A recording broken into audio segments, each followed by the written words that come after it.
music right here, chat. These particular Shovel Knight beats. It encapsulates my feelings on Wednesdays. This is just my internal playlist when I wake up and realize it's Wednesday. Is this song right here. What is up, guys? We're doing Pathfinder! I fucking love Wednesdays. This shit is just the best. It's just actually the best. Actually the best day of the entire week. Every week. We sit down. We get our party. We play some strange Aeons. Something to explain? Hello, Tim. Well, does he know about what happened? Oh, about the sex? Oh. We're talking about Gratian getting laid. Gratian had sex! Yeah, I heard a little bit about that. Darius is very stuck on what with the mental disability from, you know, Bo Krug and all. That seems to be his fascination for the day. We, chat, actually have the entire party here, at least for now. I was gonna say halfway through somebody's gonna disconnect or their power's gonna go out or something. It's either it's gonna be Joe or it's gonna be me. Because it's my turn, because I haven't gotten it in a while. I haven't actually had an issue to stop me from pathfinding. And it's me or Manshop. Both of us are pretty overdue. Mine is next week. Because next Tuesday I'm getting 2 of my wisdom teeth your removed. wisdom teeth, right. Oh no. So what are you guys gonna be high as a kite on Wednesday? Like, I'm gonna be physically present that Wednesday. I don't know how present that will be. You'll be fine. It's like the day it happens, you're super fucked up, and you're obviously high on pain meds all day, and it's really just like, at least from my experience with the one time I got my wisdom teeth out, because it turns out you can really only do that once. It was just really the day that it happened. I was super out of it. Well, I just don't know how it's gonna go, like wearing a headset afterward. And all honest that. to God, like I did them as well, and it was nowhere nearly as bad as I thought it was gonna be. My mouth was sore, but that didn't like ruin my day, right? Nah, wisdom teeth get such a reputation they don't deserve. It's really not that bad at all. You the only effects you're gonna feel other than my mouth is kind of sore is really just like whatever anesthesia and Novocaine and whatnot they use, and then painkillers they give you day of. But after that, you're totally fine. It's everything dentist related gets such a ridiculously bad rap. People hate going to the dentist. Yeah, I mean, I hate going to the dentist, but like root canals, I had a root canal once. It literally wasn't any worse than getting a filling. It just took slightly longer. And trust me, if you need a fucking root canal, you're gonna be super happy to get your root canal. I promise you that. Because oh man, that was awful. That was super awful. And you're only even getting 2 of them. You're not even getting all your wisdom teeth pulled out at the same time. Like, I had all 4 ripped out in one go, and it wasn't that bad. I did drool blood all over my dad's recliner. But, that was my problem is how close it is to my sinus. You have a super impacted one? It's not. I have an incredibly low sinus. Oh. And they're like, they're like, it probably won't happen with my wisdom teeth, but like, teeth further up, if they were to have to pull those, there would literally just be a hole from my mouth into my sinus. I mean, they gotta tell you all the things that possibly can go wrong, just in case it does, and then you can't sue them. So it always sounds way worse than it's going to be. I mean, we'll see, I suppose, but I'm sure you will be fine by the time. I'm sure I will too. Just Pathfinder, we'll be good to go. So, speaking of Pathfinder, which is the thing we're doing right now. Last week, what did we do last week? I know that we definitely finished up the research on the rest of the gift list of what Count Laos had presented to the Mad King when he visited. So you researched what exactly you need. You narrowed it down to a particular Night Hag ambassador in Thylath Lane.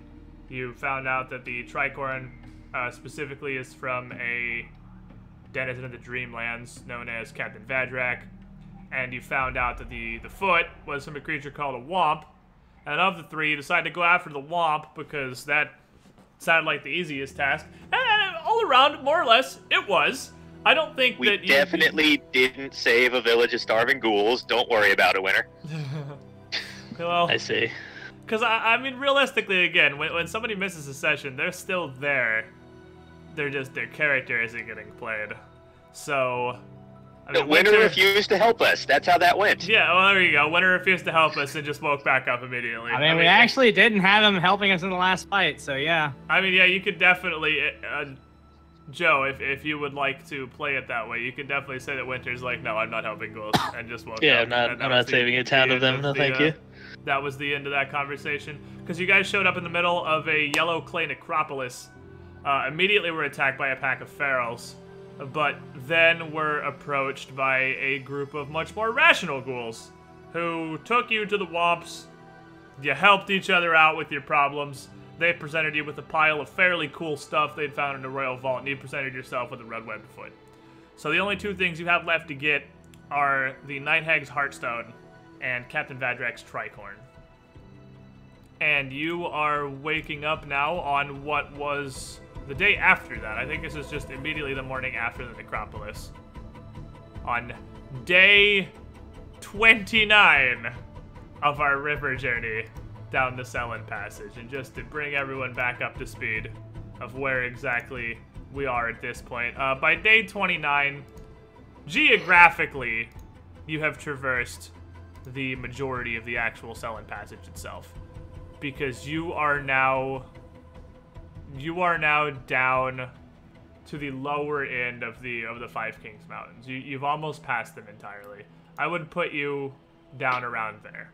So you're on the tail end of the Dwarven homelands, and by the end of the day, you are going to be heading into the lush forests of Taldor that you guys haven't seen since the last time you were there as players in Belheim, which, for reference, is about right there on the map, if anybody cares. Casimir, this is just this callback real quick.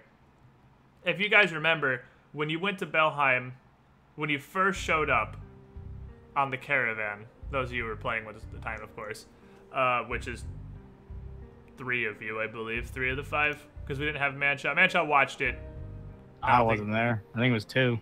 Oh, no, you didn't jump until halfway through Dragon's Demand. When you very first showed up in Belheim, and the caravan leader got arrested, Casimir is actually where the guard took him. That was where they went for the week or 2 journey down to Casimir. And that is where you're headed now yourselves, hot in the pursuit of your former employer, Cal Wallace. So, you wake up in the morning. You've passed the mightiest peaks of the Five Kings Mountains, heading down the river. You've got all of your research done, so you guys no longer have to spend every waking moment poring over books, trying to figure out how best to proceed in your Dreamlands journey. Did you guys want to do anything? Other than your normal? Probably standard, right? So what, Joe? So we're all like, yeah, there's nothing left to study? No, right? They actually, instead of doing one and going, they knocked out the rest of the research. So you already have the command words and the knowledge you need for both of the remaining tasks in the Dreamlands. So because we also wanted to give Darius more time to recover.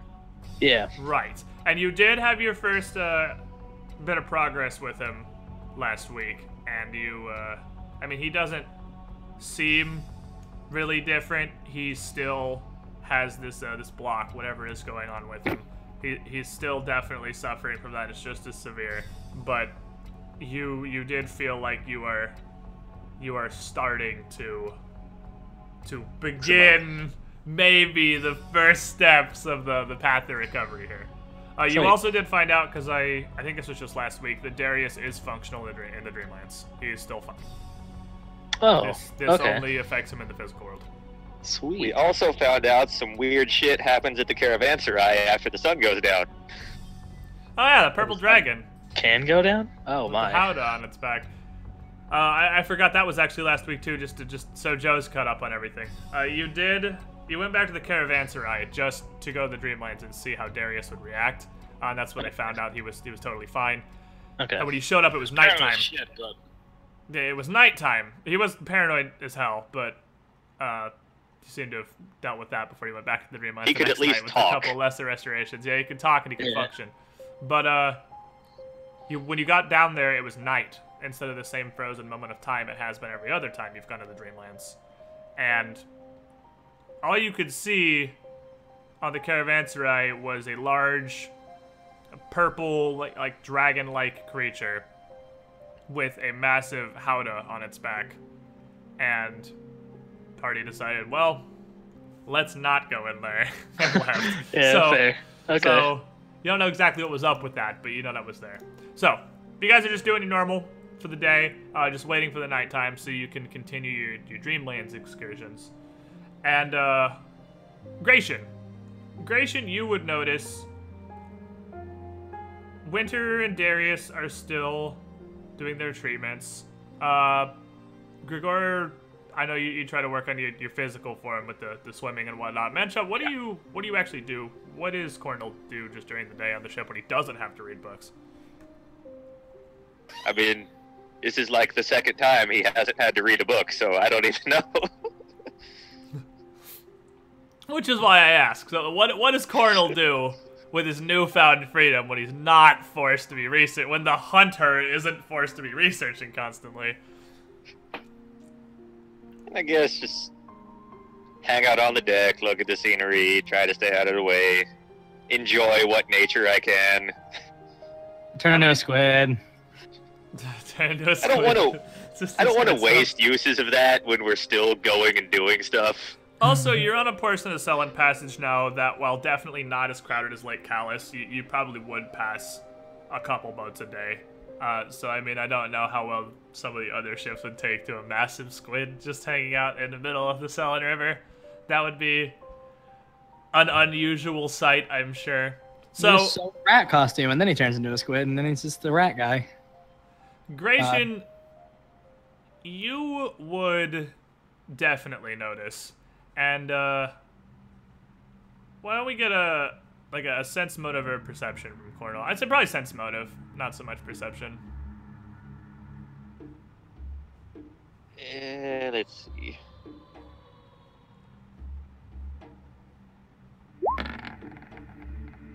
You'd notice, too, because it's not terribly hard to pick up on, even if you don't know her as well. You would notice that Skywin seems to be in what you could only describe as an actual good mood, which would definitely stand out to Gratian, who would know her a good deal better than the rest of the party. But I mean, even Cornel would pick up on that. She seems to be in much higher spirits than she usually is.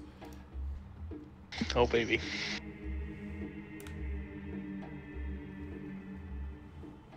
I'll go talk to her. Okay, so you go up and she's at the wheel, and she would just kind of turn and look at you. Happy to be this far on the journey, Captain. I have to say, of all the shit places on Galarian, I do enjoy Galt. If I was ever to retire somewhere, this seems like it'd be a perfectly good spot. We'll actually be coming up on a port here in a couple of days, our last supply stop on this journey before we pull into Casimir. Debril, one of the bigger ports in the country. Now, if I could just pick a city, remove whatever shit problems it has, and just have money and live there, Debril's the place. I'm gonna be meeting a bunch of friends there, and might actually stop by and just pop my head in here at the port up ahead as well. One of my old mates from my early days on the Selwyn Passage. You probably don't care. Back to your mastering. I care. Captain. She just kind of raises an eyebrow. She just sort of raises an eyebrow at you. Nice to have someone to talk to. Especially if they're ready to listen. It's fair, I suppose. Well, you remember Captain Pegsworthy that I served under back in the shackles. Andoran. I've never seen the country myself, but if he's any example of their populace, well, might be better than Galt. There's another Andoran sailor that set up a dock down here not far down the river. Just a dry dock for repairs. Those who have issues halfway down the passage. Her name's Partheki. I haven't seen her in a few months. Figured I'd stop in for a moment. I don't think there'll be much opportunity for trade or anything if a lot of you are looking at anything. And I won't be for long. I know you've places to be and I won't stall you, but I did hire you as guards, so I don't want to hear any complaining, okay? Oh, we'll guard. Not to imply I should need anything, but do apologize for keeping you a scant couple of hour, maybe longer than you would normally arrive in Casimir. I apologize. I apologize for not being on the ship earlier at the last port. Wink, wink, wink, wink, wink, wink, wink. And she just fucking smiles and just shakes her head and goes back to the wheel. Sometimes, Gratian, I wonder if you'd make a better pirate than whatever it is you're doing now. Seem to have the priorities in order anyway.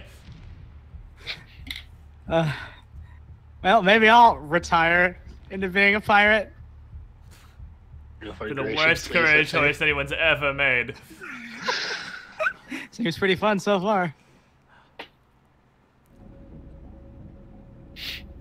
So your day goes about as normal, and nothing out of the ordinary happens. You pass the ship, and after a couple of hours, mid-afternoon, you pull around a bend in the river, and you see, not too far out, a building, a decently sized building. Maybe like it's a longhouse, so about 25 feet wide and nearly 100 feet, the full length of it, alongside a relatively large dry dock that's gated out by two massive wood and bronze gates with a sigil on the outside of them that would be, I guess, do you have knowledge nobility, Gratian?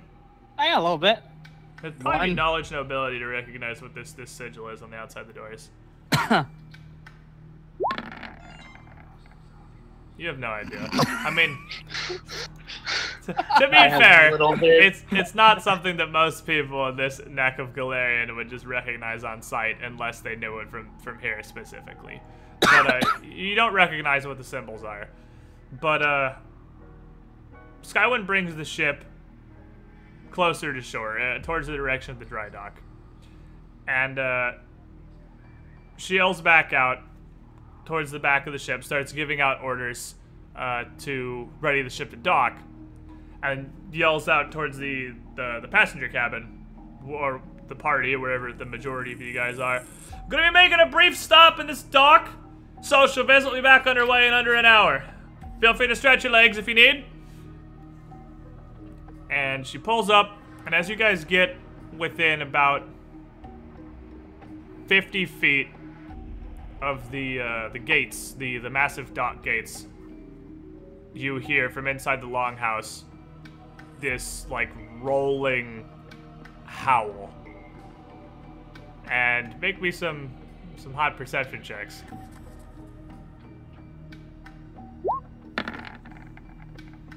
Damn.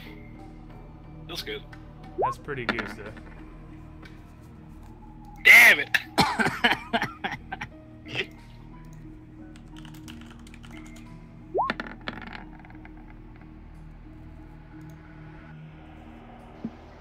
Someone left. I don't know what happened to him. Yeah, me disconnected.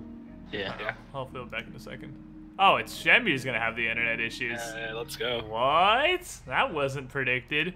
That's not free real estate. God damn it. God. So, as you look over the docks here, and this is in a little fairly wooded nook on the Galt side of the border, so it's not on the side with the Five Peaks Mountains. It's on your left side as you're approaching. And as more of this dock and this longhouse comes into view around some of these trees, you've noticed that the place does not seem to be in terribly good repair. There's a pair of windmills flanking one on either side of the actual dock itself. And the one on the northern side looks intact, but the blades aren't turning. The one on the southern side has halfway collapsed and is just the bottom half of a stone pillar. There's also a lot of debris that's kind of piled up on the corners of the actual gate leading into the dock on either side that would probably prevent the gates from opening, even if somebody was trying to do that. So, Skywin, as the stock comes more into view, her face just drops entirely, and she's just, as the ship moves in, she doesn't say anything. But she notices just as well as the rest of you that the dock gates aren't going to open, and that she has no actual way to get the ship in to the port properly.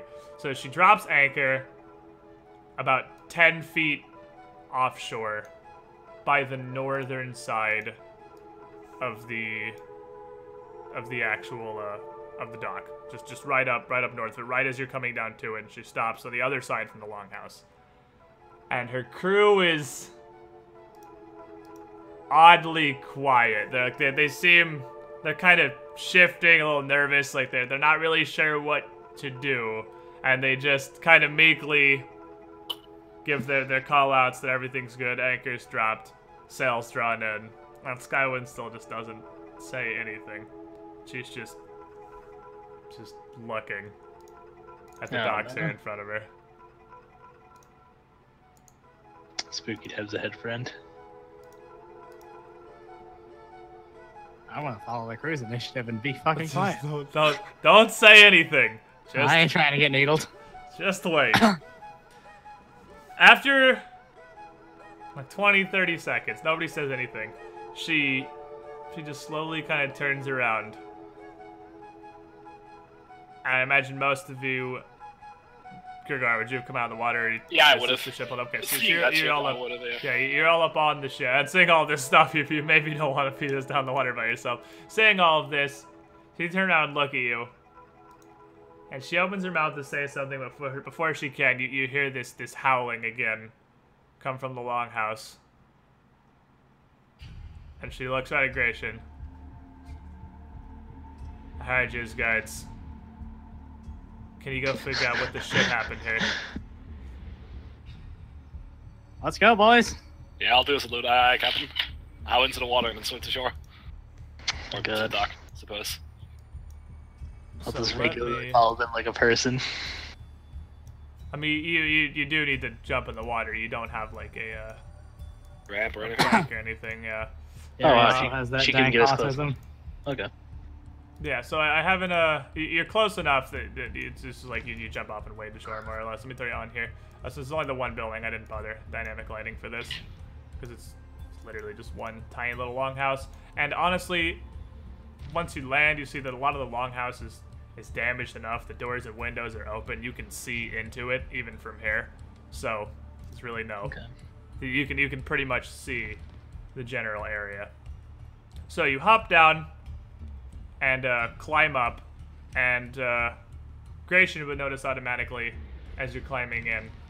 Gratian, actually everybody even, because Winter now even has a +10 to perception, you would hear from underneath this little sewage pipe to the east of you of movement. It's not like anything is making a noise, it's just like a pebble clattering down. It's like something is moving down around there that's big enough to move rocks. But you climb up a little north of that. And alright, I'm gonna hop into the, this is in here, right? Yeah. The sewage, that's like 10 feet from the ledge, and then the gray part slopes down to the water, and the pipe sticks out right below the... Yeah, I'm not really too scared about, like, getting up there. I don't think I'm gonna slip. Yeah, I mean, you slide down. And as you slide down, you would see two... Well, they appear to you to more or less be zombies, but unlike a regular zombie, these fucking undead. They seem to have mottled very deep yellow flesh. It's not just like kind of yellow like it's old or rotted. It is yellow, like it's almost like it's dyed. Great. So, obviously, being a functionally mindless undead, as you slide down to where they can see you, I'm gonna need you to roll me some hot initiative. Shocking. Because mindless undead aren't terribly well known for doing things other than just attacking stuff that gets near them. Okay, R. Kelly zombies here to fuck. Damn it. Read everybody. What's so weird? I mean, well, we're what's at his the name isn't Darius, here. of course, because I don't know. Yeah. That's fine. We can do this on that because he's not gonna be like super threatening. So this is a surprise round with Grigor and the zombies. So Grigor, you're up first. Alright, I'll just go single attack them. Yeah, and you are sliding down this. You don't have any trouble sliding down this hill, of course, but you are kind of perched on it. You don't have solid ground under you. So make me an acrobatics check before you attack, or just slide all the way down to the water. Nah. I was gonna say, I didn't figure you'd go all the way into the water. Alright, you're fine. Yeah, I imagine I would be. No, I mean, it's not like super difficult. Yeah, I bet you actually can't. You actually one. can't even fail it, so it doesn't even matter for you. Yeah. It's easy for you to keep purchase on this slope. Two-handed. Because I only get one attack, right? Yes, because it's a surprise round. Yeah. Alright, that is a hit. Make sure about damage. This should be 3 lower plus 2 less, so 5 lower, so 19. Let me roll the d8, sorry. My bad, I rolled a 20. There you go. It's 24 damage. Alrighty, so you immediately attack this thing as you see it, and you don't feel like it has DR or anything towards you. You can cut through it just as easy as you can any other just regular old zombie. Yeah. And like any other regular old zombie, it's just gonna attack you right back.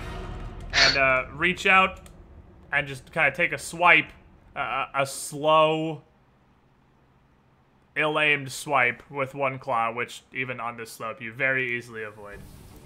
Right. The second one, however, does something interesting.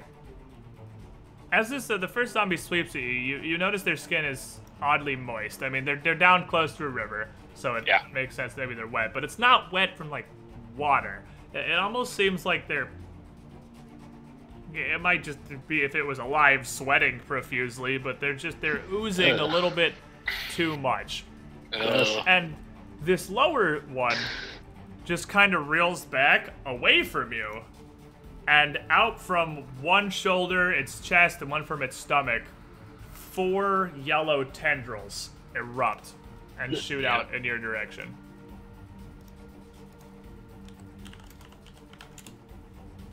And they flash out towards you and try to wrap around you.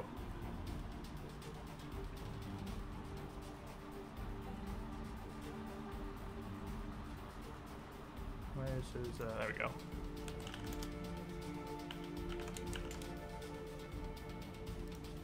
But they're fairly slick, and in almost a what is a normal reaction to you at this point with the crazy shit that Grigor has dealt with.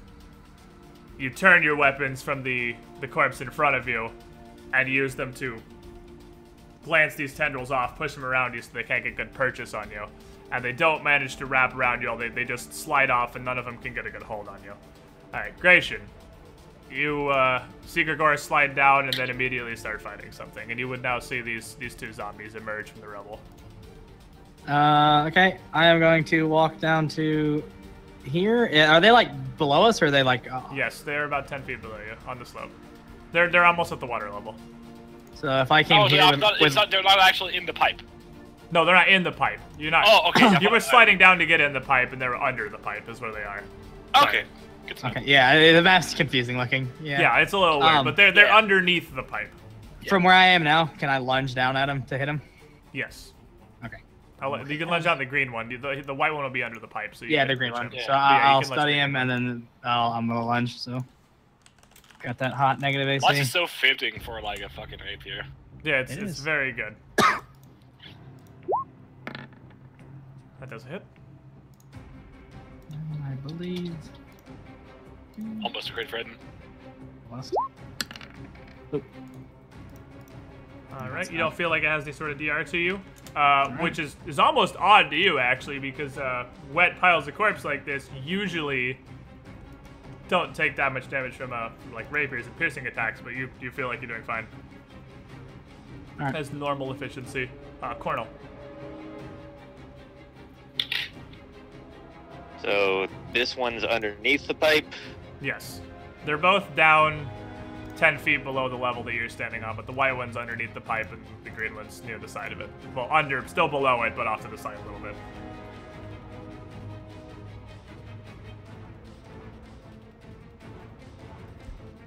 And I'd probably have to make some kind of check to move there.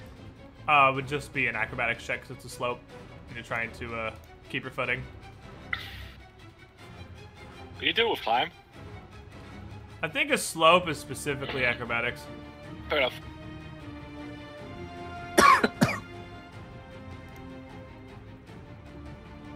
Don't fail me now. It's not failure now, you're good. It did not.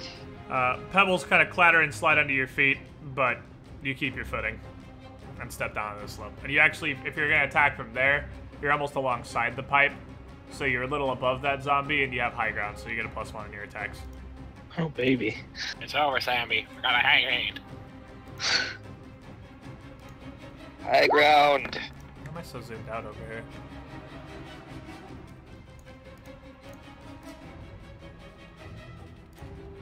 Oh, that's a hit first. Sorry. I figured I was trying to making move sure I my. got my I had damage it right. super zoomed out for some reason on the stream view window.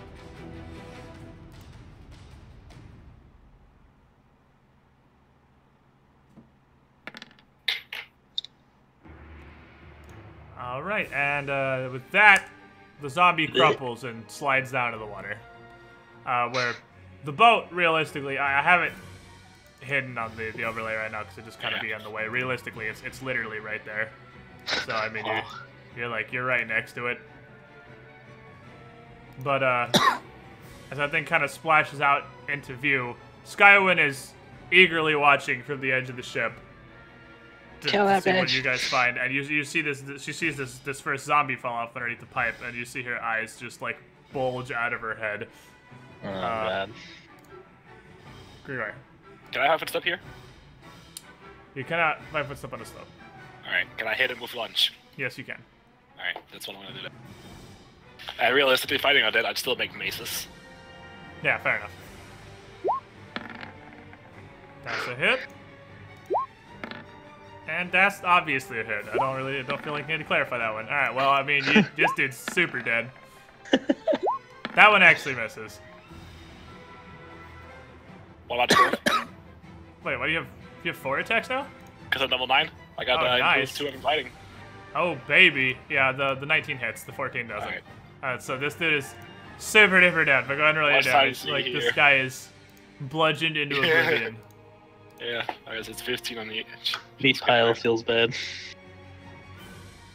Get the fuck out of here, asshole. Yeah, he's Oh, super. roll. That guy is a ultimate gonzo. Well, I'm glad I got to partake in that one. That was fun. So you find these two bodies under the pipe, and I mean you immediately crush them. They're not very powerful undead at all. You would obviously realize that from fighting them, but they are odd. They're an undead of a sort that you guys haven't seen. And Winter, you can still make me a knowledge religion check, even though we didn't actually get to you getting to do anything. You can still make a check to know what they were.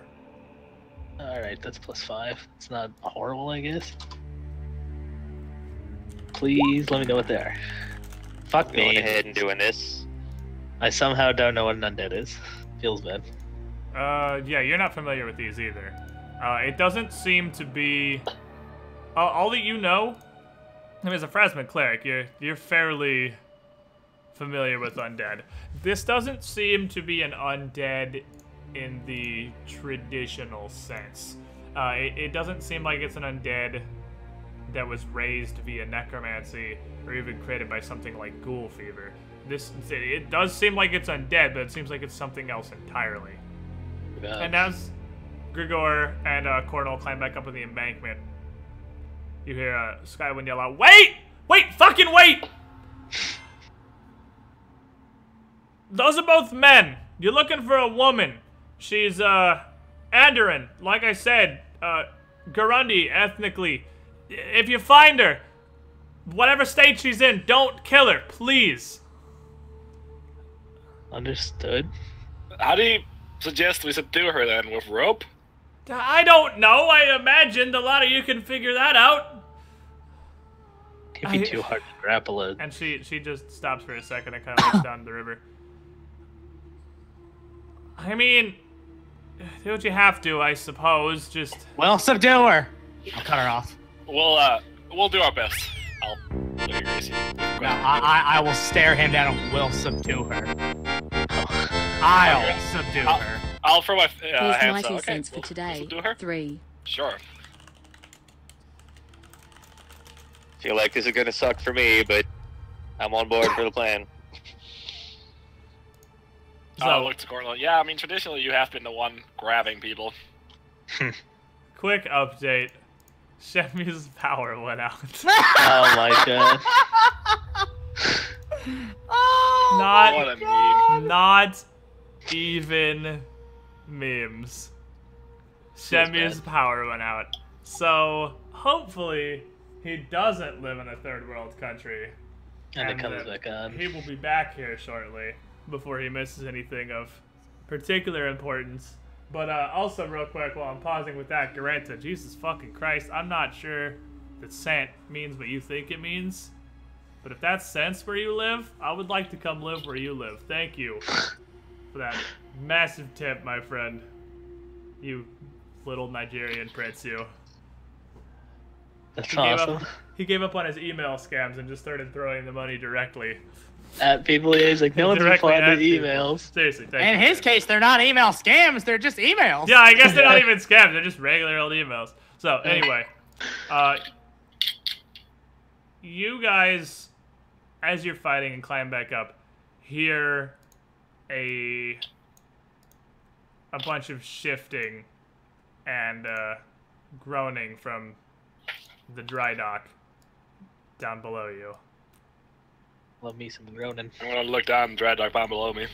Now you're going to look down the dry dock below you, and you are going to see that this this dry dock here is full of more of these creatures. Terrible these, Zoobles. These All right. yellowish undead. And that a lot of them have started kind of inching towards the northern side of the dry dock at the sound of you guys all being here. And they're just kind of shifting toward the noise. Ugh. How many of these are male?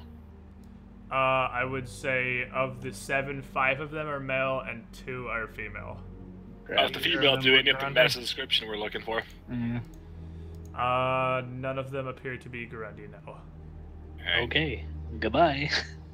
Do they look like they're able to climb up? No, they at the moment they look like they're just literally up against the edges of the dry dock itself, just Oh, kind okay. of. No, I mean, think don't of when you're standing on top of a car and dying light, and they're just kind of reaching Yeah. up. That's the ones that are near the edge are doing that. None of them seem to be. I don't think we should kill them, assuming if this is not normal undead, maybe there's a way to return them to what they were. I think we should wait until we find the source. If there's a way to reverse it, I see no reason to kill them. Exactly. And you know, of But if course, we- with your knowledge check, they're not your standard undead. There's something Yeah. going on. If we can find something to do for them, sure, leave them for now. But I don't think, like, if we can't, I don't see No, we should put them out of their it being misery. good leaving them. Yeah. And they're all still just shifting, just kind of stumbling through the shrubbery right in front of it. The 2 on the far end seem to be particularly dense and are just still kind of milling around randomly. I'm gonna detect aberration down like towards the dry dock and the longhouse. Which functions as detect undead? Yeah, let me see. Oh, but it's just on aberrations though, of course. Yeah, aberrations of undead, but it functions as detect. You do not detect any aberrations. Alright. Maybe it's because of the walls. As you say that, you hear another one of these howls from the dockhouse, and you catch a glimpse of running past one of the doors. Not so much running, it's like angrily stomping what appears to be a creation of just like mud and bone, just shambling quickly past the door. Okay. And it sounds like that is the source of the howling. Alright, let's move. And it's in the longhouse down below. If there's any chance of saving whoever's in there and they haven't been turned yet, we might as well move now. Yeah, no, yeah, we need to. Yeah, I'm running. So, like, stop me. Calm thyselves. Yeah, just stop wherever you need to. That's yeah, I mean, take us wherever. So you guys are you going around the dry dock? I'm assuming. Yeah. Okay, as you get to here. Oh wow, that was far. Yeah, grand total of like 10 feet. I mean, I would be like, just put me in front. I'd be. How are you running up with? I just moved you all because I know Cornell was the closest, and you guys are all going. But if you want to run up with Cornell, of course you can. Yeah, no, definitely. Yeah, well, yeah, I'll be running up there because we need to. Yeah, as you reach here. Damn it. There is a the shrubbery here that this little corpse is crawling over. Kind of shudders and pollen puffs out of it. Not me, right? Yeah, not just kind of into the air around it, but in a stream that seems to be targeted directly at Cornell. Can you ping the one planet that's doing it? Yes, it is. That's this little bush right there. Oh, okay. Oh, welcome. Oh, is he alive? Yeah, I'm alive. I'm alive.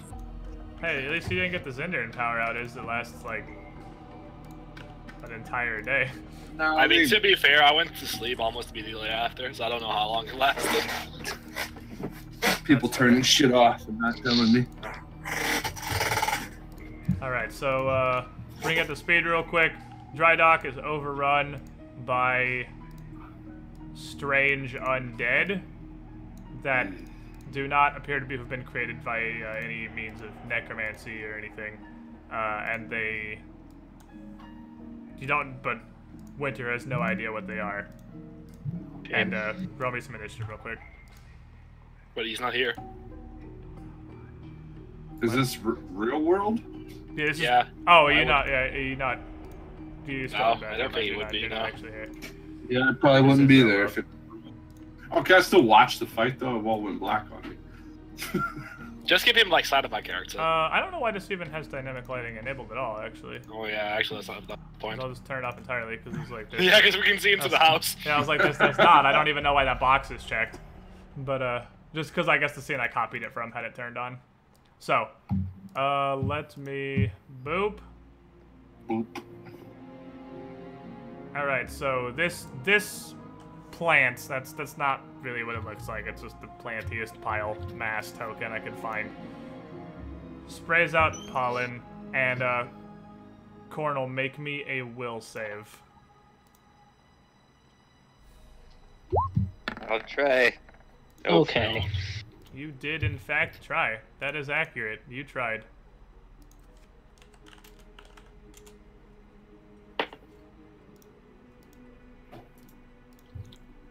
Alright, and then we are at creation.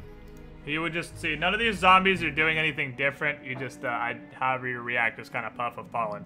You can smell, the squirt goes clearly directly at Cornell, and you see it hit him in the face, and he kind of blinks. And you can smell this, it's almost an overwhelming, like, sickeningly sweet scent around this as it sprays. I'll 5-foot step back, jump back, and see Cornell, are you okay? No. Total defense. Alright, Winter. Hello, 5-foot step, and I'm gonna begin my my sermon.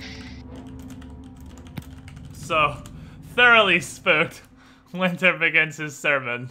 Just to let y'all know why Pharasma hates undead things so much. May Pharasma protect us from whatever the hell is going on right here. Yes. Fuck all of it. Grigor, you would also catch a whiff of this overwhelmingly sweet odor. But I'm gonna look back at the sermoning dude and say, we got hit by a plant, not the undead. Why are you talking about protection? I'm gonna step up and then shoot down the plant twice. So, you direct a couple shots down at this mass. Roll me some attacks. That's a hit, and that's a hit.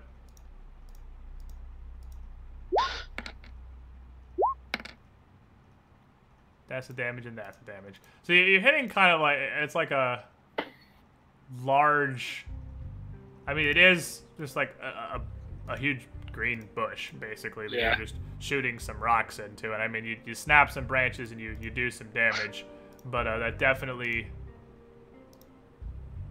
doesn't kill it. No, this is FDR is like what? Let me double check. I'd start with slashing, then I'd go for piercing. It does not know. Okay, so slashing it is. I'm not dumb. I know slashing is supposed to against plants. It doesn't have any DR. Oh, it doesn't. But even still, I'd use slashing on plants. Yeah, no, you feel like you're good. I mean, you take chunks off of it, but it doesn't. Yeah, fair enough. It's just a big ass shrubbery, so I mean, it's just kind of there shrubberying. This one just the match is 8 near gonna be shambles pissed. over here. This one is still just sort of reaching upwards. These zombies, not really doing a whole lot of anything, except this one would move over towards you guys, and these ones would probably shift down a little bit. But I mean, they're still just kind of hanging out in the dry dock. They're not doing a whole lot of anything. And almost in response to you blasting it with the shower of these rocks, another puff of this pollen comes out, and Grigor, make me a will save. Fucking big puff getting hit.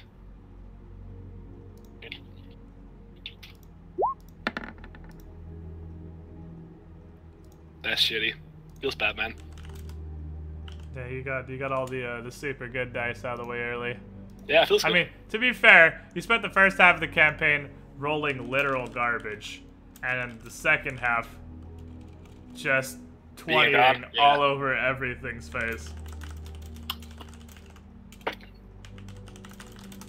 So what's going on with me? This zombie doesn't really do anything. Cornel.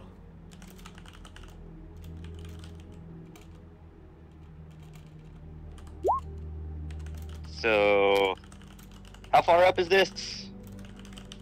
You are 10 feet up, but this overgrowth here, the thing itself that's squirting and being awkward down there is down at the bottom, but this whole general growth to the left of you, it goes up over the edge of the dry dock and can very easily be climbed down. Or I could jump. Or you could just jump. I mean, it's 10 feet.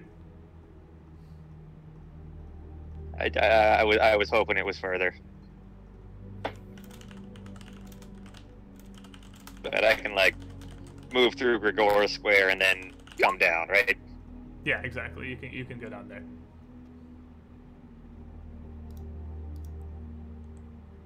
Is that it? Because I have my ring of Featherfall.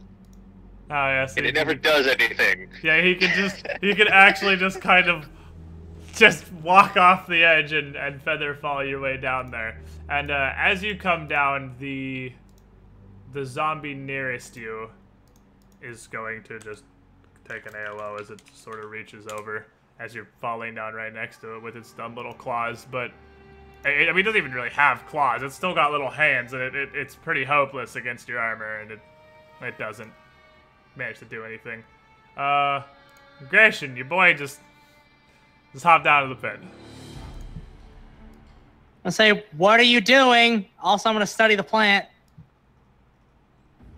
Assuming that even works. I mean, you can study a target, right? Yeah, man, it's just study the target. I don't think there's any reason you can't study the plant. Alright, well, I'm going to fucking walk over here and start stabbing the plant with lunge. Can I reach it? Yeah, it's only 10 feet down, so you can reach it. Alright, well, let's hope the fucking will save I make doesn't eat shit, I too. fucking should have asked you to get forward attacks on it. Damn it! Stab the plant. Poke it until it explodes, and then makes me jump in the hole. There.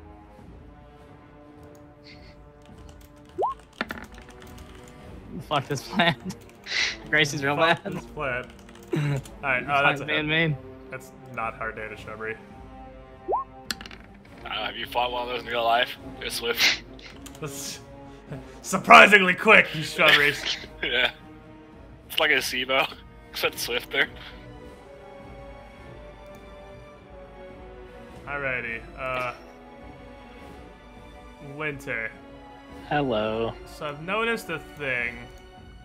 I need to figure out how to... Why is it working with one of... Hold on a second. I'm trying to figure out... Because, there's something... For some reason... Because the whole point, I have this second window set up so chat can't see GM things. They can see whispers I send to Grigor exclusively. And I'm not sure why. What the fuck? I'm not sure why those are showing up. I don't know. Let me check a thing real quick. I have a theory, actually. Does StreamView have control of one of Grigor's tokens or something? Yeah, StreamView has control of Cornell, too, though. I don't know. Big whoop.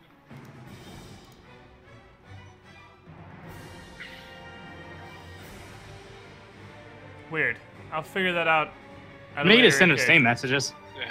Yeah, I can just... Well, I can't Steam message Cornell, but I can just Steam message Zender, and yeah. That'll work. That's a solution for now. Anyway, Winter. I'm gonna go ahead and just prayer everybody. Alright, so +1 to party, -1 to...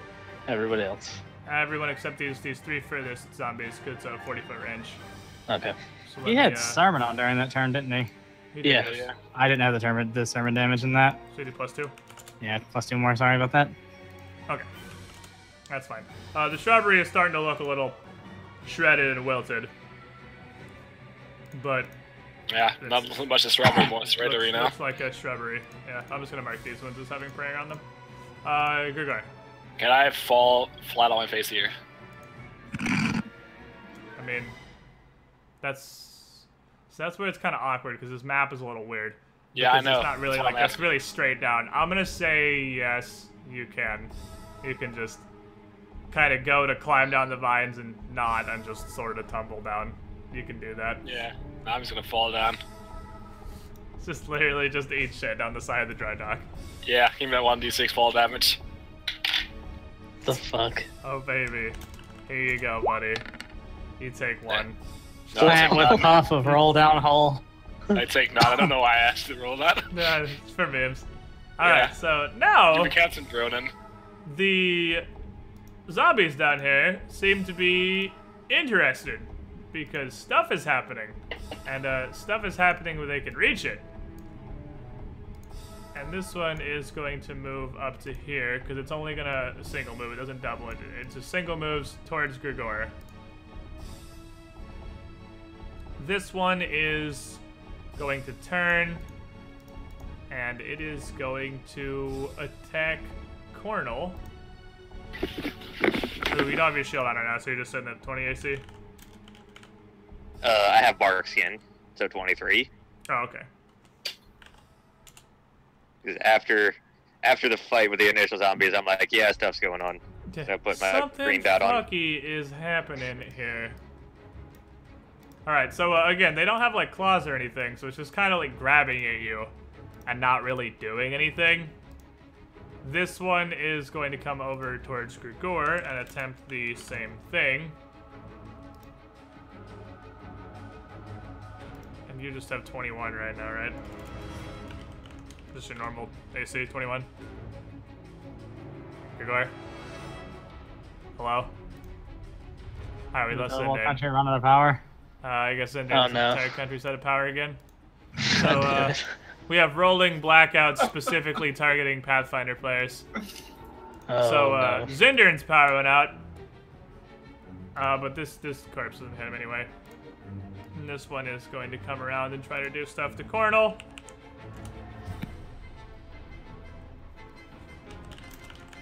Now this one actually gets a hand on him. But again, it's not like it's got claws or anything, so it only does 8 damage to you. This one's just gonna kind of attempt to pile in here unsuccessfully. Still, what it do?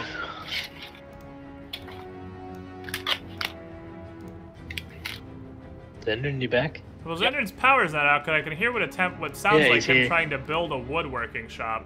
No, I'm trying to open the pack of popcorn. In the background. Oh, fuck. So, I was gonna guess opening a Capri Sun, so I feel pretty satisfied with my guess. So, did something happen to me? You got attacked, but he didn't hit you. Okay. The zombies are just kind of hoarding around now. Now, as you watch here, Cornel jumped down and Grigor fell down, and are just kind of standing there. Almost like they're just totally entranced, hanging out. And you see from various little buds and just scattered all around this plant, tiny little tendrils come out. Ew. And the plant almost reaches its entire mass over towards Cornel. And these tendrils go into his ears and his nose and his mouth. And they just reach into his head. And Cornel, you lose 4 intelligence.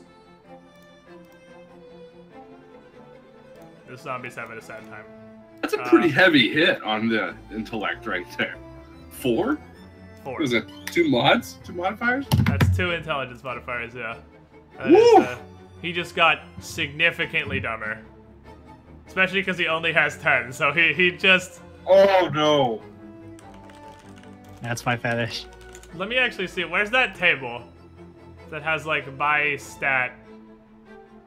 He would have 0 at 10. So, what, he would be -2 now? There's a... No, he would... Yeah, he's -2 modifier. Where's that table? Here it is. Is this the intelligence one? So, 6 intelligence is literally, like... I was gonna say Joe, but that's Min. 6 intelligence is like... You're not wrong. They're clearly... Like, at this point, he's clearly dull-witted. Like, uses the wrong word on accident. Mispronounces things. Like, that's 6. Actually is Joe, though. That's what I was gonna say. Like, that's not even a yoke. That's just actually, like, mispronounces and misuses words. But, that's where we are right now. Cornel. Cool turn. Gratian, what do you want to do? You Cornel's literally you just guys still... think- He's still standing there. He's not responding to this at all. He's just standing there. I'm gonna keep fucking poking. You guys think we could find any fish ivory around this dock? Whale ivory, sir. God That's damn what it. it was. Yeah, whale, that's the word. Stop it. You're not smart enough to speak right now. That's Is that a hit? Okay, good. I was gonna say, if that's not a hit on this fucking plant, that's some bullshit. No, this is a hit on the plant. I can speak. Oh, baby. Oh, baby. Let me check plant traits real quick. Oh, baby. Okay.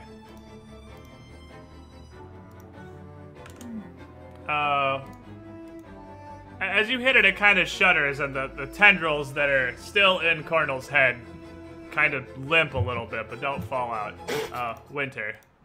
Does Liberating I have another attack, sir! You take your second attack. Never mind. I totally forgot.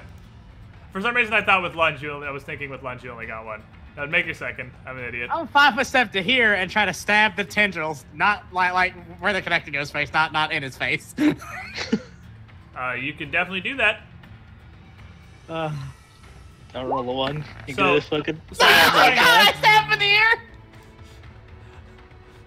so you are unsuccessful. You That step makes sense. over. They're tiny little tendrils. I'm using a rapier. Yeah, I mean, you're That's using about a the least rapier. effective You're way to using do a this. rapier to try and hit a pile of tendrils that are going into Cornel's head. You just kind of... I mean, a 1 represents really anything you could have rolled there. You just sort of poke at these incredibly thin, wispy connections, and you're entirely unsuccessful. Grigor, that's cool. All right, Grigor also is making literally no action. He's just He's just there, next to his plant, doing what he do. This zombie is actually going to climb over his friends and try to climb up onto the top of the dry dock here, because they're sort of, as this is progressing, do you know how zombies are? Meat's there. They're getting more engaged and whipped into almost kind of a fervor. And this one climbs up over the other zombies in the pit and uses them to get up on top of the dry dock. What is World War Z? I was gonna say the same thing. This one is still. So we got what? We have 3 of them. Did he roll his climb checks though? Come on now. He did roll his climb check.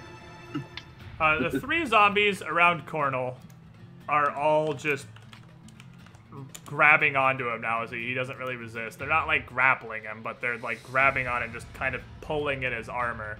And you take a total of 9 damage, because they don't have claws or anything. They're not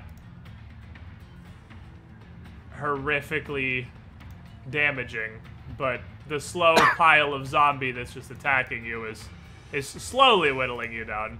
Only one of these is in range of Grigor, and it's unable to do anything against a guy that's skin is literally rocks.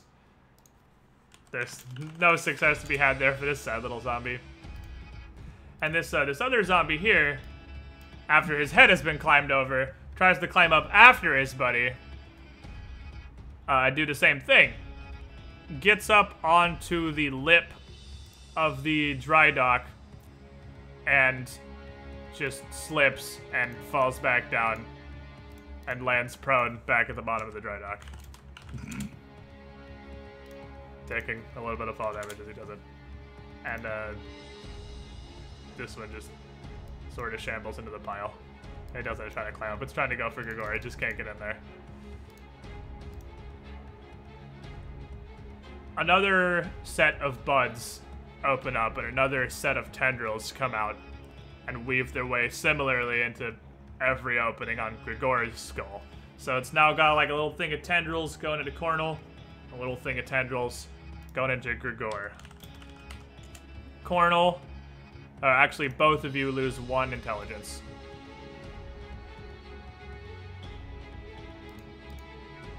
Cornel still just stands there. He makes no action.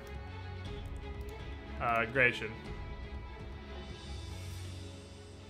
I'm gonna pull out my throwing knife and throw it at the back of Grigor's head. Wake up, buddy! Things are shitty!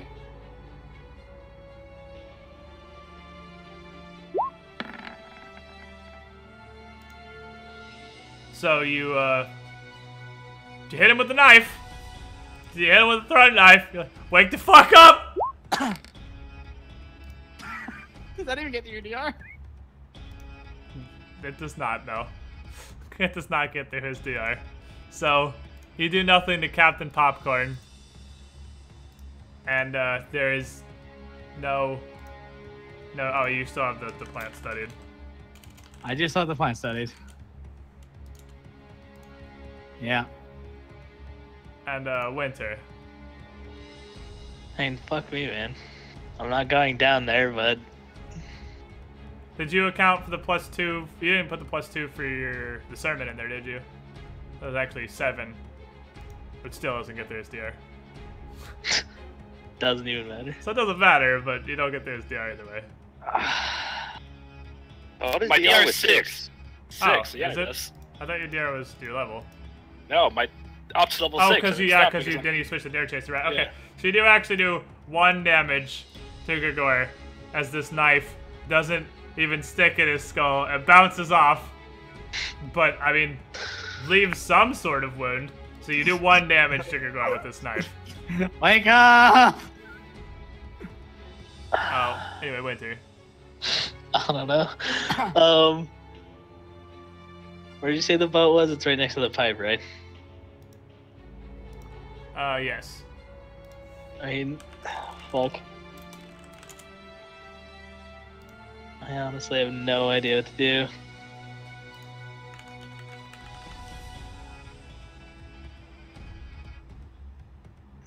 I'm just gonna step up here and get ready to see if anything happens to Gratian with the thing that actually made it up. Grigor is still just letting this happen. Just chilling. So, on today's episode of Zombie Mob, Cornel gets another 3 zombies are still just pulling at him. But again, it's pretty okay that it's him down there, because really, these zombies are having extreme difficulty doing anything to a guy with this much armor on. But you do take another 9 damage from these 3 zombies just piling on you. And Grigor...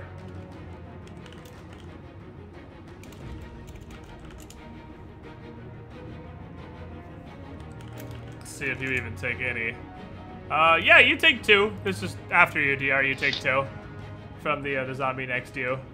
And the one zombie prone on the ground kind of stands up, and the other one's just still trying to crawl over and get at Grigor. The zombie up top turns and steps over towards Gratian. So you get a friend now. Hi, friend. And this is not one of the prayer zombies. And your friend reaches out towards you, but again, like you've seen this slowly seething pit of zombie down at the bottom. They're not very fast. They don't seem to be particularly efficient, and it's extremely easy for you to just stay out of the way of its strikes, and it doesn't do anything to you. The plant almost deflates, is the word I would use, as all of the tendrils just go fully limp and drop entirely out of Grigor and Cornel's heads. Cornel, you have control again. The haze kind of clears as this thing slumps.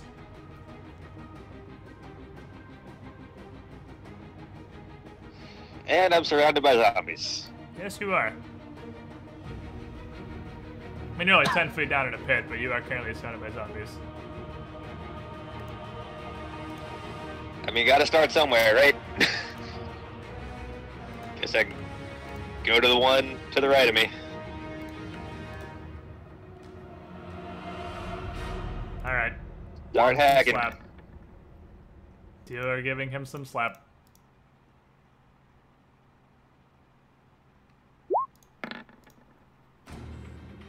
That was not some slap, unfortunately. Are you accounting for the sermon? I am. Okay, then no slap.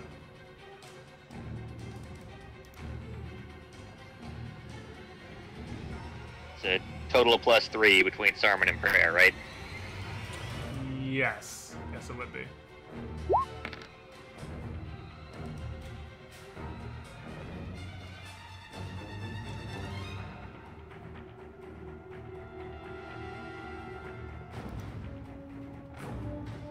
Alrighty, and 20 damage. It has no DR or anything. Gratian. Hi. How you doing? Pretty good. Have to have some fun with my zombie friend. Boop. Oh, baby. You've successfully poked your zombie friend.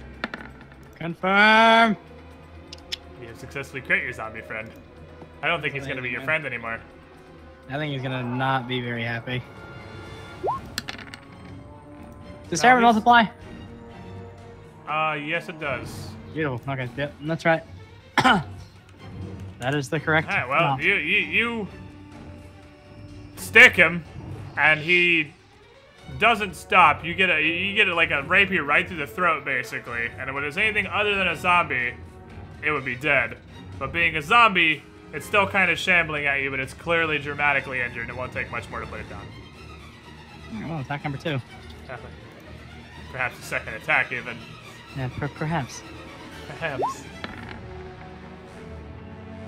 That is a miss. Feels bad.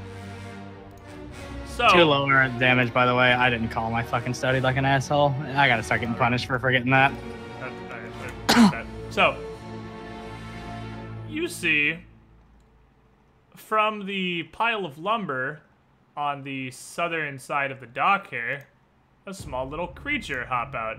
A very tiny little creature that it almost looks like a teeny little person just made of sticks.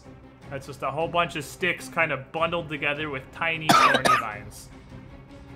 And this little creature, in one hop, jumps over here and unleashes a spray of thorns. It's almost like...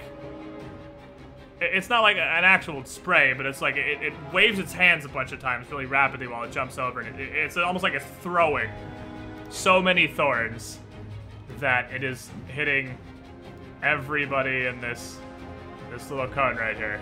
But not Winter, because Winter's back up over the edge of the Dreadnought. Everybody right here. So, reflex saves from Gratian, Grigor, and Cornel.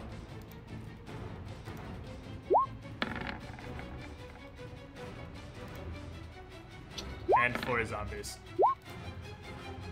Turns out aren't good at reflex saves. Can you make token big? Because I think it's what I think it is, right? Oh yeah, here. Little jumpy boy. Yeah. Real token. He's so meaty looking. I love him so. They look real derpy. They're real derpy little guys. All right. Did I get? Okay, I got everyone. You all passed the reflex saves, so you all take 6 damage from these teeny thorns. This also kills the zombie right next to Gratian. Ah, what a... Ah. It's physical, right? All him. It is actually physical, yes. So you would be fine. You're totally all right. Yeah.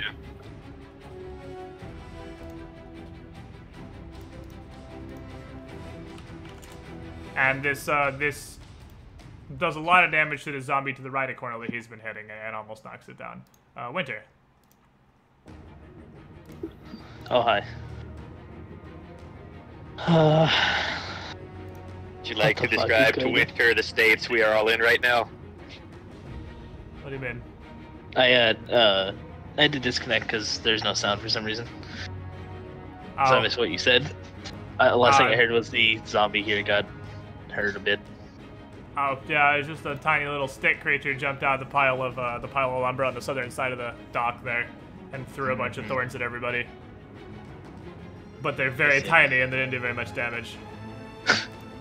I see. Okay. I mean, fuck, dude. I can only stop 3 people if I use channel, so I'm not gonna channel. These are undead. These are definitely zombies. Yeah, I know that. I'm saying like So if you stop one person, that one, they don't get any benefit. Zombies are not going to be healed by positive energy. And therefore won't get the No, people. but they... Oh, really? You need to get healed to get the people. Yeah, you do have to get healed to get the people. Oh, okay, then yeah, I'll use it then and just stop the one. Alright, so you don't heal a little stick nugget, and you channels positive energy. Okay. And so this is a waking world, so the macro is still just the same, right? Yeah. Do you lose the one at level 9 from your archetype too? He does, yes. Unfortunately. Alright. So everybody gets a pink and 15 health back. A second one of these little thingies jumps on the pile of lumber you now. sure it beats my initiative? I am pretty positive you beat your initiative. Unless you're way higher than I give you credit for, which you might be. Actually. I'm at 8. Oh, you actually are way higher than I give you credit for. I didn't think you'd beat 7, but you do by 1, so there you go. Lol. So alright, so would I have been in the haze? JK Lamau. Yeah, would I have been in the haze up until this point? What those words? Would I have been in a haze up until yes. this point? You would have known what was happening, but it would be embodied now. Right, okay, I'm gonna go into Adrenaline Rush because I'm fucking panicking and dare myself to keep myself safe. That's kind of like, vague. I'm gonna need you a slightly less vague dare from you. Well, I mean, once the combat's over, I consider myself safe, so don't die. Okay, don't die. Fair enough. Dare, don't die. Yeah. Like, oh god, oh god, oh god. I'm gonna start slapping this one. I have -2 for being prone, right? -4 for being prone. Oh shit, so this is gonna be too lower. You're hitting a potato zombie, so I mean, you do still hit him with both. All 3. Alright, he's dead. There's no way he's surviving 4 hits from you. Well, I mean, my meta for the next one, I'll definitely launch if I can. Like, definitely launching. So you, let's see. That's all 4? The 3 hits all go into the first guy. And then you can do 18 to which one? This one. Kills him too. Alright. Now the little stick nugget busts out. Hello. I'm little stick nugget. And it leaps from... this is interesting. You couldn't see it in the wood pile because it's so tiny and it's literally a pile of wood. So you didn't see it when it was in the stick pile. It hops in one bound over here. And the zombie takes a swing at it. It's just not even close to fast enough to deal with this thing. And jumps into the bottom of this little pile of shrubbery and the dead plant, and you lose sight of it again because it's so teeny. And the next time you see it, it's up here behind Gratian, hopping out of this shrubbery, lunging at you with a tiny, tiny little spear. Very tiny.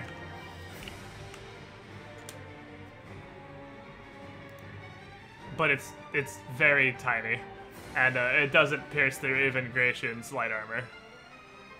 Alright, zombies. So, let's see. We got 1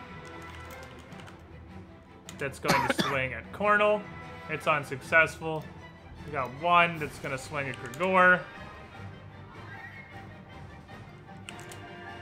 And it catches you with 1 claw. And after DR, you take 1 damage. Alright. Got 1 more that is going to swing at Cornel. And it's going to catch you once, and Cornel is going to take 6. And then we got 1 more that is going to swing at Grigor.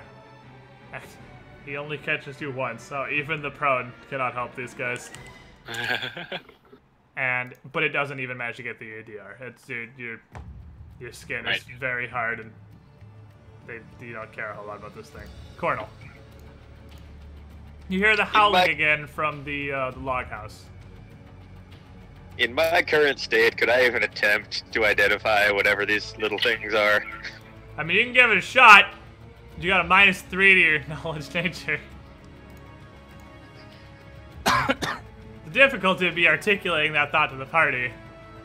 Is you're at 5 now, which has to use charades sometimes to express thought. I'm pretty sure I failed anyway. Yeah, you have no idea. That's a pile of sticks. It's bad. It's frustrating because you feel like you should know more about this than you do, but you just can't think. It's a pile of angry sticks, wielding a smaller, less angry, but pointier stick. Hey, I'm all 5-foot step over and go for the one directly below me. Okay. That's a hit.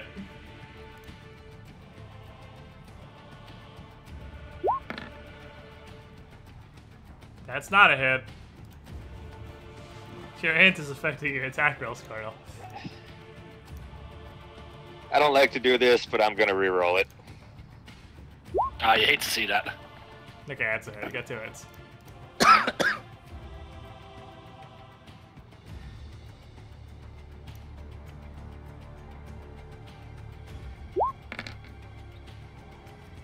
And you cut this thing down with 2 quick, decisive strikes. You cut down the zombie in front of you. Gratian, there's a tiny little stick monster behind you. Attempting to poke you with what is pretty much literally a twig. Can I lunge to hit that Mamer? Yes, you can. Okay. I'm gonna lunge to hit that guy. Swing once.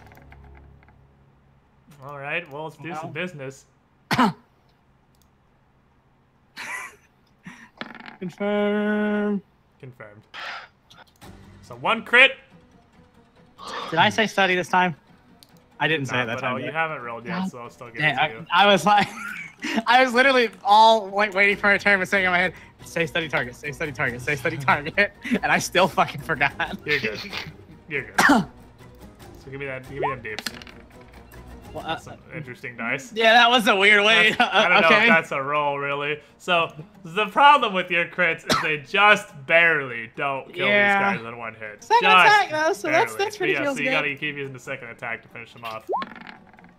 Okay, here's that. Oh, yeah. I'll fucking crit him. No, I mean, yeah, he's rated. All right, but okay. While I'm poking the shit out of that guy, I want to turn to the little Groot dude and say something in Elven. Okay. You want me to message it to you or just say it? I mean, is it? I mean, it doesn't really matter. Just go ahead and say it. I don't think it's super. Be calm, my cute little friend.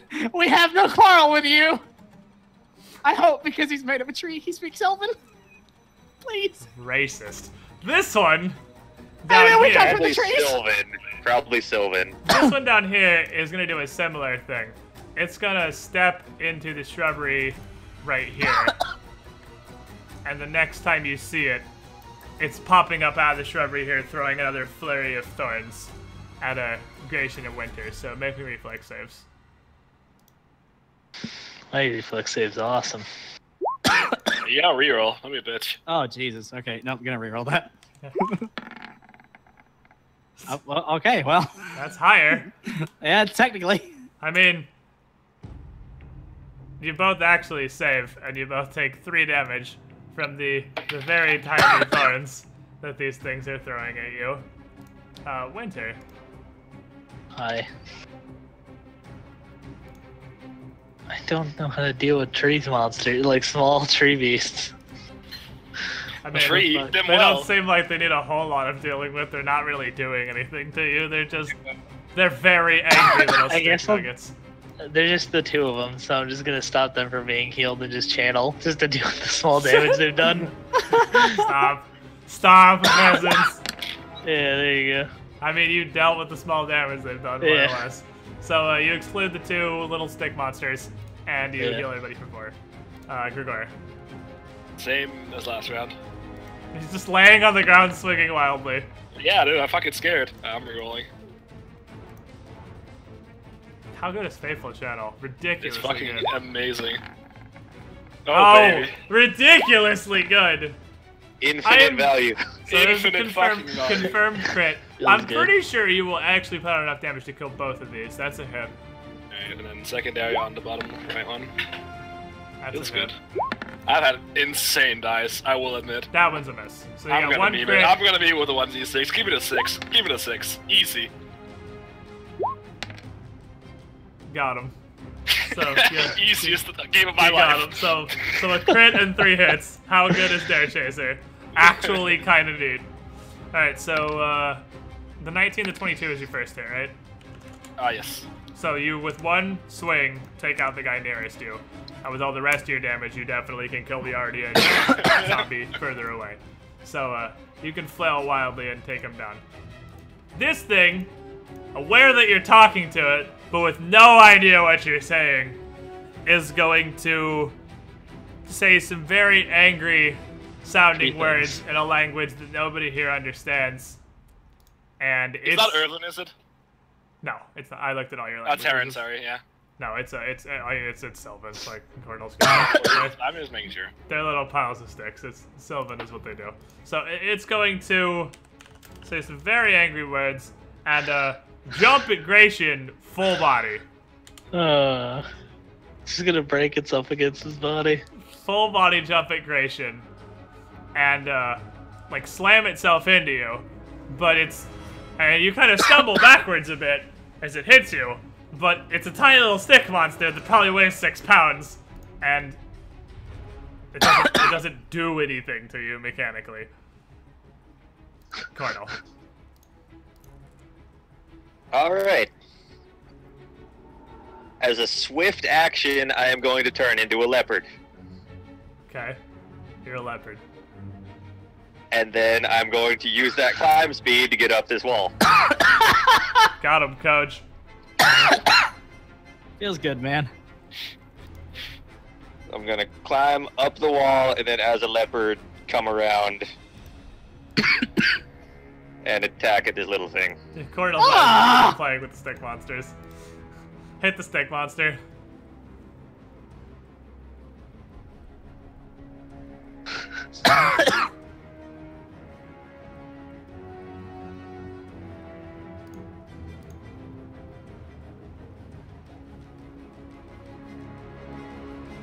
That should be it. You hit the stick monster.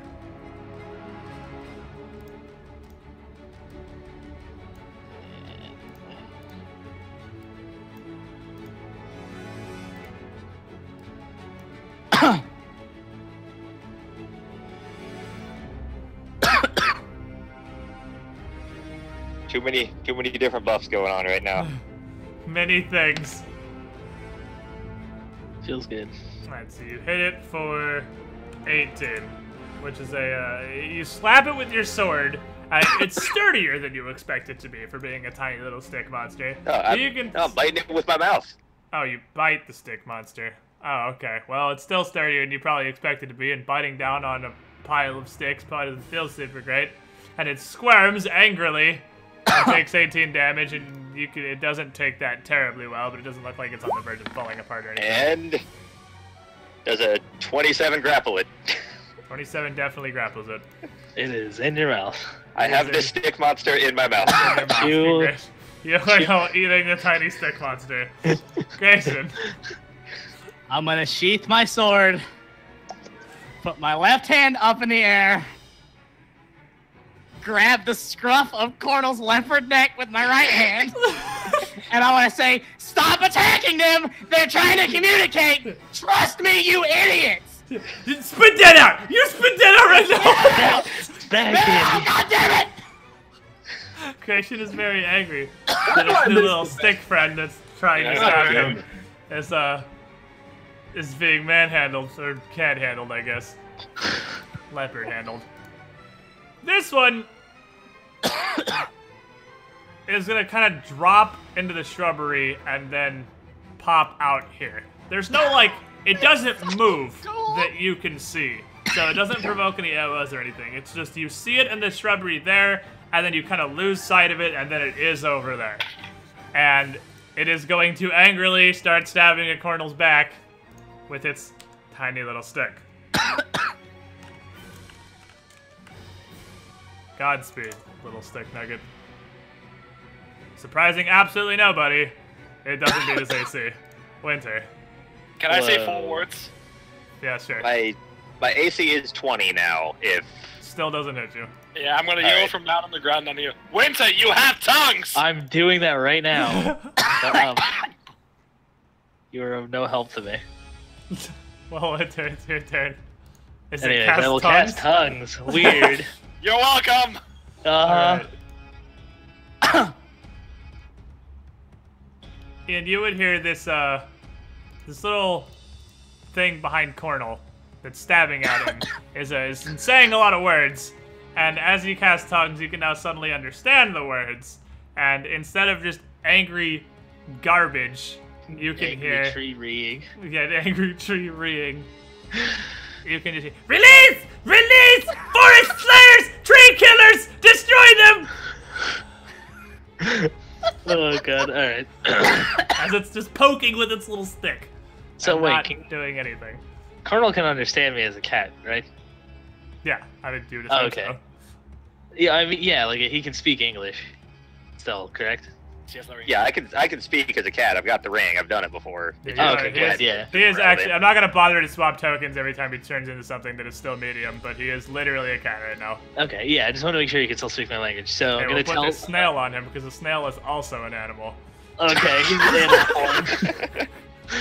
All right, I'll let him know that he needs to put it down, and I'm gonna try to speak to the thing and let him know that we're not gonna try and keep killing his friend if he'll stop to talk to us.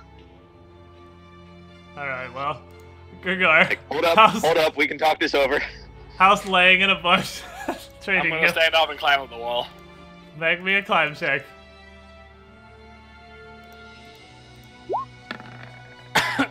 Damn it, you climbed up the wall. Yeah, easy. This one Is that the one being chewed on? The one being chewed on. Damn it. My adrenaline. Is going to frantically stab at the thing that is chewing on him.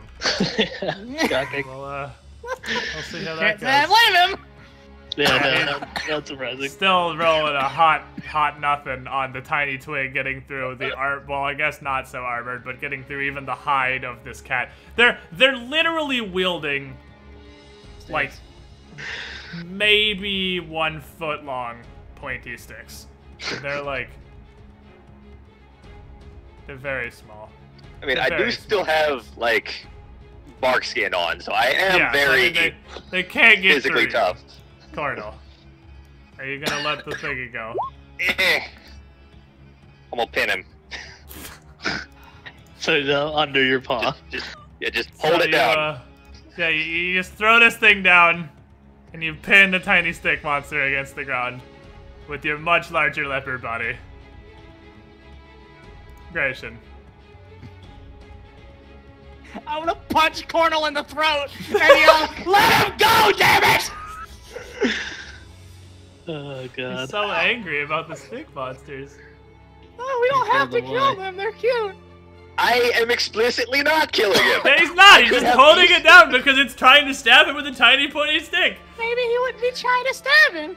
I mean, well, he's not trying to stab him now because he's I'm pinned. trying to get him to stop. Do I even need to roll for it? I mean, I'm not looking to do the damage. it'd be non-lethal anyway, so. I mean, roll if you want to try to punch him, roll. If you want to just if you want to punch him, roll. If you want to just smack him, no, there's no roll. You're just like. Stop it! It's a bad kitty. It's a bad goddamn kitty. Yeah, I'll smack him pretty forcefully, but yeah. Yeah, but you're not like punching him like you're trying to win a fight punching him. You're just like it's. No, that's next turn. Stop. This one is in a turn, and it doesn't really have eyes per se, but it's gonna turn. What it has is a head towards Gratian and just kind of stop. Like, how smart are you? Okay, yeah, it's gonna turn towards Smarter Gratian. than me right now. Yeah, well, yeah, but I mean, I'm pretty shrubbery and grappling, and it's smarter than you right now. It's gonna turn towards Gratian and just kind of stop, like mid stabbing, and cock its head. Is it? Elf speaks of the forest! And stab Cornel again. Just kinda absent-mindedly. Damn it! I just want one! Just one time! Alright, winter up. They can't beat a 20. They just can't do it. They're so tiny. Poor guys. I'm just trying to speak to him again. My friend's no longer looking to kill him. It's looking at Gratian, I mean, not Winter, because it heard you talked, but it looked at Gratian. Yeah. So yeah, that's it. Just we're not trying to kill you now. If you'll speak to us. And Grigor. I'll look at Gratian. I'll look at Sylvan. Gratian again. And then I'll sit down. Okay, he just sits down. I don't know what's happening. And I'll make a gesture of like summoning both my rock swords and dropping them. all this thing can do is try to break out of Cornel's pin. So I mean, good luck, little buddy. Godspeed, my friend. Nope, that's not gonna work. Shocking. Surprising nobody. Not gonna beat a 30. It does not. No, it does not roll the hard 20 necessary to break out of your pin, believe it or not. So no, it's just going to kind of struggle a little bit against the angry leopard monster that is currently holding on to it. That's not chill only. And you see off towards the distance, to this over yonder. Actually, over to the left and up a little bit. It's actually kind of hard to see on the tree, but there is actually a token right there, believe it or not. A creature.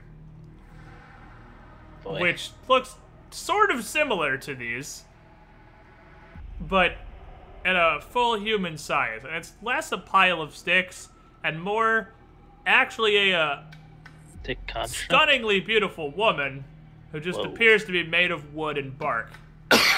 Steps out of the trunk of the tree onto the ground and says out in Elven, "You are not with the humans that set here. You are not the tree killers.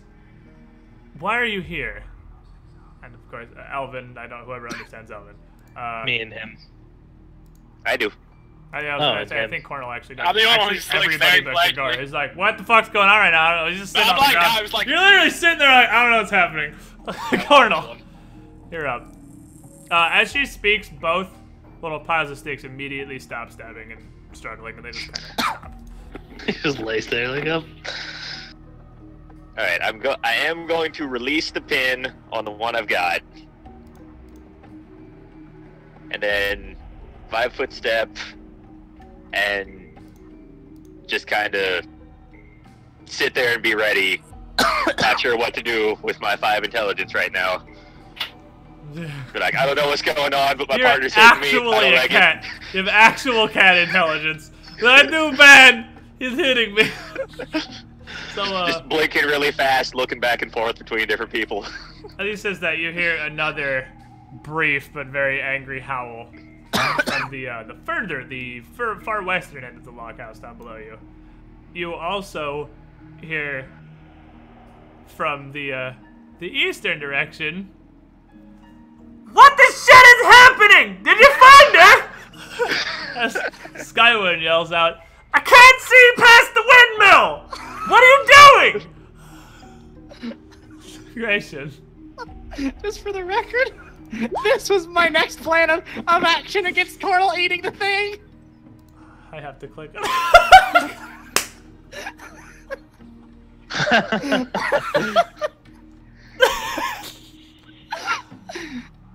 Open his mouth, let go of the thing.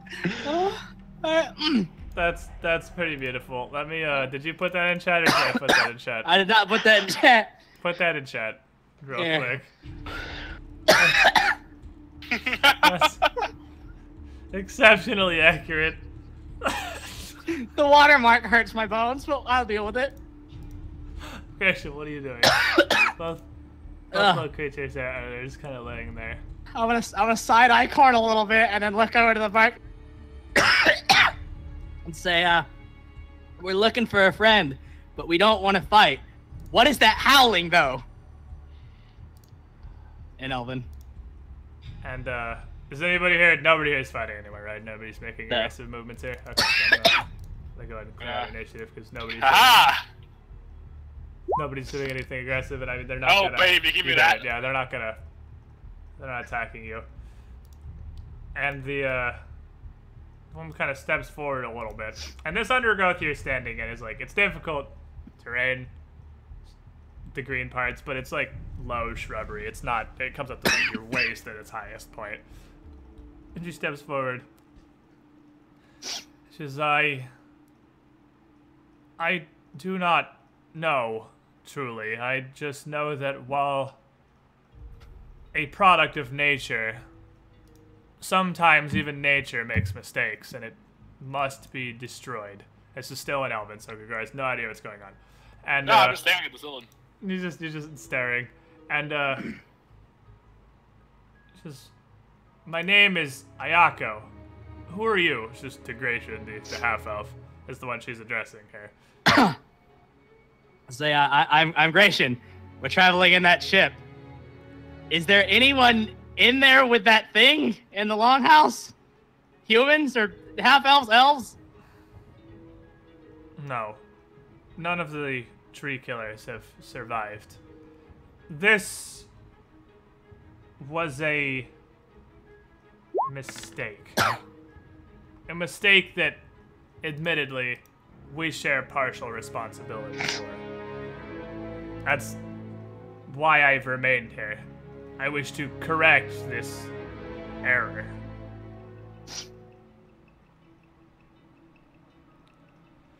I mean, I know not what the creature is now that lurks within that structure that the tree killer has built. But my twig jacks tell me it is a fearsome and aggressive monster, product as much of earth as bone.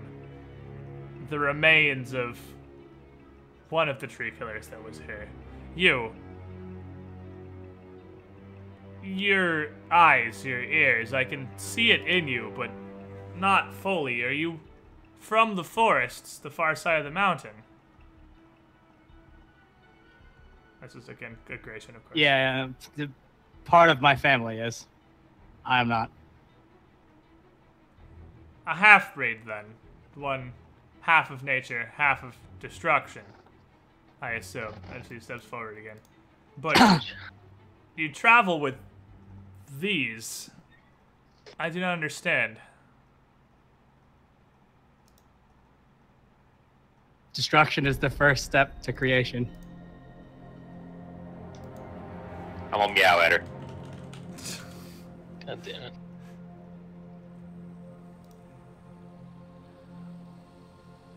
So she waves her hands. She waves one hand just kind of dismissively, and the two twig jacks that are there just kind of disappear back in the shrubbery from whence they came, and you almost immediately lose sight of them again, even with Gratian's perception. They're just gone. I mean, roll me perception, Gratian, if you even care to really look around and see if you can figure out where they went. I mean, I'll roll it.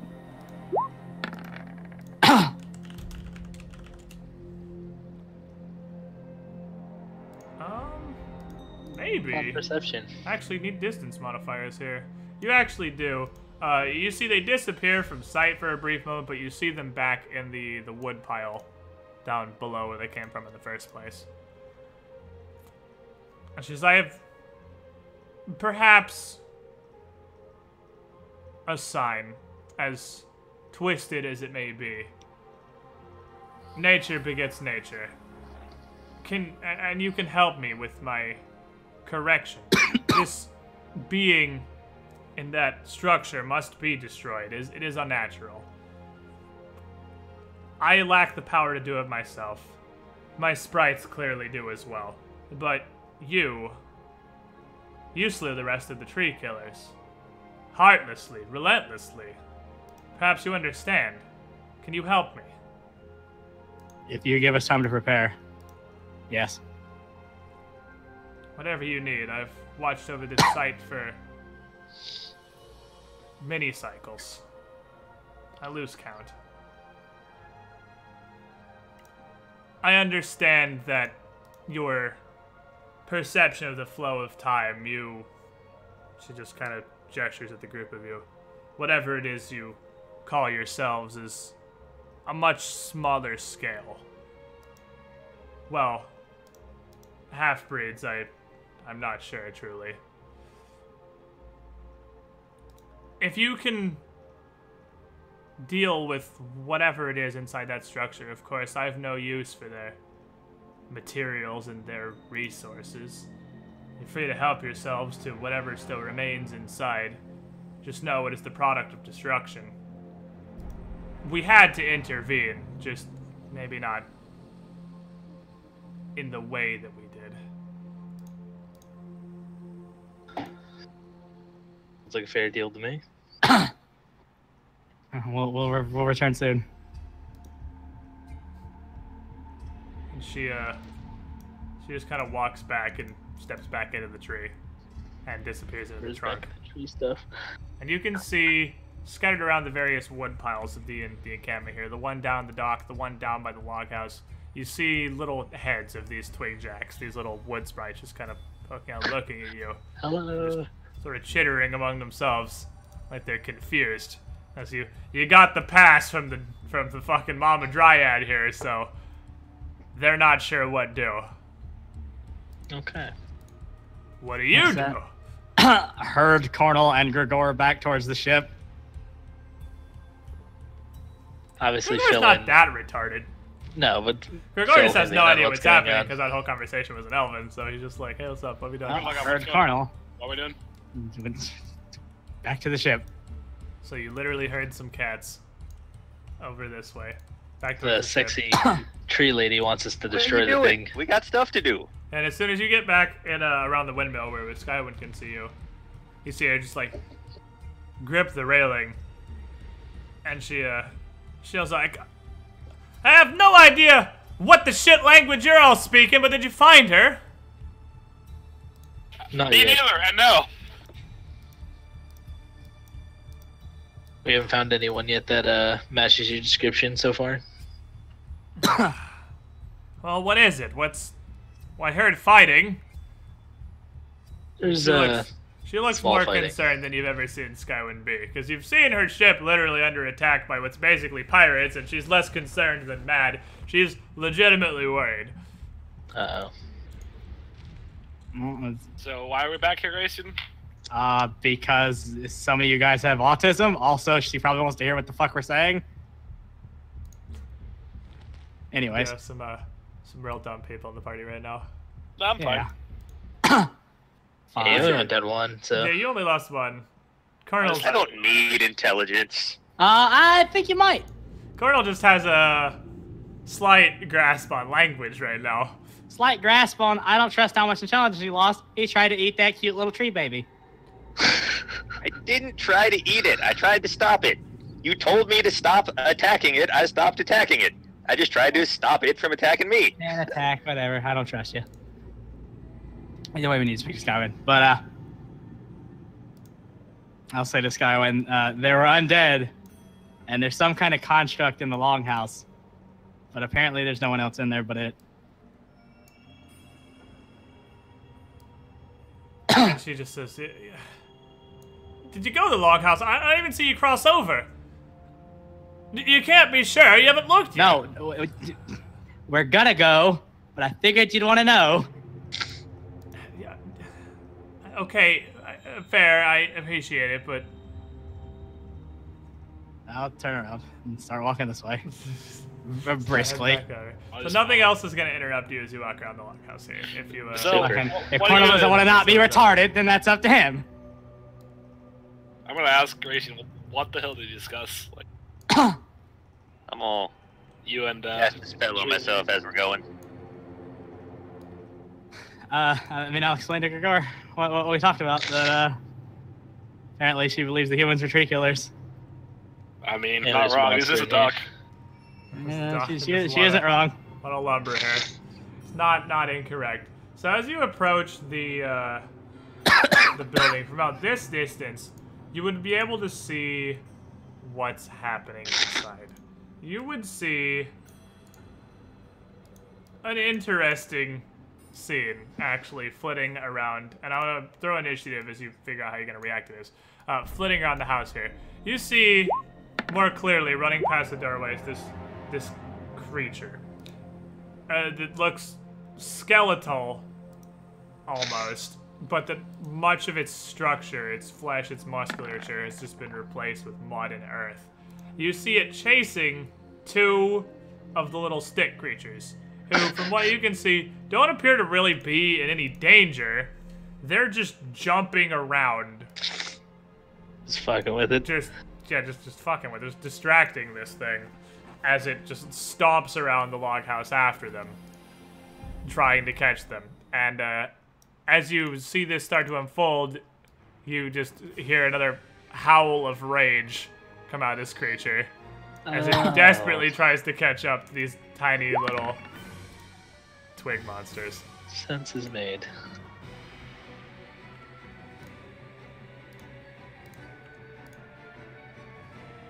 Let me throw a bunch of initiativo checks down real quick, like. And that was Greater Magic Fang I cast on myself. Okay. Just, Was you planning on eating some more dudes today? Oh, that's actually.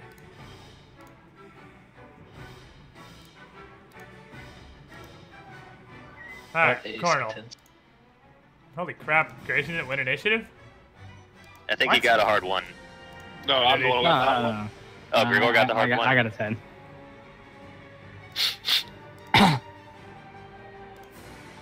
That's tough. Grigor, I need a roll off because you actually both have a +8.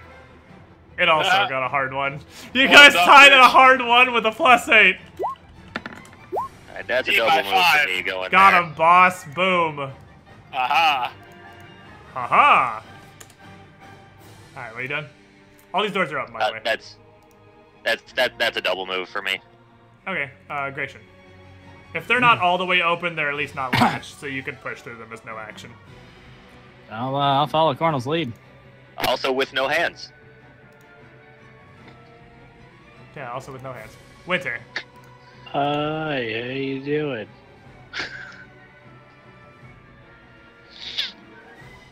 That's me. Yeah, I'm just moving. Okie dokie. Which Wait up, guys. This one's just like, heh over here. And this one goes, heh back here. And the thing. How annoying. Which, seems to be pretty upsetty. Is going to charge straight through this door and attempts to slam at the little twig jack. And it's gonna smash it. Wow, okay. So it comes up and it smashes the twig jack it gets closest to.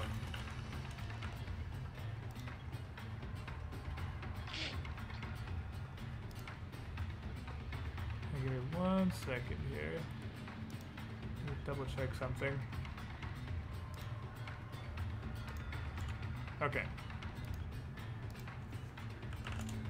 And the twig jack kind of staggers backwards and looks startled that the thing actually is getting mad enough and fast enough to finally catch up to it. It comes pretty pissed off for you guys. Cornel, or Grigor, rather. Can I acrobatics over this, like to make that? Yeah, that's just like a 5-foot hop. Yeah, you literally can't fail that. First move. And is this door open? All the doors are open. Alright.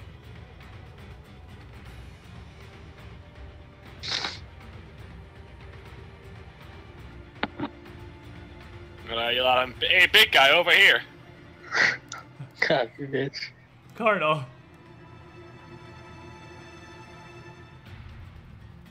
So. Actually, you're fine.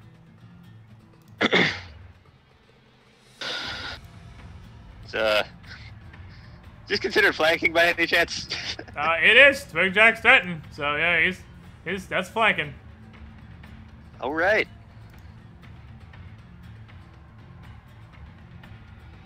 I'll give him a little bite. Okay, well, you still can't. Just a little bit.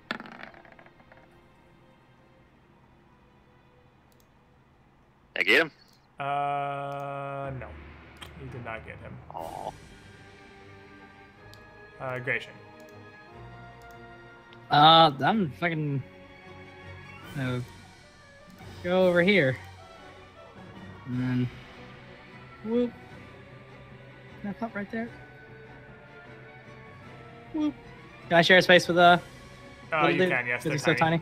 Yep, Beautiful. they're tiny. Does it seem like it has any even remotely kind of human features at all? No, it's pretty much a skeleton and a pile of mud. There's nothing like other than, unless you can do dental records, there's not a whole lot. Fine by me. Is the sermon still running? I assume. No, I would not. No, I stopped it. The sermon's Yeah, not going right now. Would have been gone. Like I would have went through all of my sermons. Yeah, if exactly. I walked it over. All right. Well, gonna try to poke the big guy. Damn. Okay. Well. That's poke. That's it. Poke successful. Poke confirmed. Poke. Yeah, the hot poke action. Studied. Also. Oh, let me. I didn't call it. God damn it! I'm so bad. And all that sneak attack. And a sneak attack, exactly. Snag attack. Snack attack. Oh baby. Boo! Surprise. Oh baby. You might I know, I ended up give rolling this it. thing the business. All right, So so it has DR. yeah. You feel like, but I mean, you immediately crit it, so that's a pretty good way to immediately get through DR. Winter.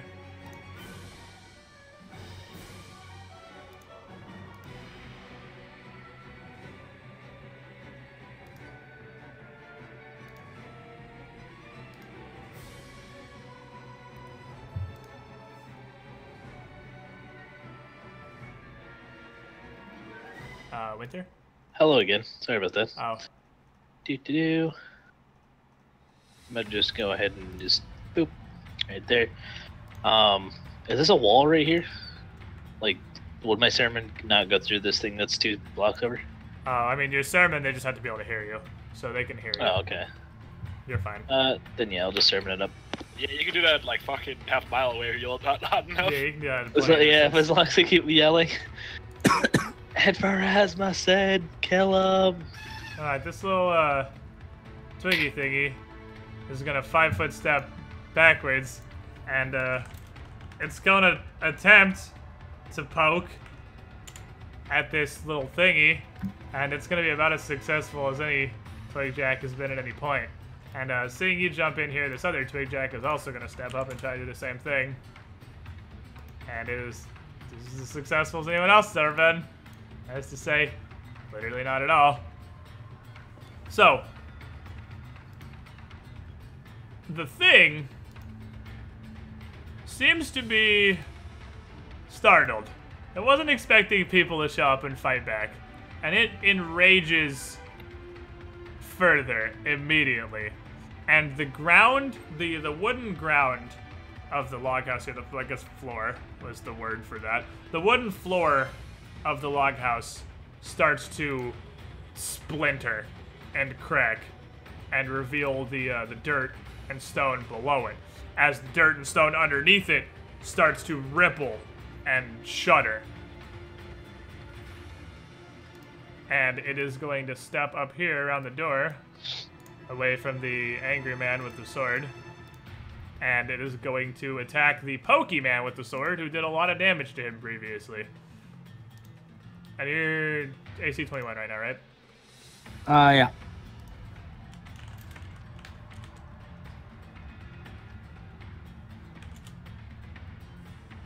So as it moves, its skull and the top of its spine kind of stretch out of the muddy mass and snap at you. Its jaw kind of distends and almost expands as it tries to bite at you. And you ain't having none of that. So you duck under, and that misses you entirely. But it hits you twice with a combination of the bone and dirt that makes up its body just smashing into you. And you take 19 damage. And I need you to make me a will save.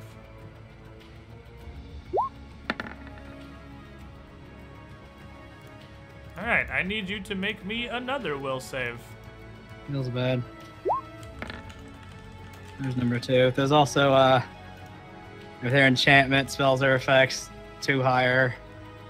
They are not, no. And, there's something else.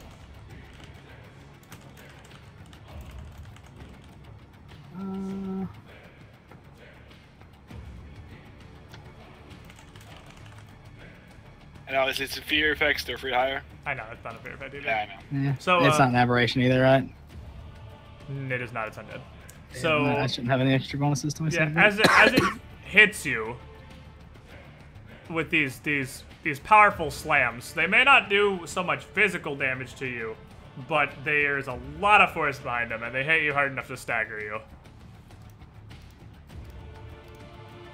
Damn. So you were temporarily staggered. Grigor, the entire area of the log house and around the creature is now difficult terrain God from fucking damn it. the rolling earth. Of course it is.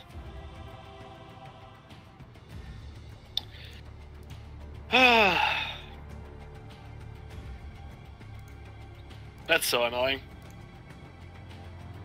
It is.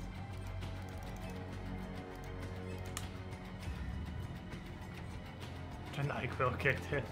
Damn it. Sometimes Jack gets me with one. Can I step up here? I know I can't 5-foot step, but can I? Yeah, so you can step up on that table, and that would remove you from the difficult terrain since you're not on the floor anymore. Oh, would it? Okay. Yeah, because it's the floor is warping and rolling. Right. And that's what's making it difficult to move. How thick is this wall?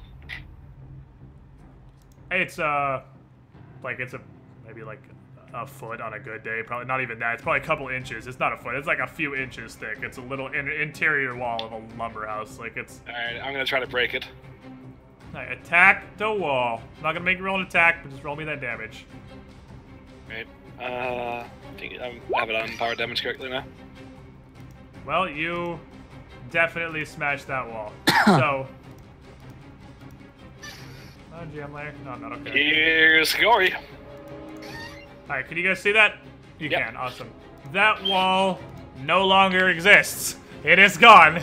It has been destroyed. Hey, bitch. Cornel. So can I full attack from here at it without cover? You sure can. There's not a wall there anymore. You're going to just Sounds blast great to that me. shit down. Alright, there's the bite. Do not bite it. You don't eat the mud monster. It feels bad. There's a claw. You do claw it. And there's a claw. You get One one claw. claw. What was the die on that one? So I guess I'll roll a d6 and cut it in half.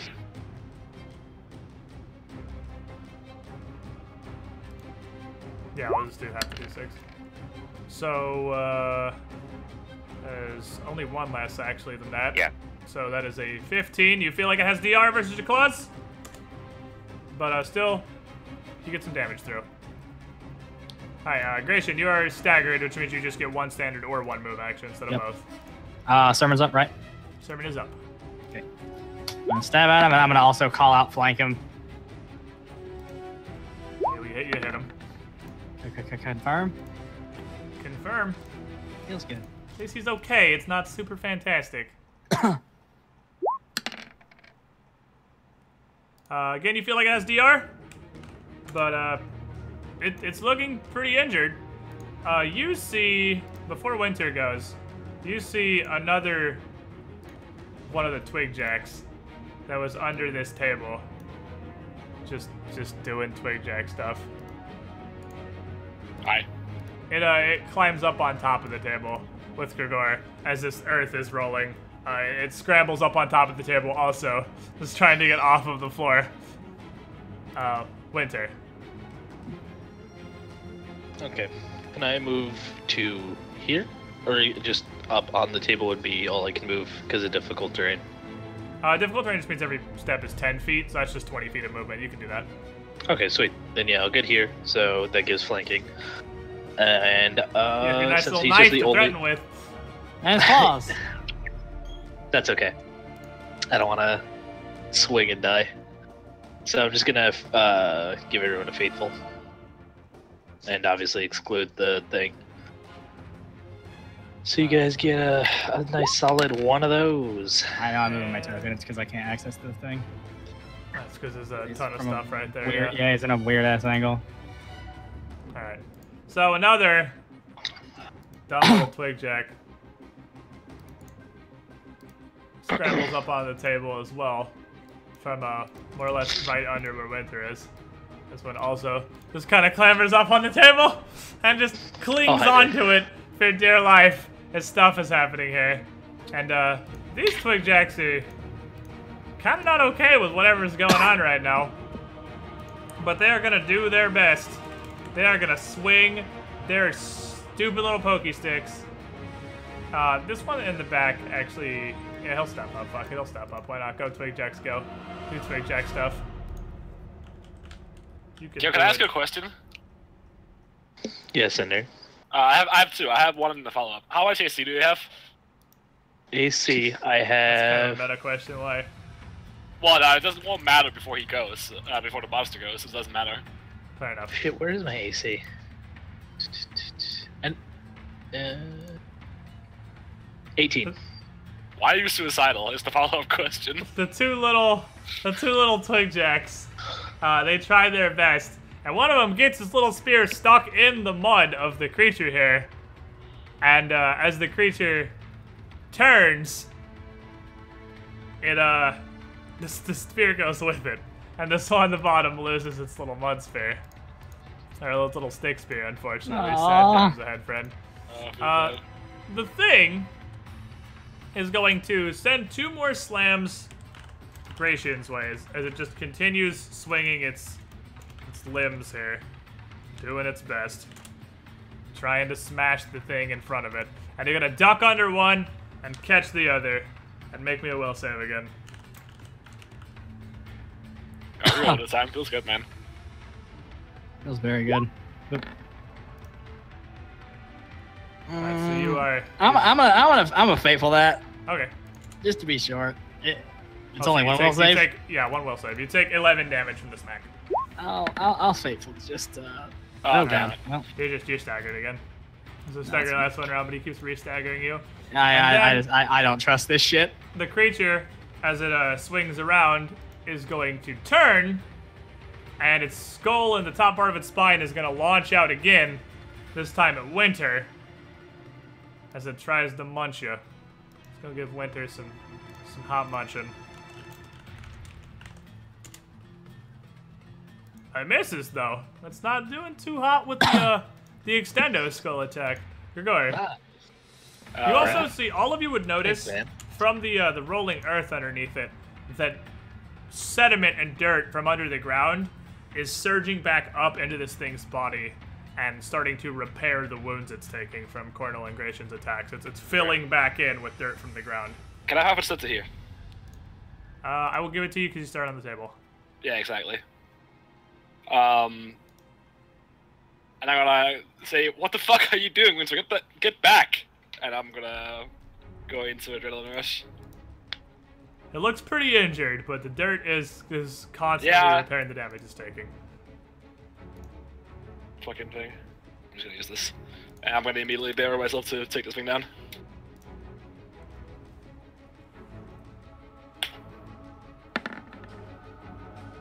That's a hit. That's also a hit. That's too higher. That's a miss. Alright. You want 6. No. Still a miss. 21? Oh, it feels bad. Wait, is that... Oh, it's 2 higher, so it is 21. 21 Yeah. does hit then. Never mind. Sweet. I missed the 2 higher. So yeah, all 3 hit. What are you attacking it with? That was a miss. Bludgeoning, since I figured it's on that first, and then sword, and then piercing. If Okay, the bludgeoning, there's no DRs. The bludgeoning, you're good. Alright. Turns out the mud skeleton takes full damage from bludgeoning attacks. Yeah, who would have thought? Alright, and as you step up and yell at Winter and batter this thing with your stone clubs, you batter it, it kind of staggers back, you hit it again, it falls down, you hit it again for good measure. And it's definitely not moving anymore. This thing is defeat. It is gone. Smushed. See? All calculated. As it dies, the ground immediately stops rolling as this thing's power fades. And I mean, the floor is still completely splintered from the effects of this creature, but the ground stops moving and everything more or less goes back to normal. The twig jacks, as this thing falls over, all immediately start cheering, hopping up and down with their dumb little sticks. The one that doesn't have its little stick jumps on the thing and starts what looks like it's going to be a pretty long process of trying to drag its stick out of the thing because it's very tiny and not very strong and not doing a good job of pulling the stick out of the thing. It's very stuck. And the rest of them seem to be very happy about the fact that this thing has fallen. And they cheer for a couple seconds before they all just kind of surround it and start beating it with their little spears. Just not stabbing it. I want to try to help the guy get his little spear out. I mean, you can grab it and just pull it out. It's not I'll that pull it out and hand it to him. Tiny. You pull it out, hand it back to the guy.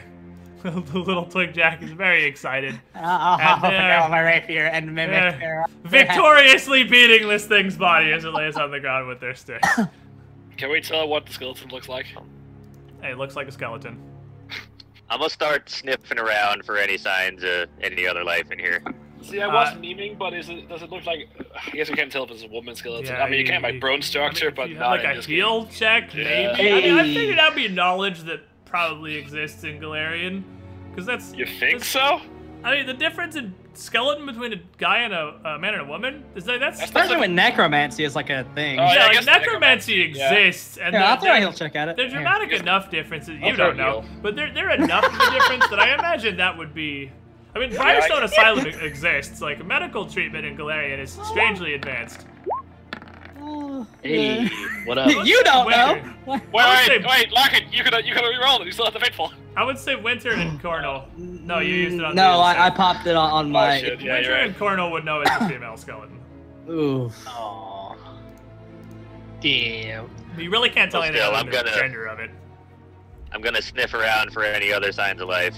You do not Probably smell not any find other anything. signs of life. There is, I mean, you smell a couple of their twig jacks that are just kind of living in shrubbery and various log piles, but there's nothing else here. There's nothing here but twig jacks. Sniffing Just around, if I walk though, through the whole place, nothing. no, nothing. I'll gather up the corpse best I can, like those bones.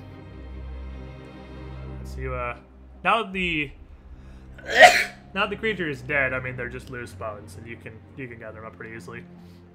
You need to Bone try and bag. carry the whole skeleton because that's a lot of bones. Bring me a souvenir, goddammit. It's gonna be yeah. So half the session, Darius I'll- doesn't do anything. I'll take the unfortunately. heavy load. All right.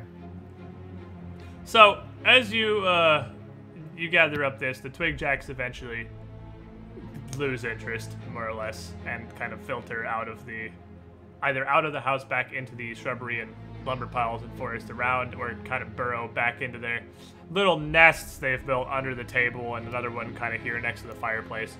A couple little just nests of stuff they've pulled together. Winter, can you detect magic for Greatness, sure? Yes. I will throw some detect magic cone. You just kind of detect magic around the area. You detect a weak signature of magic in this twig jack nest. And that is... Let me check one thing.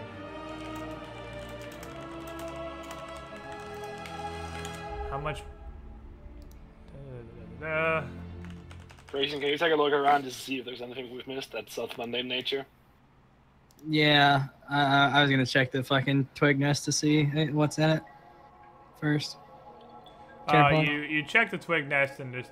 Try not to disturb it. There's 2 twig jacks in it, but they have squirreled away a couple of things in this nest. It's made of just firewood, made of fireworks. Blow it up. It's made of firewood, and it has a couple of leaves in there. It has about 3/4 of a dead frog, a particularly shiny rock, a gemstone, and what appears to be a scroll, as well as some other shredded paper, but the scroll is intact. That's a part of their nest, though. Nah, I'll leave it. Can you identify it first? Like, No, hold You on. need to read it to identify it. Yeah, I mean, if you guys screw with it, that's on you guys. I'm gonna go over to these rooms and look around.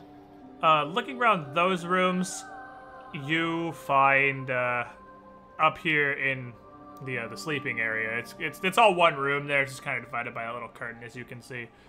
The sleeping area seems to be actually largely intact.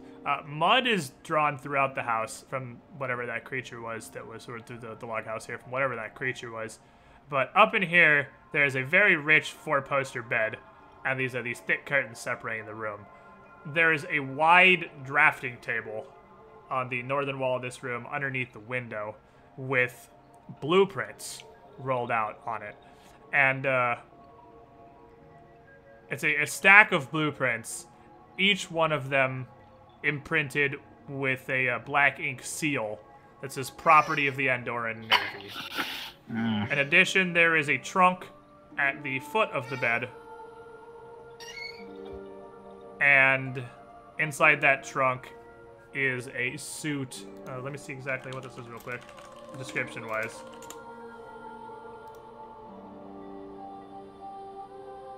It is a suit of what is armor, but it's very much ceremonial armor rather than proper armor. It is also armor, but it's armor that is more cloth and gold filigree than it is actual protection, as well as a small lockbox.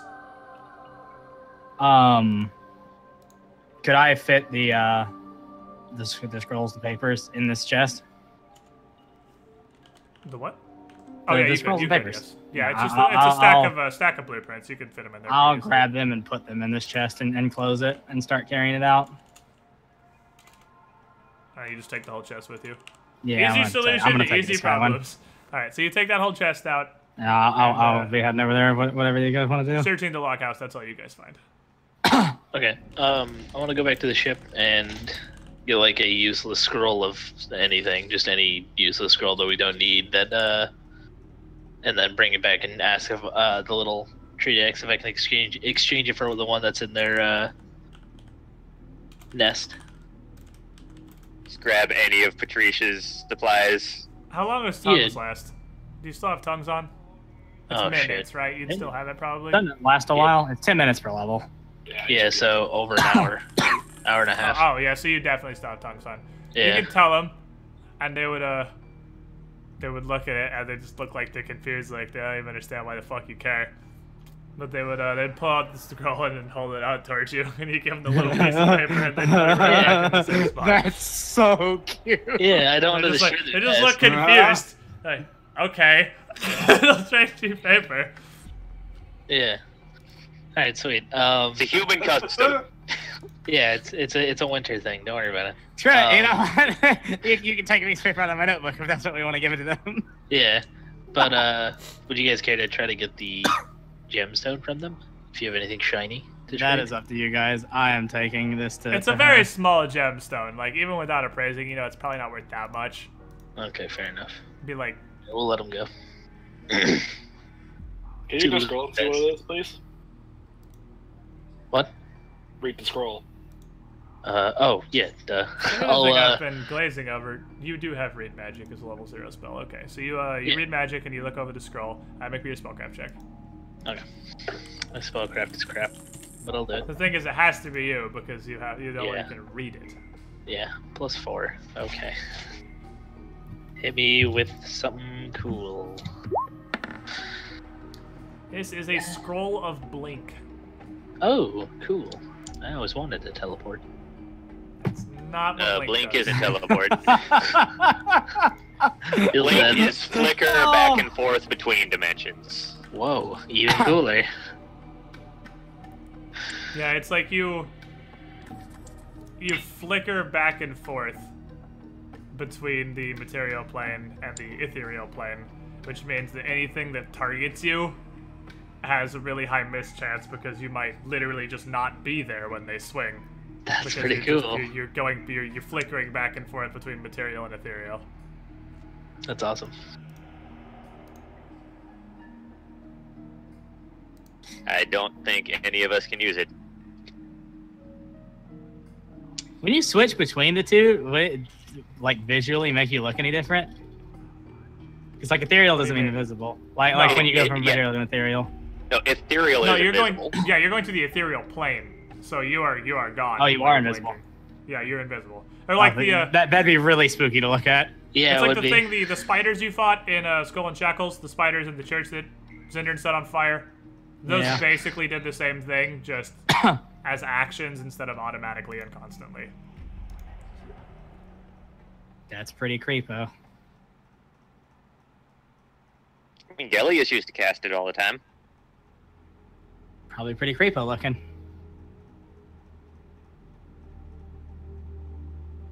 Anyways, back to the boat. Back to the boat. Back to the boat. Sweet. Well, do we want to talk You carry all this back to the boat. As you come out of the loghouse,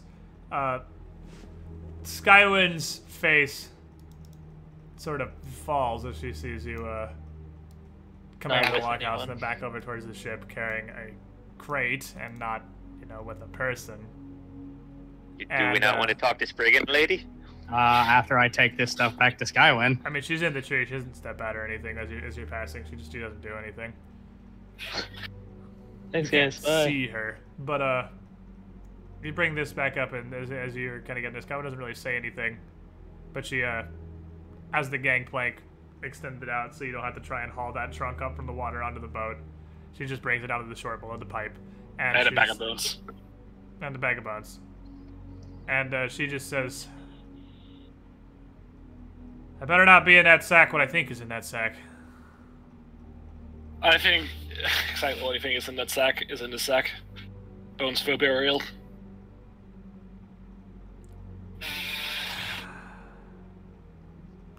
Something, I suppose. Is there no chance then? She just kind of. Do you hand her the bag or do you just have it? I'll hold it out to her in case she wants it. But... She takes it and she just takes a deep breath and just looks in it for a second and immediately looks away. As well, if it was this state already, I don't suppose there was much that could be done. Suppose not. There was the last skeleton or any resemblance of a human we found in there. Thanks for trying. I'll hang on to these until we dock into Brill, and I have some friends there that know the church. We can get a proper burial. I'm gonna put this in my cabin. We'll get back on our way in a few minutes. And I'm sorry. Immediately, just kind of flips a switch and just goes, just barks orders to her crew, just like she always does. Like she's just not even phased. She just goes back to normal Skywind, and doesn't say anything to your apology, and just goes down the ladder to her below decks cabins, comes back up, and starts going to get the ship underway. Says nothing. Well, nothing that she would normally say. Right? With the little trunk? Yeah. Like I'll bring it to her. So you are you gonna go down or wait till she comes back? No. I'll wait for her to come back up. I'm not gonna trip fast. You offer the trunk to her, and she she'll say, "What's and she'd open it and see inside the armor and the blueprints. She'd just kind of nod and close it back up. And she says, "Thanks, Gratian." Yeah, I'll say I'll be back in a minute, and I'll head back towards where the Spriggan was. So you go back out towards the Spriggan, and I'm assuming by yourself, because I don't think the party's gonna care enough to come with you. I'm gonna go with him. Anyone else gonna go over with Creed? Just kind of wander after him as a cat still. Nothing, whatever you do talking to her, trying to interact with this tree, it's just a tree.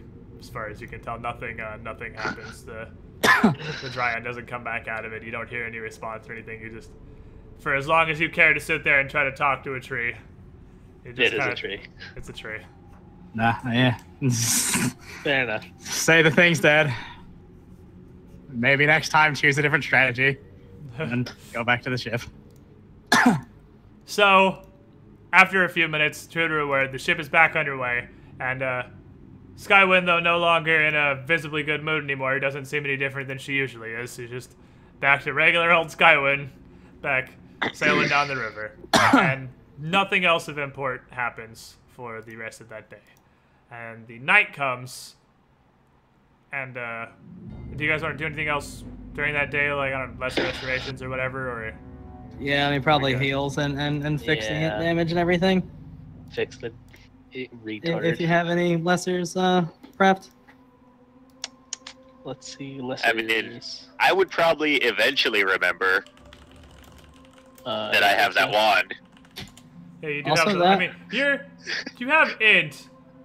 You have 5 int. You're not a complete dumbass. You just mostly.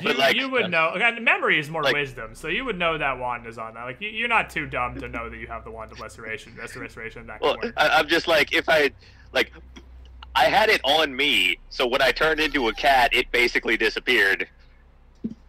And I would eventually remember, oh, I get that back if I turn into a people, huh?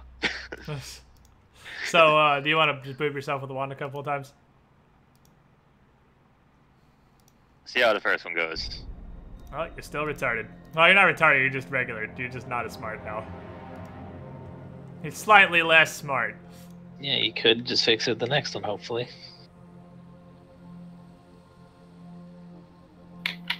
I mean, even if it doesn't, I don't need... Oh. Yeah, you and Gregor are both in the hot -1 ant right now, which is just like, meh. That's pretty whatever. Yeah, all of us. Hey, I rolled this character with 10 int. you're back to where you started. So, anyway, that night, do you guys, you ritualing? After that fucked up day, I say we actually have a rest. Yeah, I guess. Like a real rest.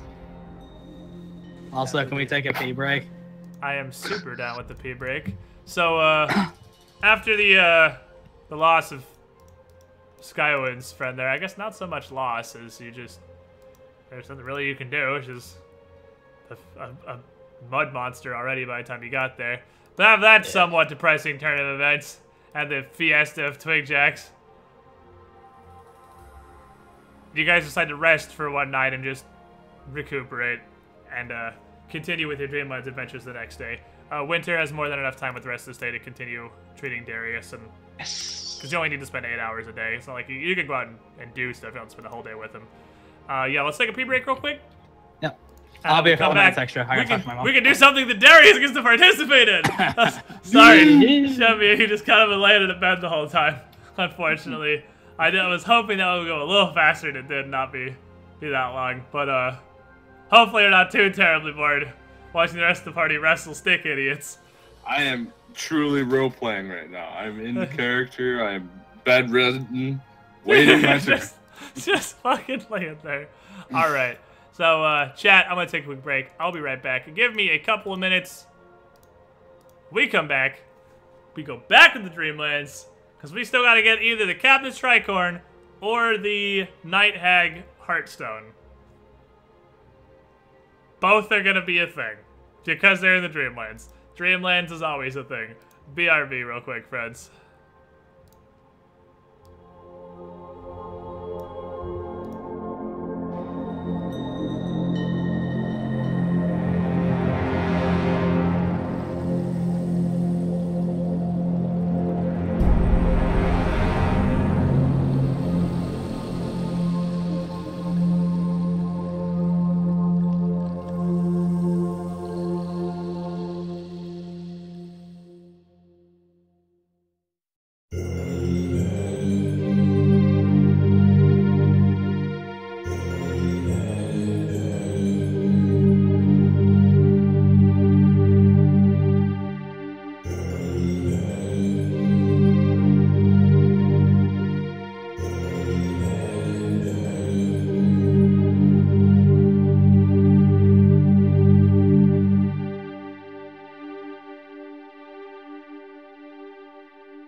Welcome back, chat.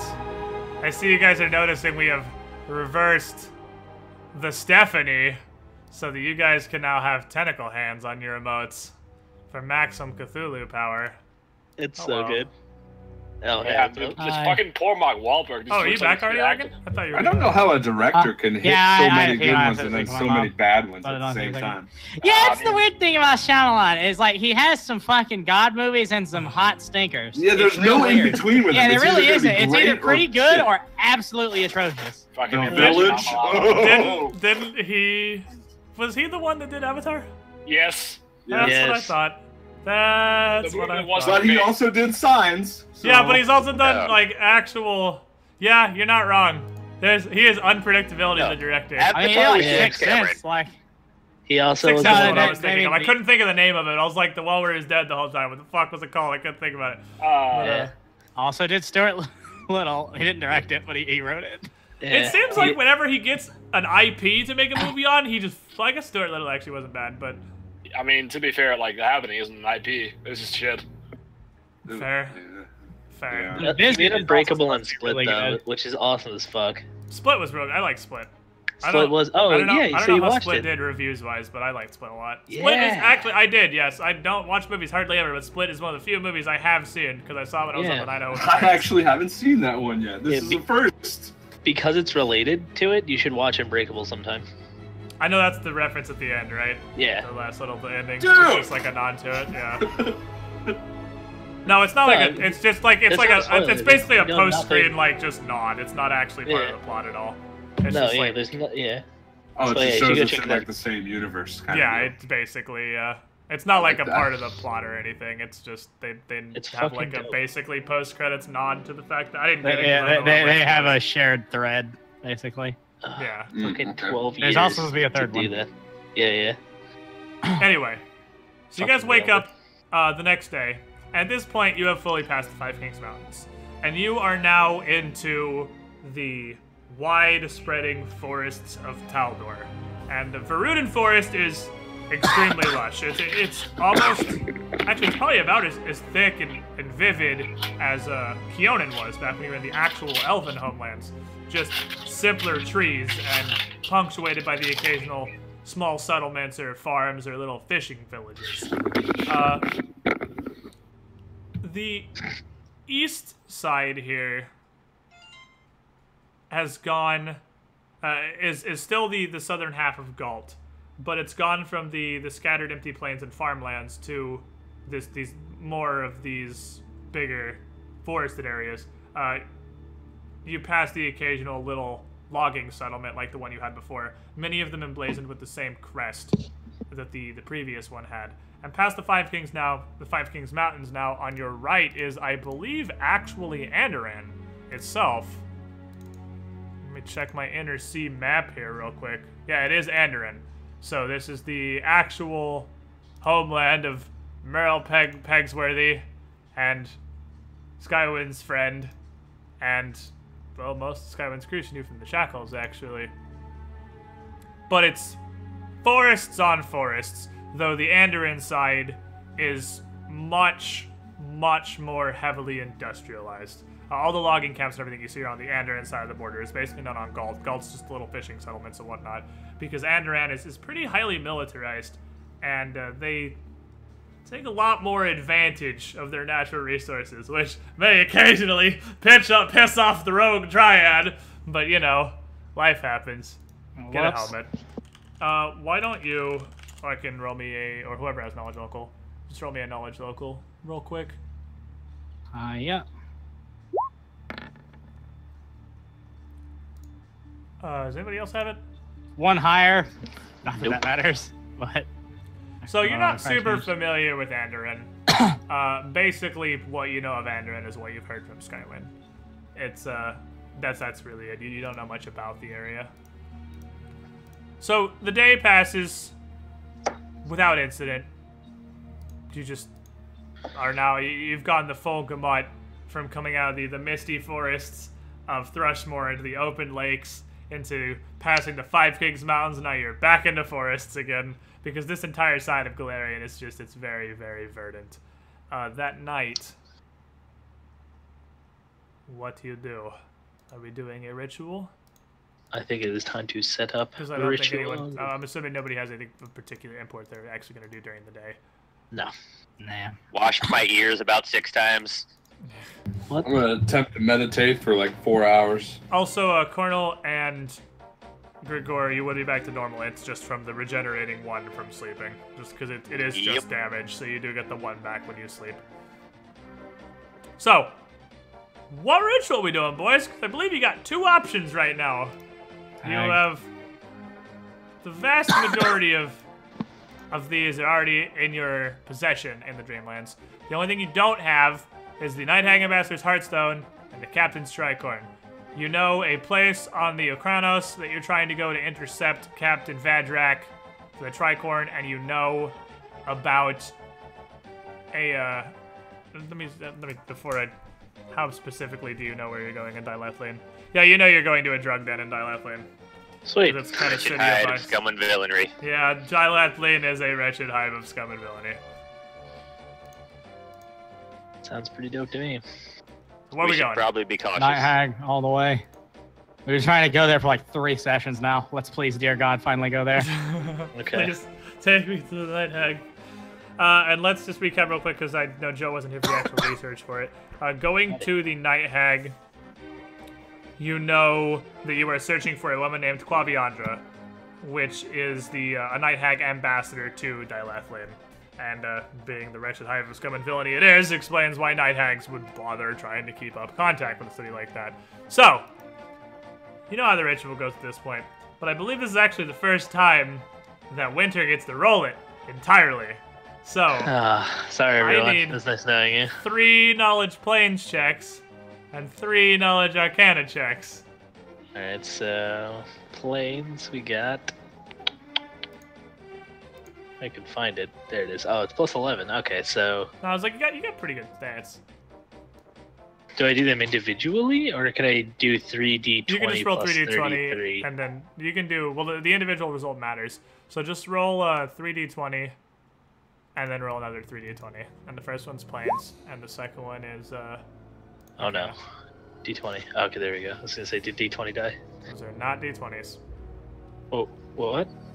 Oh, Yeah. Those are, you got a 21 and a 25. those are some dope rolls, but unfortunately you cannot roll a 25 on a d20. Actually, Yeah, that's not on There the we list go. of, hey, that's the opposite. Oh, good. Oh, you used up your good RNG! Oh, holy Yeah, because shit. those D30s were actually really good rolls. That's consistent awful right there. Oh my goodness. Can we just take 66% of those 3 D30s?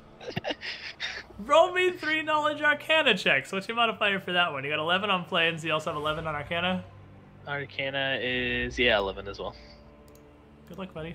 I'd like to point out, I before doing the ritual, I put the circle around it to stop evil things from coming in. Oh, yeah, you do that every time, don't you? You put the Every word single time. circle of protection against evil because you don't want to deal with Yeah. this bullshit. I really don't want things to come out and do evil touch stuff to us. Evil touch stuff. Oh, man. Good lord. Super. Wow, not a single die above average. Yep. 6 failures. Well, it's a good thing you do the ritual in a protected environment now where you have the circle of protect against evil. Because as you drop the staircase on the ground, it The thing screams at us. it drops through and makes the something absolutely does scream at you. It drops through and makes the staircase leading downward, and you hear a shrieking noise come out from it before the staircase kind of warps and disappears. Okay. And you all take damage from the backlash of the ritual. Yeah. All of you take 13 damage from the ritual backlash, but it does not take you anywhere. Shocking. Obviously, you fell the hell. Does that mean we're gonna go into the dream world 13 down? You would if you don't heal up where you go in, yes. I mean, yeah, we're obviously not going. Sounds in like tonight. someone should blow channels out their asshole. Mm-hmm. I mean, I won't have the Shut channels up, when I go in. Chevy, you don't know how to talk. Well, if we... What do you mean? We do So it we should tomorrow. Yeah, that's what I mean. Like, I should just. Yeah, I thought you meant like heal now and then try it again right now. No, God, no. Heal now. okay. We fucking Wait, why not? screw this. You reset when you go in. No, you don't. You go in with what you don't You go have. on how you are. Oh, yeah. So you would I'd be down, missing all the yeah. channels I use right now. I mean, we could use the wand, but I mean, we could. I mean, just to be wait fair, until when you tomorrow go night. in, and then one channel will be enough because we have 66. Yeah, you got 13 on you. You have 6 channels. I mean, you'd use one of your 6 where you went in. Or, I mean, yeah, no, after. It's higher. Yeah, once we get in there. Oh right, yeah, it's higher in there. That's a good point. You wait till you go in. Then I'm still Okay, pretty that's- fucking feels bad though. I need some heals. Oh, what? All right, then I'll I give haven't been you- healed since the last fight. You got the 9 from sleeping, but that's it. Oh, okay. Then yeah, sure. I'll give you a heal there, Bucko. Do it with a wand. Did you just call him Bucko? Yeah, Use wand, damn it. I Not heard real you. heals. Ooh. Now, my non-Dreamlands wand. I got 42 It's light gonna be wounds, fully 1d8 charged, plus yeah. 1. Yeah. Yep, because you haven't fucked with that yet. Alright, so 1d8 plus 1. How many of those would you think you need? Like 3? 8 plus 1? I don't know, like 20? Shut up. No, give me 4. I mean, on a scale of 1 to 81, he's about a 46 right now in health. Yeah. I see. Did you see that meme too? That's pretty good. That's pretty good for It boots. was. Thank you. Yes, I do also look at the We good. Pathfinder Reddit. All right, you want to try it again? About a ritual This better? was a Facebook group I saw it in, good sir. That Okay. sounds like You're so getting like a much fucking worse. normie. Yeah. Anyway, so are you trying the ritual again right now? Yeah, fuck it. 3d20. Is the magic circle gonna last that long? It lasts like 9 minutes, so yeah, it'd still be there.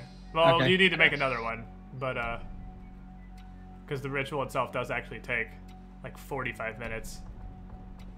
So you would need to use another second If you level spell for even protection against evil. Have one I mean, prepared?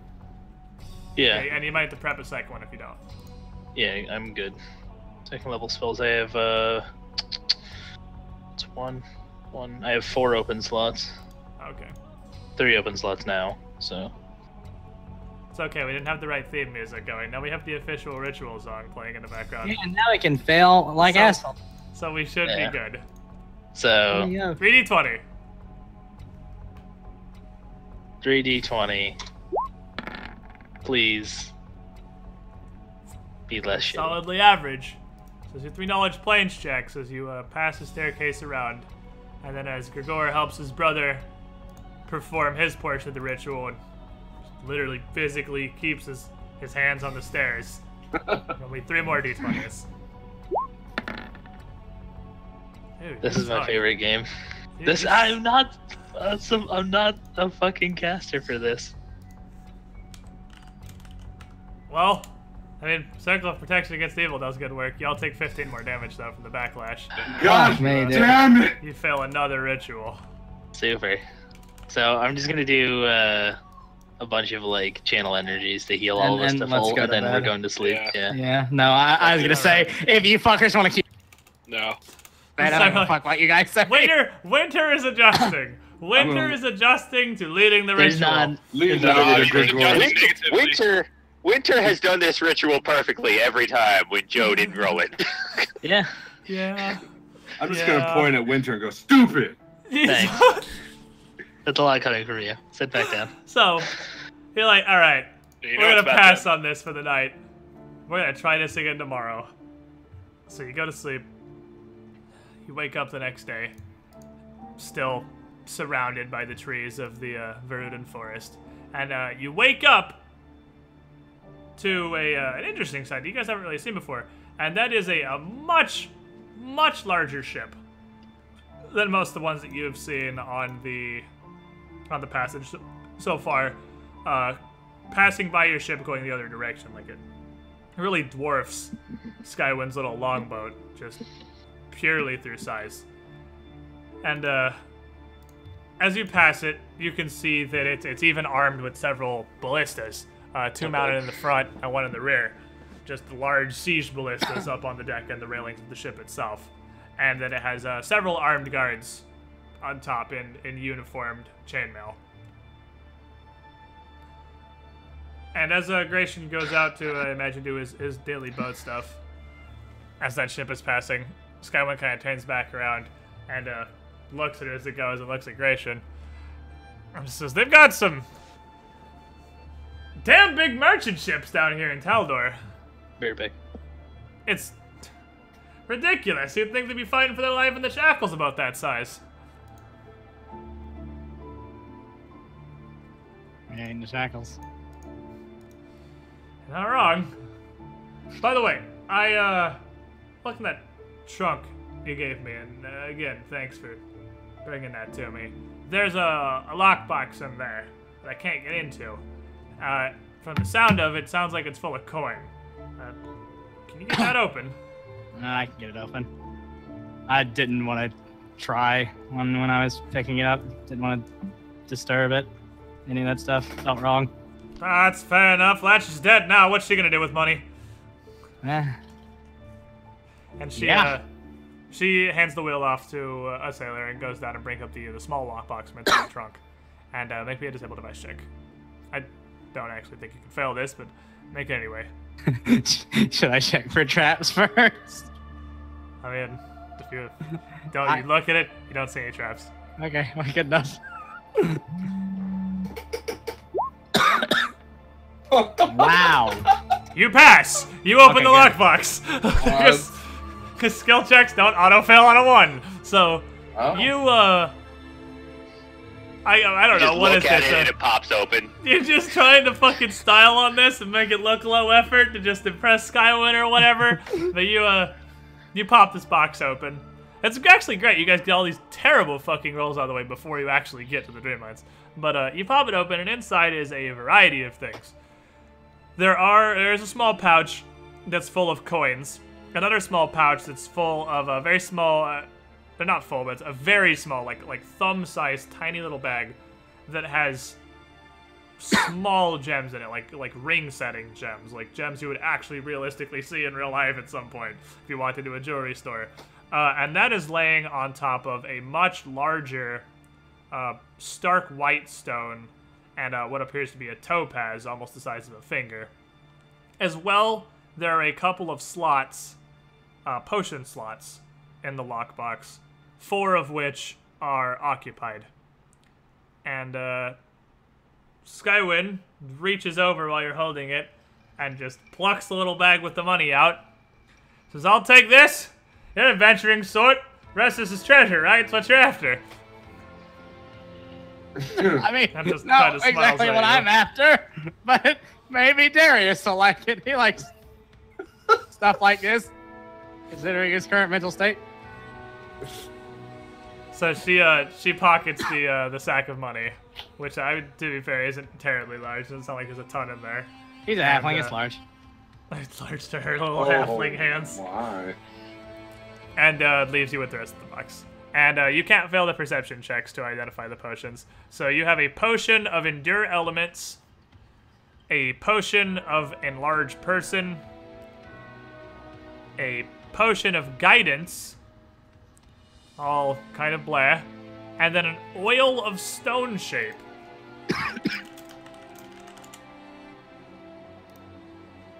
And that one is a little interesting. Because an Oil of Stone Shape, it's not a potion because you don't drink it. It's basically a potion of Stone Shape, but instead of drinking it, you pour it on whatever you want to use. Pour it on me. The magic. Pour it on me. I don't think you're actually stoned enough for it to do anything to you, but you can use it. It casts Stone Shape, so you could like pour that on a stone wall and make a door, kind of thing. You could pour it on a stone door and make a wall. What if we poured it on? Can we pour it on Grigor and make a giant hole in his chest? He's not actually stone, so no. Honestly, I should have thrown this in the ocean. Like, we have an earthbender. We don't need this. But you have that, and you have the small pile of gems. So you got any? Appraise? It's a party? Funny yoke. The potions were Endure Elements, Guidance, and what was the other one? The other one was Enlarge Person. The one I want. which is a really good potion spell because that's a full round cast normally, but it's a standard drink out of a potion. It's actually a really good potion spell. Does it make you go large size and then you can just fucking Megazord punch everybody? Just be large. Exactly that, yes. Oh. Alright, who's got a price? I can. I'll roll a d20 with the modifier. Any praise. I mean, yeah, it's untrained, so he wants to just vomit dice. Well, there you go. The rich kid knows his gemstones. 784 gold worth of assorted small gems. And these would be much easier to offload than most crazy large gems you find, which, I mean, actually it hasn't really come up in this campaign outside the Dreamlands, because they are like jeweler sized, so it wouldn't be difficult to vendor those. Nice. And you got a nice little lockbox that doesn't have a key that Gratian can just open with lockpicks if you need to use that for things. Perfect. Pretty sure he could open it with pretty a small, toothpick right? if you wanted. It's a fairly small, yeah. It's like they're like half the size of a keyboard. Alright, And then about like 4 inches high. I'll stick it in my backpack. Okay. Always good to have a lockbox in case you want to like store something away. So, Always good to commemorate Skywind's dead friend if she doesn't want to. I mean, she still has everything else from the big foot locker. She still has the she has blueprints and the everything. dank She stuff. just, she just left you the gems and the potions. But Skywind calls the party up to the helm for a brief moment during the day, and just lets everyone know that you're going to be in Debril in about 3 days. And in Debril, it's in Galt. It's one of the largest ports in Galt. She actually likes Galt, and she likes Debril, and she's going to go ashore and take half the crew ashore and go resupply and meet some friends and hang out. And the reason she's calling you is because she needs you to actually be guards. She needs you to stay on the boat and defend it. Okay. Yeah, that's Good fine. to me.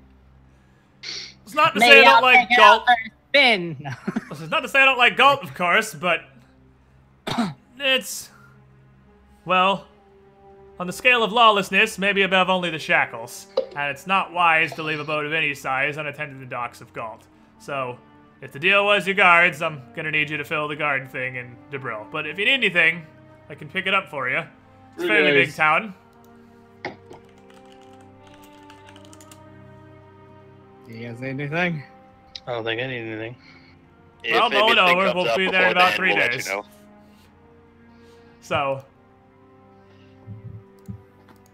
that night, Winter rolls dice. Do I have to? You do. What's 3Ds the on it. adventure? Sounds like that hat trick. That's what I'm talking about. That's better. That's It's not. This one's not gonna be. 3 more D20s.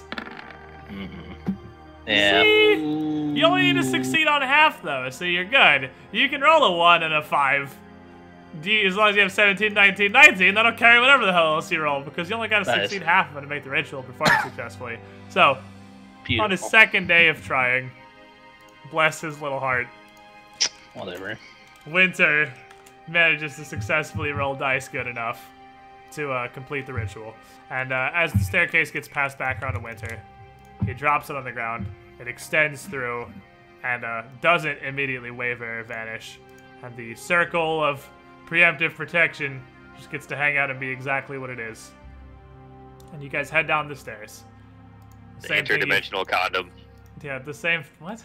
Oh, the circle of protection against evil. I was like, what the fuck are you talking about? But then I thought about it for a second and I put it together.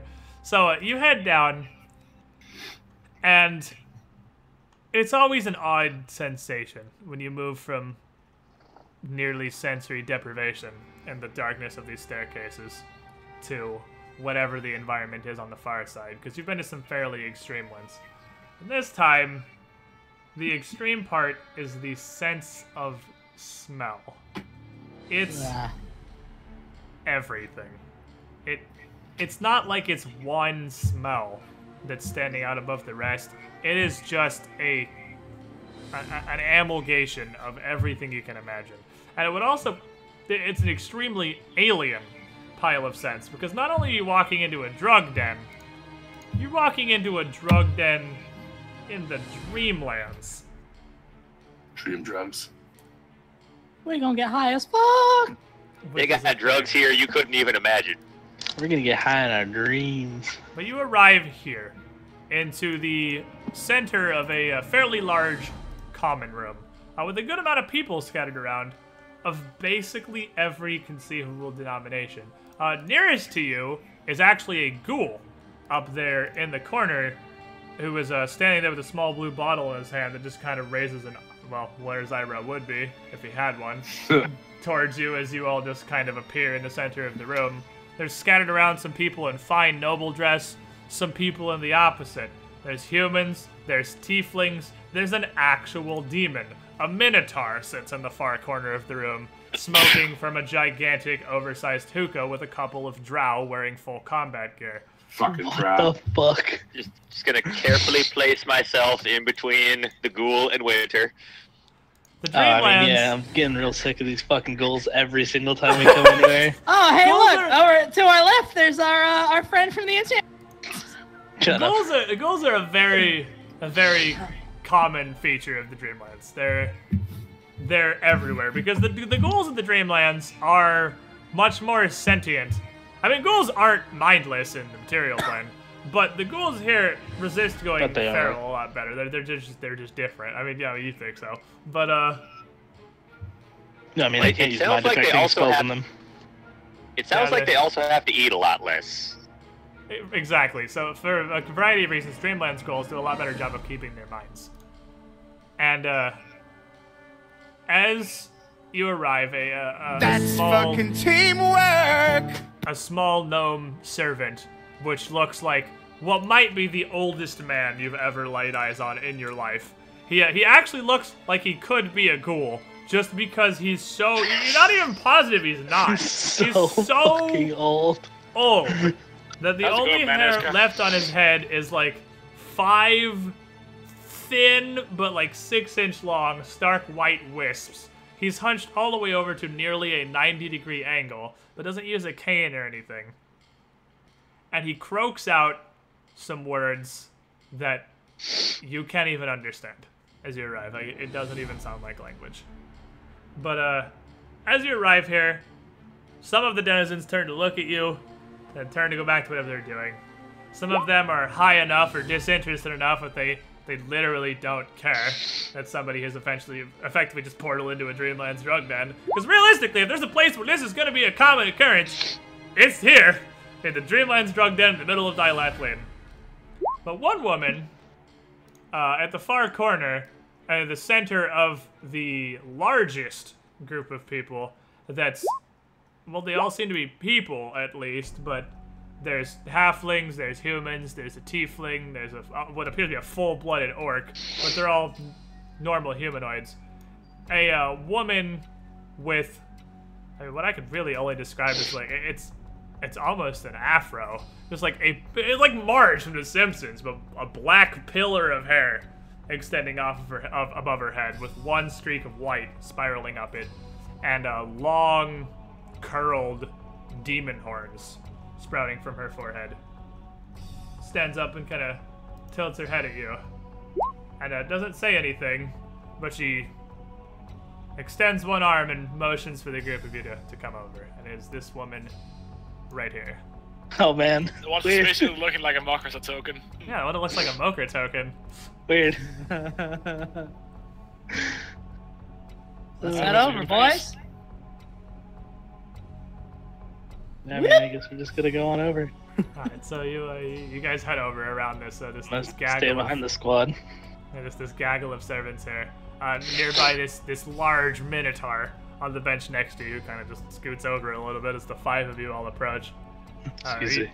Do you have Darius, just before we continue? Because I want Darius to miss literally everything. Darius, no! Darius is dead. Rip God. and pepperonis. Hello? Oh, there he is. Hi. There he is. Okay. Darius, I don't what know happened? what the fuck. I couldn't hear anything. Oh, you were just on Discord. I gotcha. I understand. you're in the middle of the drug den. And Okay, the party I is see. moving over to talk to this demon-looking woman that literally has horns.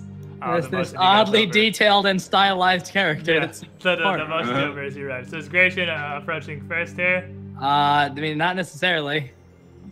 I figure we approach as a group, but I mean, I can be in front. Jesus fucking Christ! Oh, You man. gotta put up a Oh, jump scare baby. warning. Holy fuck! She Good stands up. lord! She stands up and turns to face you as you approach with a wide, How the fuck do you pronounce that name? a wide smile on her face. And she says, "Welcome, welcome. Oh. You do not frequent this place, do you? You. Fuck no. Where do you hail from? You seem a more interesting sort than this." And she just kind of waves her hand over the entirety, just gesturing the whole room. "Drivel. I am Quaviandra, ambassador to Dilathli, an emissary of the Night Hags." Ah. "Oh, well, come now. Are mannerisms truly so different where you hail from that introductions are beyond a formality?" And she, her smile kind of fades a little bit. I'm Gratian. Hi. You're I'm stunned Winter. about the way she looks. Good lord. It's a pleasure. It's a night hag. They're not entirely attractive. I had hope that, like, how did Winter come out of this? I mean, that's the crazy part, right? Night hags, in general, that look like this, give birth to changelings, which look like winter. Yeah. What up? I got nothing. There's no logic here. Hey, Winter, it's your mom. That's not I mean, my mom. this would be kind of interesting because, I mean, you would know that, I mean, your mom is a hag, obviously, is a changeling, so this is probably the first time maybe the first time you've actually interacted with a hag in your life. True. But, Oh man, your mom's probably disgusting. Jesus. Yeah. You killed my father. Prepare to die. I don't think Jesus was involved with the creation of these looks. I guess you're not. But this hag is dressed in a very expensive finery, and it stands out from the rest of her retinue here, who are dressed in varying degrees of poorly to modestly at best. And, do you introduce yourselves, I assume? Yeah. And you don't just stand there like a bunch of fucking weirdos. Oh, stunned on my I'm way through it. actually terrified. I'm amazed by this place. I mean- Winter, you're the one with the charisma. Yeah, you can't even say something. It might be your mom. I'm stunned. Yeah, that's fair. You're not saying anything. You just chilling. I had nothing to say to her yet, no. Okay, so she continues. You may wonder why somebody as high as myself would Hi, reach alright. out to newcomers here. Oh no, she just dismisses Gregor. No, I don't partake myself, of course, but what better place to meet and interact with the people of a town such as a den like this? I assume from my initial conjecture, you're new here. You're no residents of this city. From the look of you, not even this plane of existence, right? That's right. And she, of her retinue here, the one that you're all kind of, that's close to you, that you're all kind of standing around, is a bard with a fucking tambourine of all things, who is dressed in silks, but much cheaper silks that just kind of layer and overlap, and you can see basically none of her actual body. And she just waves it. She just reaches out with a hand and just pushes the tambourine that she's just been kind of playing and singing this whole time. Just kind of pushes it down, like, stop. It's time for you to stop. And Making that thing she looks Ugh. says to you, I need the help of an outsider, such as yourselves, perhaps. Come, walk with me. And she heads over this way, towards the door on the western side of the room, and opens up this door, which leads, as she opens it, to a roll of multicolored smoke that washes into the room immediately. And she just walks out into this smoke. And let me move you back over to the map here. Where the fuck is your flag? There it is. Oh, I can't ping you on that one. Oh! Ping, goddammit! There we go. There you go. The western door there is the one she went out through into a hall that is just completely full of smoke. And assuming you follow her, as you follow her out into the hall, this hall is just lined with various just massive and small, all sizes and shapes of hookahs and just smoking implements. And everybody out here, they're largely passed out on the floor, actually. Like the dude bottom left? Yeah, that's my favorite. Passed out pantsless in the corner. Just wrapped around what almost looks like a comically oversized cigar that's just laying on the floor, still slowly smoldering that he was smoking. And she heads down this hall here, down to the southern end of the room. This place is really weirdly shaped. It's kind of awesome. Well, it's kind of interesting looking. So you all follow, I'm assuming. Darius, think you're either asleep at the wheel or disconnected again. I'm here. Jesus, take the wheel. I'm here. Okay. Oh, I thought you were dragging us. Oh, no, because like neither Talcon's moving, so I'm just making sure. So she leaves you down here. And she turns back to you and puts back on the big smile. She says, well, I have use of outsiders such as yourselves. Always. Because you know what's interesting about a new visitor? You know nobody here, and nobody here knows you. Oh, That's good. an asset. You must understand, surely. We're about to get raped. Maybe. Well, We understand. I have had some problems recently in my life, and I would like you to root out the cause for me. Now, at least some of you seem to understand the concept of wealth, but, and she reaches back to a pouch on her hip and pulls out a handful of 5, like finger-long cut sapphires. Like they're hexagonally cut. They look like blue rupees from Zelda, basically. They're very finely cut. And she holds them out in her hand in a little pile. And she says, that is, I believe, enough for one for each of you if you can assist me with my troubles. I believe one of my retinue means me ill. I want you to find out who. I believe we need can to do go that. on. And she puts the sapphires back in her pouch. And she says, recently, we've been the target, I will say, of several assassination attempts. I've found poisoned food. Fortunately, I have one of my servants try everything, so no loss of meaningful life there. Oh, okay. I've had a silken robe delivered to me anonymously that we discovered was cursed with a very powerful enchantment. And most recently, these assassins have grown quite bold. A group of men and women, much like yourselves, caught me on the passage between Dilathleen and That's my own fucking teamwork! establishment a few miles outside of the city, and tried to take me through brute force. I had to replace my heartstone after that one.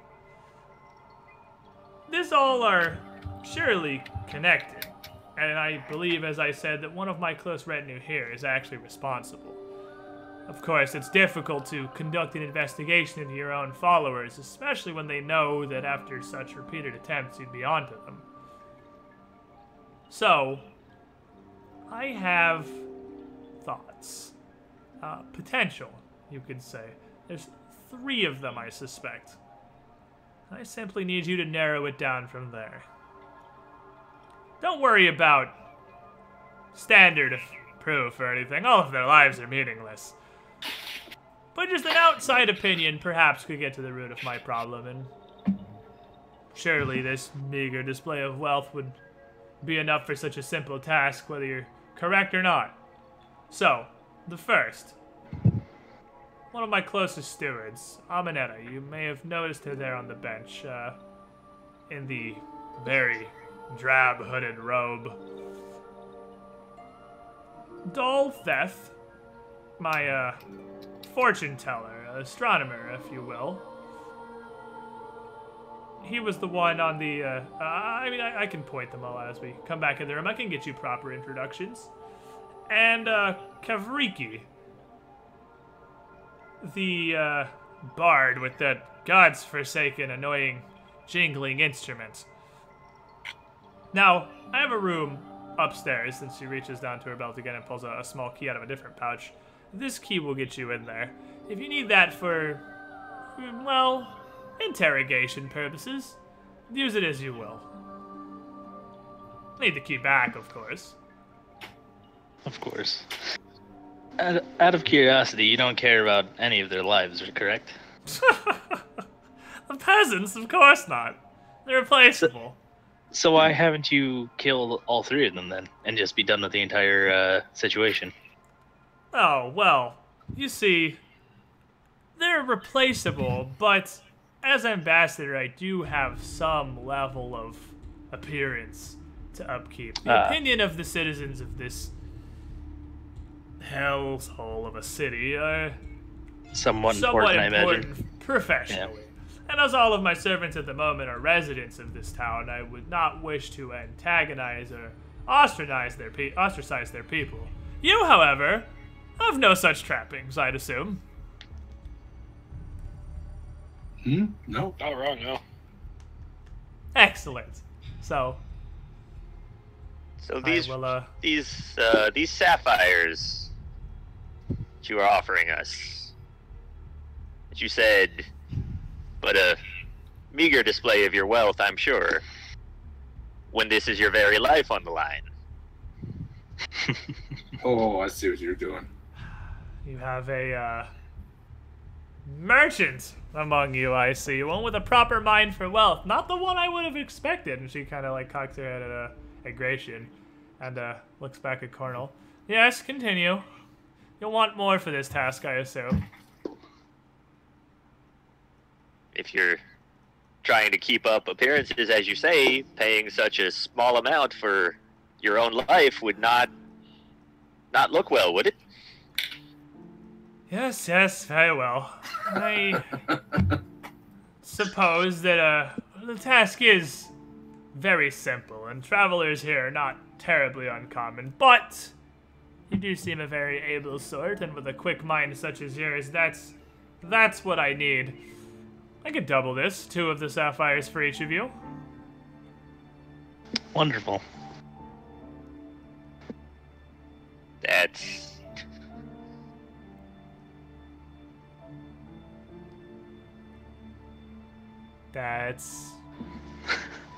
Yes. Typically one finishes thoughts.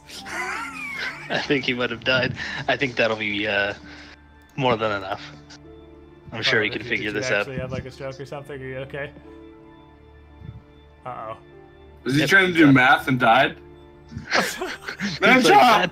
Is that a lot of money? Oh my god, man down! Yep, man down. Oh man. No, he died. Oh, rip. Feel bad, man. Never forgetty. Man, at least he got us more money before he died. Good on him. Not so sure that was what he was going for. I think it was either. I think I'm pretty sure I know what he was going for. He makes he breaks you guys a deal and then immediately has a heart attack and collapses on the floor. What a hero! No, he's gonna continue. He sacrificed himself so that you guys could have slightly more meaningless Dreamlands money. Colonel, wake up! We need you. Yeah. You were doing so good, buddy. Colonel, no! No, Carl! What if I do this? You were getting in your fight. No! Yes! It's back! No, I did that. I'm like, maybe if I turn it off and back on, if I power cycle it. I believe in the man that is known as... Oh, okay. Maybe not.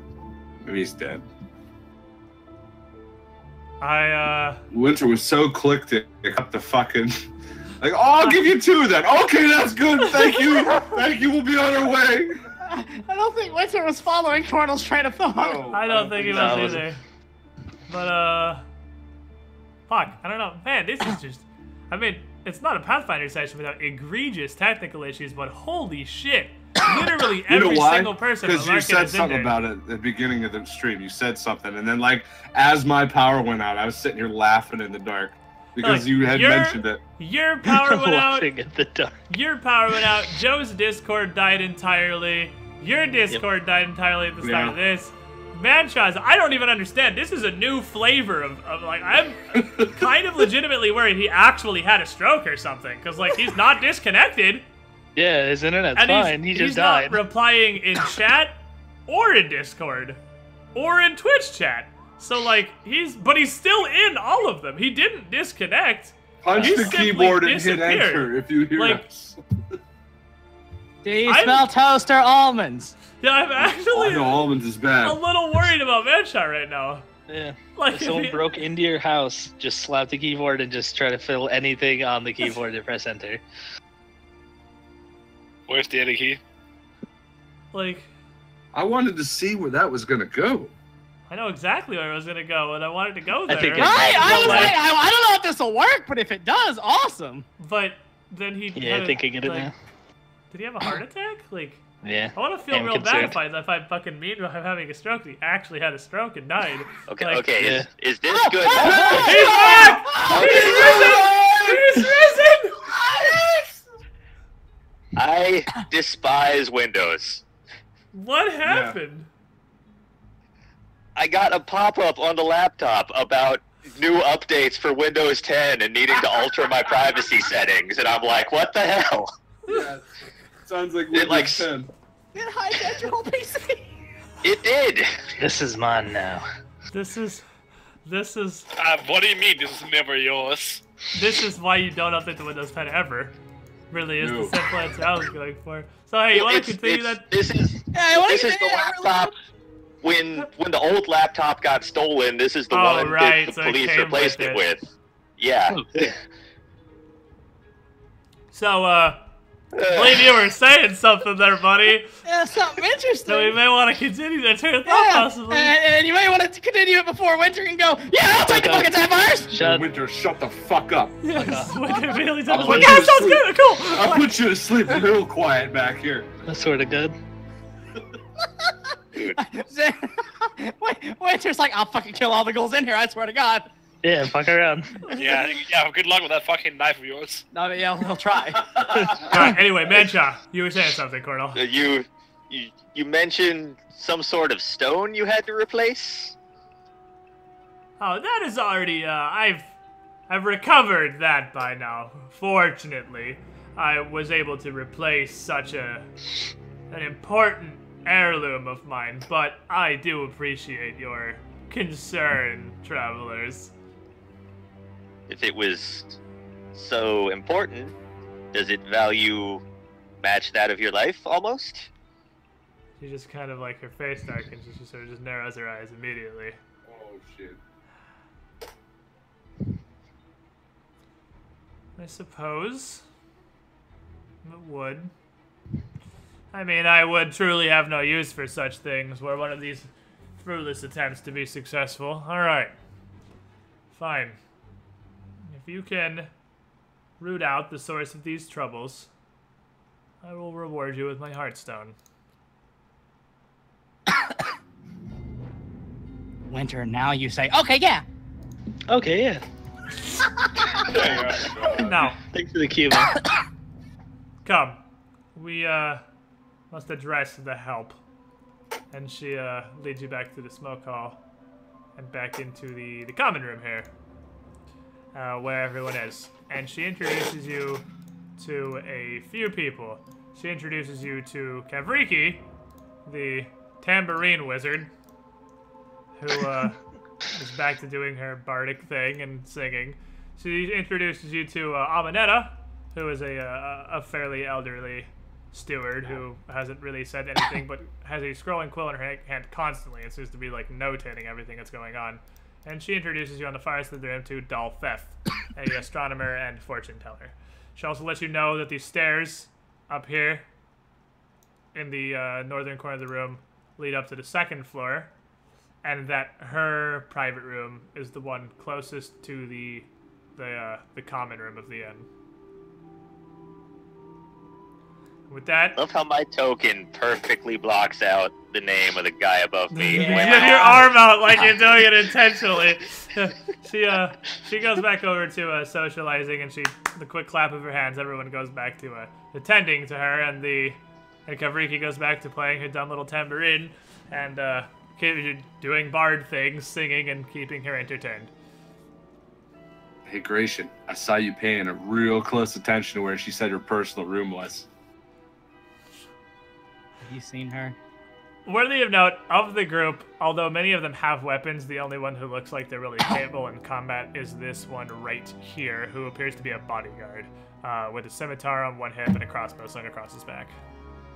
Ah, man of the arts. Gratian, more serious topic. You're pretty good at sizing people up, aren't you? I am. So let's take a look. Let's just go on down the line. What are you trying to do here? Let's study Kavriki. All right, let me actually see, because I had to pull up their stat blocks real quick. Da-da-da-da-da. You're a that. You're a that. How many times has Cornel been the one to get people on the path of what we're after again? Because I feel like I did this with the ring. It happens fairly frequently, yes. Like, I don't like talking, but when I have to, I speak up. Hey, he's a man of a particular set of skills. You're a this. That's when I had the balls to ask her for it. I was like, I know I want to, but I don't want to get real mad. You're this. All right, so you study target Kavriki. I'm assuming you're gonna go through all of them, right?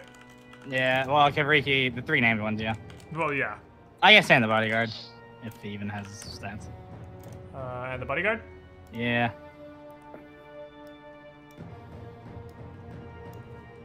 Let me see real quick. You grab his 2 then. I thought you were just doing the 3. Stats and blocks. Stats and blocks. What the fuck is your health?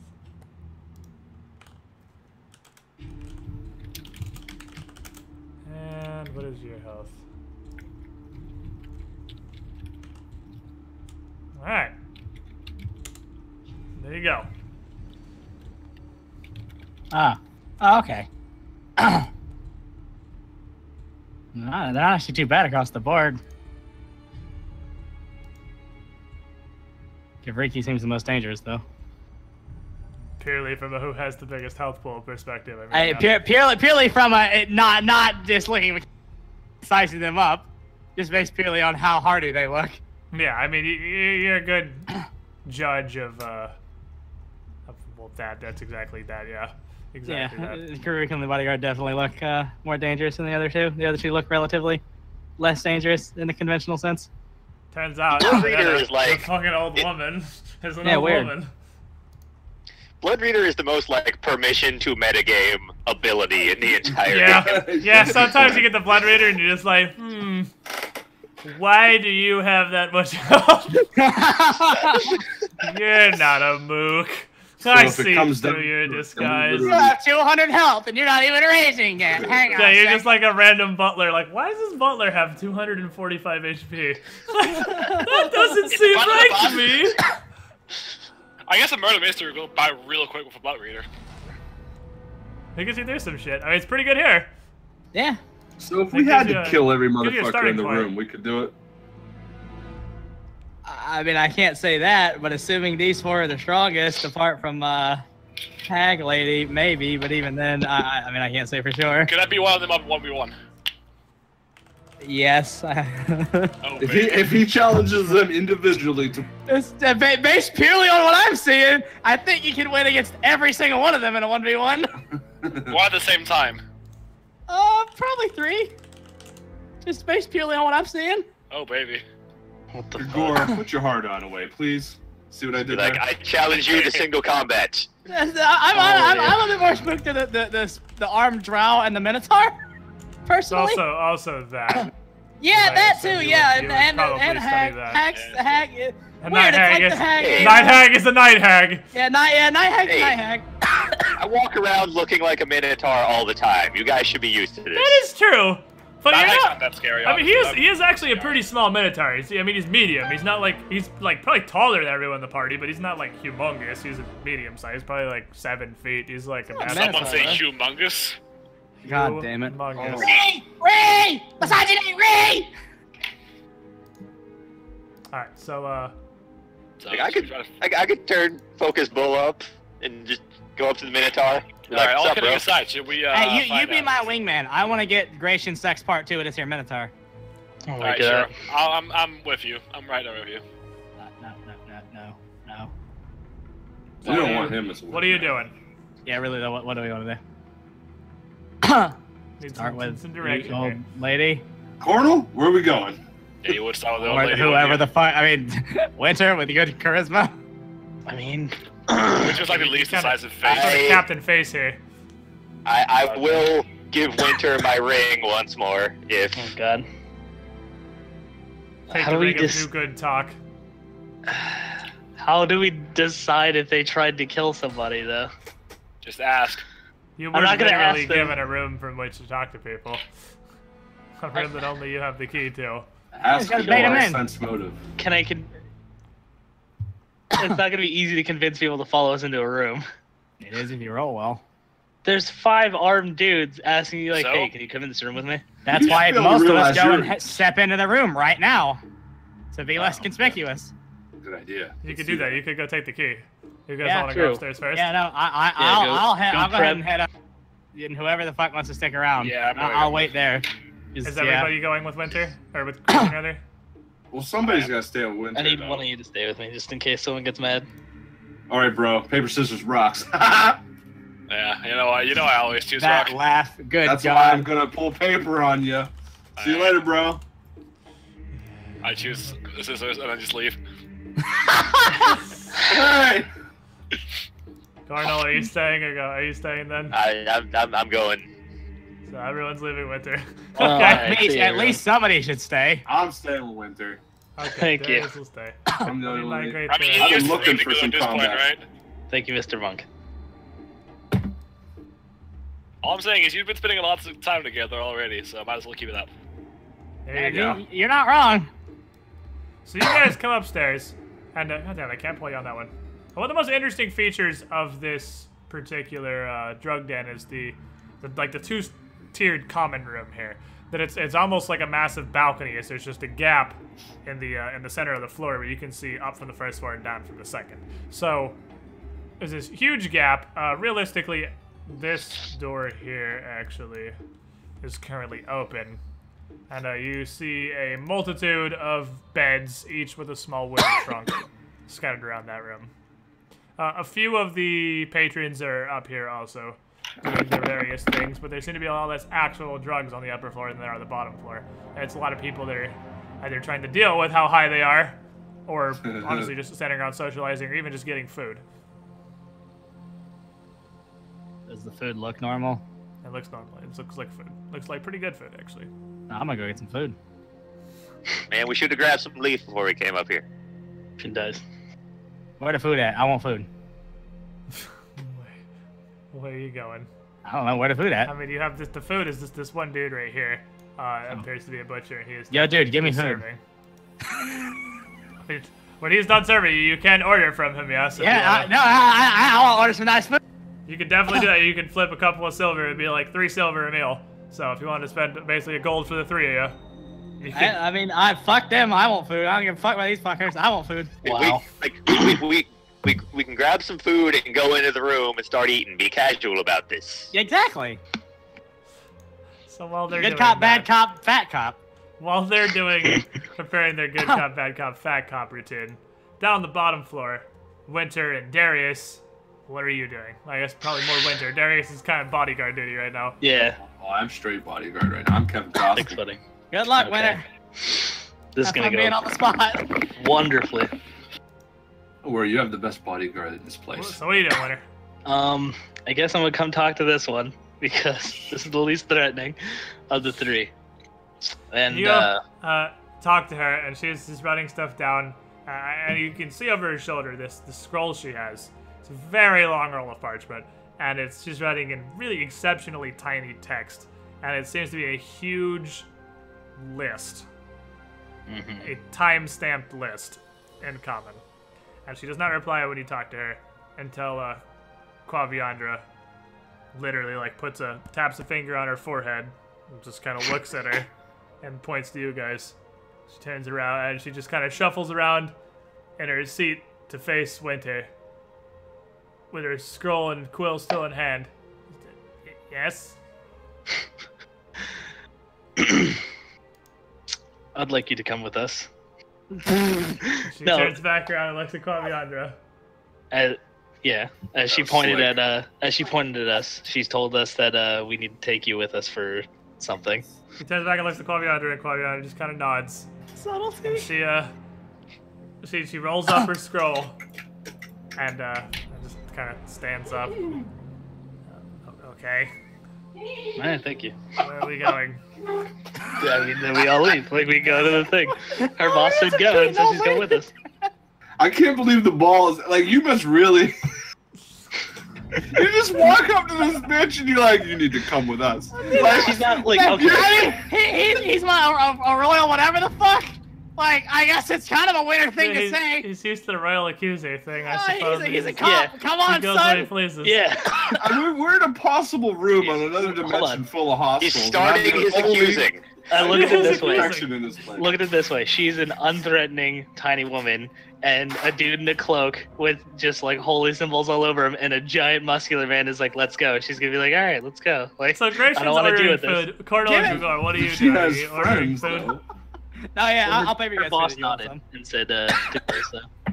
Yeah, that's what I'm saying. We're gonna get some food and go to the room, and like wait, like be more casual in the room. So when Well, it's not like What are it's not like these you're getting idiots jumped. doing? They would get up here while you're still ordering, honestly, because I mean that was real quick. Like you guys left and Winter got to business. He did what he did. So as you get up here, Winter and Darius, you see your team here is ordering food from the butcher. Gregor, did he really just order food? Yes. Jesus Christ. So what do you guys Hey guys, you want anything? I want to die. I'm on the clock, Cornel. Sorry. I'll pass. You should be as well, just saying, but that's all right. Yeah, whatever. So I imagine Grayson has the key right now. Grayson has the room key as he's You ordering. can ask me for the key. Suck my balls. Ain't my fault I mean- Daddy's gonna babysit you motherfuckers. I'm getting food. I mean, I'm you trying to be fucking subtle. whatever. So, what are you doing? Amanetta is following you, looking kind of confused at whatever's happening in front of her, holding her little scroll and her quill and her inkwell. Grayson's I'm going- ordering food and has the key to the room. I'm gonna walk past Gratian and begrudgingly take the key from him and move past him while he gets his stupid food and continue to the room with her. That's fucking So you stay in this room for a while. teamwork. I got time for a meal, asshole. You continue over to the room closest to the common room, which would be this one. And it has a lock on it, but your We got the key key. fits in the lock. Yeah. Shocking. So you is it just you and Darius? You're still doing it? The other three are getting food. I mean, and if- doing outside team of and carrying How team How goddamn long does it interrogation. take to order course. food? I mean, this has been like 10 seconds. I mean, No, I walked right past him. We're still doing it. You would be like, you Actually have earning got our it. You've paychecks. like Yeah. realistically, it's been maybe 30 seconds since you guys got to the top floor. Like, I am a rich boy. I'm used to better service than this. I mean, you would have your order. You'd have your order, but you're like the butcher's going out to. Do you want to have him bring it into the fucking private room with you, basically? No. I don't want you eating chicken bones. I got the food order. I'm gonna go sit down. I want to. Yeah, you got your order. You can go. You can go chill. Okay. I'm gonna sit down. Oh my god. Sit down. You useless bitch. Suspiciously close to the door, but not too close to the door. Gordon's also, you guys are just gonna come sit and make fucking Team KFC out here just to sit around and make sure you're nearby. And Darius and Winter and Avenetta are gonna go in the room. Yep. I mean, the Royal Accuser and Monk McFisterpants, I think, are the only ones we need to be in there. They're probably not right. Until she I'm gonna watch the door out here for suspicious characters. You have charisma and you have fist. What else do you need? I don't know. If she hits us with like shower death, we're out of here. So you open the door, and you guys, I imagine, head inside, and it's a fairly well furnished little private room. It has one bed in the corner and a few along the walls tables and various recliners for seating. And there is a small pot on the table nearest the door that has a stick of incense just smoldering in it that actually smells really, really bad to you guys. It smells fucking awful. And where is it? Put that up, please. It's like it's How to eat, motherfuckers! It's like right here. It smells. It's not like it smells terrible, but it's like it almost just burns your nose, the scent of it. It's not. It doesn't smell very good. Yeah, I'll snuff that out and go back into my corner. Are you coming too? Yeah, no, I would have been there. I did say I was going to go with. Thank you. Okay. So who are you guys closing the door or leaving it open? Close the door. We'll close the door. Don't want anyone looking in and seeing what's going on. So you close the door. Darius snuffs out the Disgusting relatively thing. stinky incense, but the Sorry, it smelled bad. The smell definitely still just lingers. Just hangs out lingering. Oh, God. And, what's the plan? Alright. I'm just kind of looking at you like, am I gonna get murdered? Like, what's happening? Fair enough. Sit down, please. Like, there's seats and stuff, yeah? Yeah, there's seats. So just Okay. go ahead and sit Let's down just by sit where down. the incense was. Okay. I'm not mean or anything. I'm gonna sit down. I'm gonna just talk to her. So you've heard about what's happening to Lady, what's her name? The hard to pronounce hag lady. With NyQuil. Mistress Quavian, lady, yes. Yes. Mistress Quillnip. Clearly she has approved of, just kind of stops for a second and just sort of, looks like she just like got dizzy for a second. And actually all three of you kind of feel this and you're like, oh man, I don't feel good. And it builds up really, really quickly. The burning in your nose from the incense, just, you feel it spread through all your sinuses. And everybody make a fortitude save. God Are damn you it. kidding me? I hate this game. I hate it too. Is Fort my good one? No, Fort is my worst one. No, it's not. Reflex is my worst one. Just kidding. Boom. I don't give a Nice fuck. fucking 30, boss. Yeah. Feels good. Wait, what? Mine's one higher. Oh, that's not.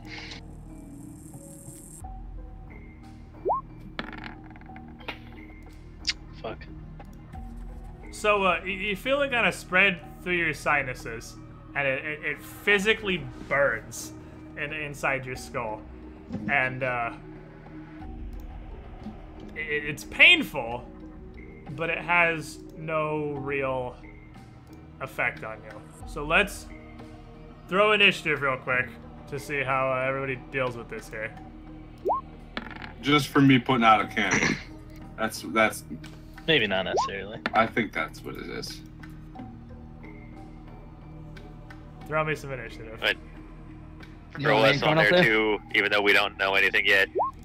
I mean, you can just for when you'll act, but you functionally know nothing's happening. It's basically a surprise round for everybody in the room, and then you wouldn't really act unless something tipped you off Opens the door. Shit was going on, yeah.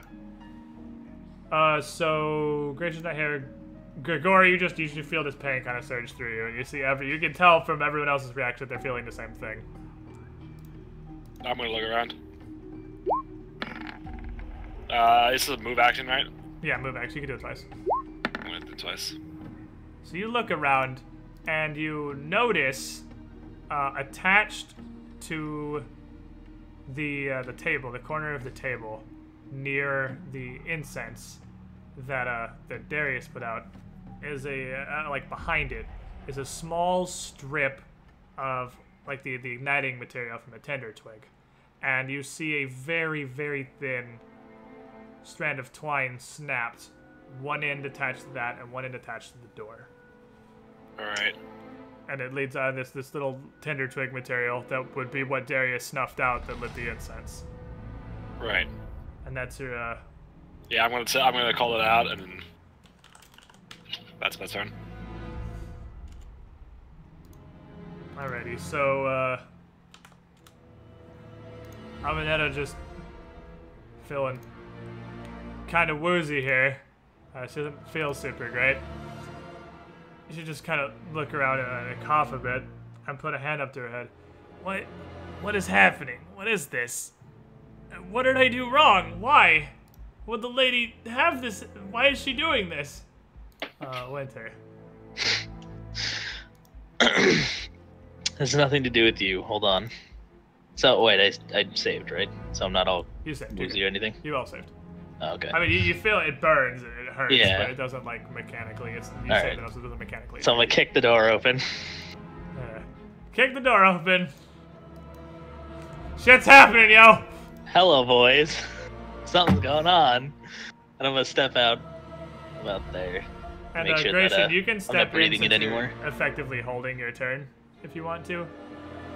I'm gonna turn back and look. And keep eating my food. While you're fucking you piece of crap, I do it. Waiting. There's just smoke in the room. Like, oh no, the. It's not even visible Okay. smoke. It's like a little bit of incense, but it's not incense. It's death.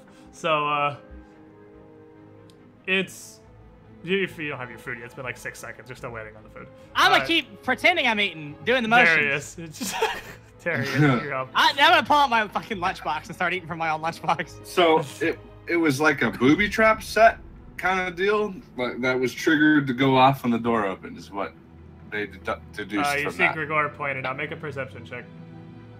You know who would have seen that if we walked in the room with us?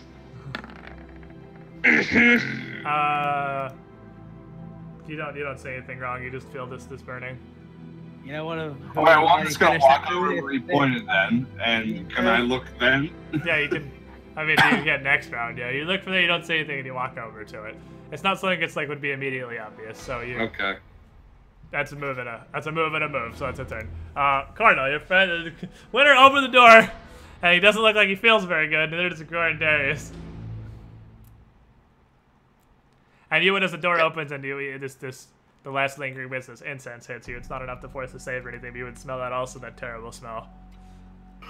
Which would pretty quickly build up to like a little bit of burning sensation in your nose.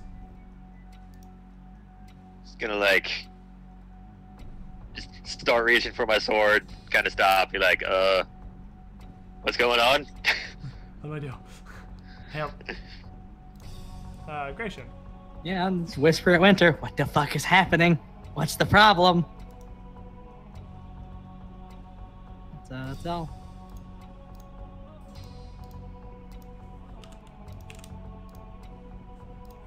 Grigor. I'll keep watch over Amanita, but that's it. Okay. So, as you guys open the door and you do whatever it is that you're doing, you react to this as you will. She kind of just leans over again and puts her head in her hands and starts praying. Winter. She's not doing anything. She's not making any like aggressive move or anything towards you at all. We'll see. Alright, I'm gonna yell to Grigor and Darius to try to get her out of there. And I actually want to go back, start walking my way to the woman that sent us here. Because I want to ask her who the last person was that was in this place to her knowledge.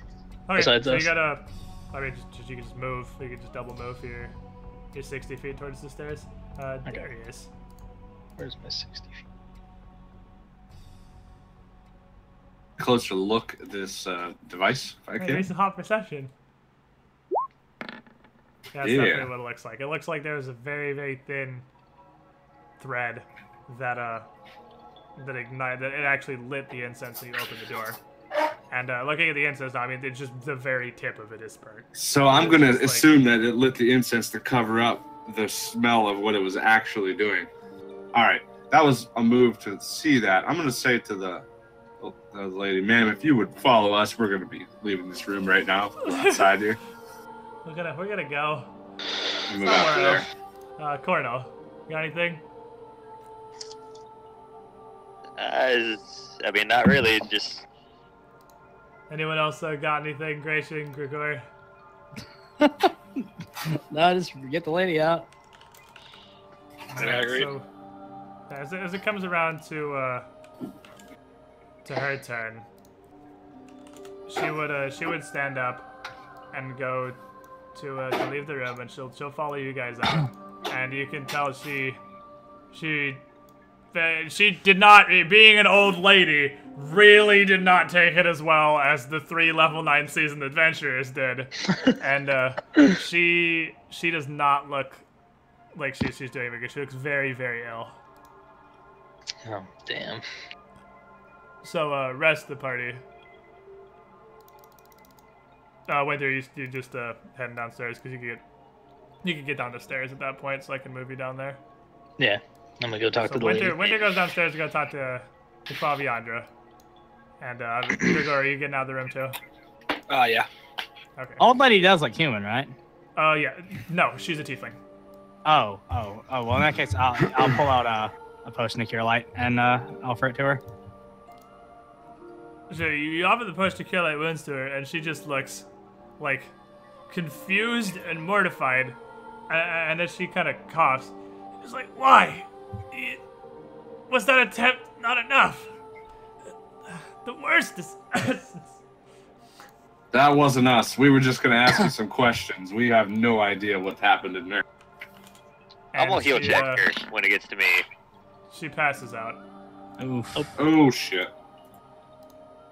Well. And when it gets to you, you heal check her. With a 16, you can tell she is unconscious, but not dying.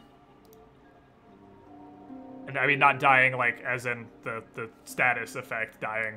She's unconscious, and she's very, very weakened. I'll pour this cure light down her throat. Why don't we move her to like one of these benches or something? Get her off the fucking ground. Prop her up, strong man. All right, can we move her to like a bench or something? Lay her down so she's at least. Yeah, give her my seat. You bring wipe the chicken bench. Grease off of it, or and there's these 2 guards up here near the top staircase. Yeah. And they got scimitars and shields. The shields on their arms, scimitars on their hip. One of them just kind of laughs as you're doing it. Because I mean, to be fair, this is not. You're literally in a drug den. This is not an uncommon sight. Nobody cares about what's happening. Like nobody. I think that she just got hella high. Yeah, nobody is reacting to this literally at all. Nobody gives a shit about what's going on up here. It's nothing. It's just business as usual. That's how life happens. And, is there anything else that you guys can do? Did they both laugh or just one of them? One of the guards laughed, and one of them just stand there, arms crossed, being a guard. The one that laughed, I'm going to study target. Oh, shit. You laughed and guilty. And just maintain it. No, not because of that. I didn't mean it like that. Just because, like, if he's being a dick, I'm fucking going to, size him up. That is fair. That is fair. I don't blame you. Let me grab his thing. If he just so happens to have like 250 health, well, that wasn't actually what I was trying to do. I didn't even think about that until. No, I mean you study target doesn't have like. I mean you're studying them. You're literally sizing up. They can see that, but it's not like an aggressive move. Cool. D20 PFS RD's down. Hot. Sweet. It makes it really, really easy to run this game when that happens.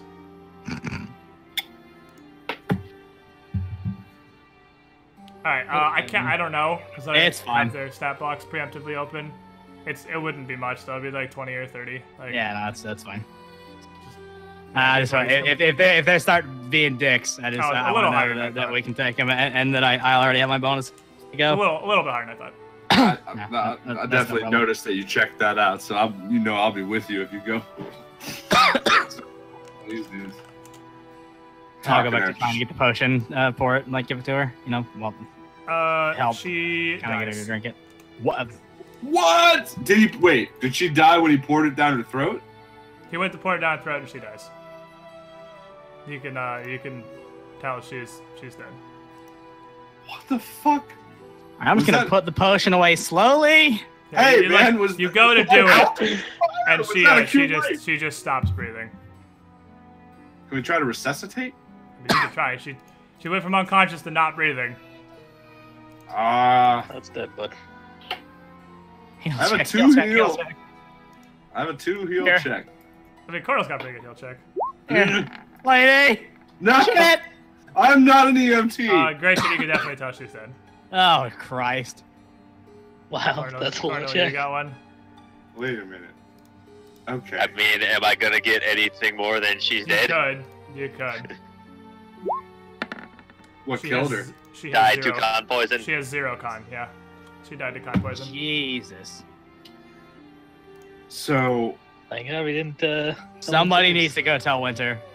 I mean, Winter. So meanwhile, while this is happening, Winter's downstairs, and this is like it's gonna be like 15 seconds before somebody else comes down. So Winter, you're going to meet with Pathfinder and ask, hey, who's the last person in your room?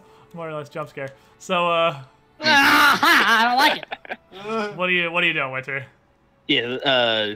Do you know of the last person that was in the room besides us?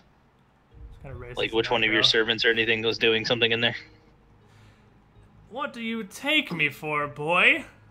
Nobody goes in my private study but me. oh shit. And there's no chance anyone else gotten there besides you without the key. No, I have the only copy of the key. You think I don't place value in my own privacy? You think I take any suitor from this great city here into my chambers? Of course not. I was just asking, perhaps maybe you had one of them clean something for you in there, or had to drop something off for you in there. She kind of narrows her eyes a bit. Why? And at that point, whoever wants to come down the stairs can be coming down the stairs. I want to tell her, like, I'm not had a real bad trip. So who's going down? If nobody else wants to, I will. I'm going down. Oh, okay, you want to go down? Have you like Zipper? I'll stick upstairs. It's a Alright, Gregor makes it to this conversation. Yeah, You're well, now she's also dead. here with Winter. She died. Just kind of raises an eyebrow. That was quick. Truly skilled detectives, the lot of you are. Sure, but she died from poisoning in the room. How? At Well, this point, there was a wire. because you just sort of, I mean, you're talking somewhat quietly, but I mean, like, her and her retinue here can probably hear, so Tambourine Girl figures this is probably time to stop playing the tambourine. And just Thank kind of God. stops for a second and stops singing and just is quiet. Like, does not want to incur the wrath of the Night Hag.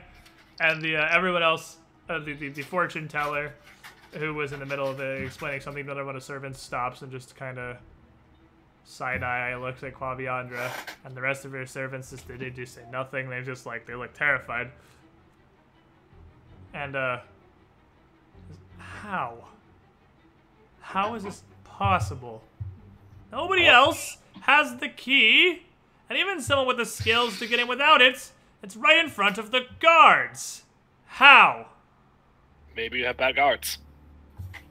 They're not part of my retinue. They're the dense guards themselves, but they know better than to allow anyone but me into my chambers while I'm in town.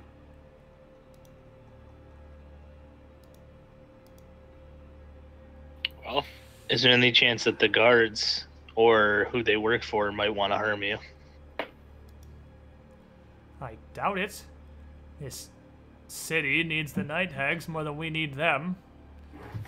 it's trade. What do you think they get most of this? You Fair see, enough. though, let this... And she just kind of stops for a second and composes herself and lowers her voice. You see the problem I am having? We do. What do you think of Amanetta? Did you even- Unfortunately, we didn't get to know her. Probably not her, if the trap was there. Yeah, she wouldn't have walked into her own death. A fair assumption. Well, I believe I still need your assistance. And you Yeah. still have a job to do, more important than ever. I'll need a new scribe, I suppose. And she turns back to one of her servants and starts giving him something to go do to go down to the slave market and hunt down a new scribe. Oh, goody. And that's about all she's got for you. Unless there's something else you want from her. No, nothing more she can help us with. Meanwhile, the food arrives, and the butcher, completely unperturbed by the body on the bench, delivers the your delicious cuts of meat to Gratian and Cornel, and I guess would give the third one for Grigor, or the third one for. Or you did get Grigor, did you not even get ordered for? Because I know Gratian, you said you were just ordering for everybody. Yeah, whoever wanted it. Still hungry there, Gratian. Yes, you and your cuts for you and Cornel, and then goes back to his business down through the southern door. But Grigor and Winter, what are you doing? Everyone in the retinue just sort of slowly goes back to doing what they're doing. The two that you're still looking at, the fortune teller slowly goes back to explaining an astrological sign to one of the other servants as the one he was talking to. Now got sent to the slave markets to go do slave market things, and the bard kind of slowly starts going back to singing. But being a bard, it takes her about like 2 seconds before she's back to just in full swing and just back to her song properly. Back to serenading Quaviandra and her retinue. Yeah. So did either of the other two that have names hear what we just said? I mean, they're both here, yeah. It's the fortune teller, it's Daltheth, and the fortune teller and the tambourine girl, the other two suspects. I mean, they're both right here, so Yeah, so they heard everything that just went on. they would have, yeah. We could actually use that. Look what happened to the first one we questioned. Oh, Tell no, us okay. where the bomb is! Stop. That's not useful, because it'll just scare the other one, and the other one will act scared, so... So what are you doing, Winter? Good question. Then I guess the only thing left, Grigor, if you'll help me, is to walk over here Yeah, for sure. and let this person know you need to come with us. Well, before we 'Cause go, your boss said you gotta so. make me. You gotta make me a promise. So If poison gas leaks out, you're a cleric. Please look him over. Please do cleric things. But to be I mean, fair, sure. That's I how doubt the he dude's has job. like neutralized poison or something for No, but he has. she Like, if it's didn't poison, exactly even if it's last channeled. 15 minutes to prepare a cast. Yeah, he could have maybe like given her a faithful or something. There's not a ton he could have done. Just anything really. You're gonna Just not try just it. walk off. You're gonna I mean, try a to run skill check downstairs. against I'm the not- poison. When it I'll be- resorts I'll- to Darius giving CPR, we have I'll be failed this completely lady. blunt with you. I don't care about them. So I'll help you guys because you're part of my party, but if it's any of them, I have no care to actually waste any of my spells on them. That sounds dangerously chaotic. Make a heal check. That to sounds beat dangerously the poison. true neutral. That's extremely And neutral to be dangerously- fair. Oh no, Really? he died in there now with Pharasma. How It's not often? like he doesn't really care about them. He's not going to expend his resources. Yeah, I'm not So going to somebody spend doesn't any of my even know. spells to heal them. That's Yeah, pretty. see, That might be more. It's like the evil end of neutral, but that is definitely neutral. There's definitely a touch of. See, the problem with that Like a- line of thinking there, Winter, is we might have gotten information from her, but now that she's dead, you did absolutely nothing. You actually just walked away. We have I no way still of finding don't out. think there was jack shit he would have been able to do. No, I know, but you're He's not just here, RPing shut his character, man. He does. Yeah, I know. That's what we're all doing. That's Yeah. we're okay Yeah. now. But so you go to Daltheth, and he looks at you and smile on his face like, oh, of course. I understand there's an investigation afoot now, apparently.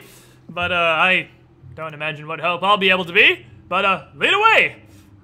And you take this dude. Grayson, you literally just like eating a steak right now. Hey Cornel, can you do the thing where you test to see if our food is gonna fucking kill us? Good idea. Oh, detect poison. Yeah, because while they were talking to her, I would have seen if Cornel maybe wanted to test our food for Ebola.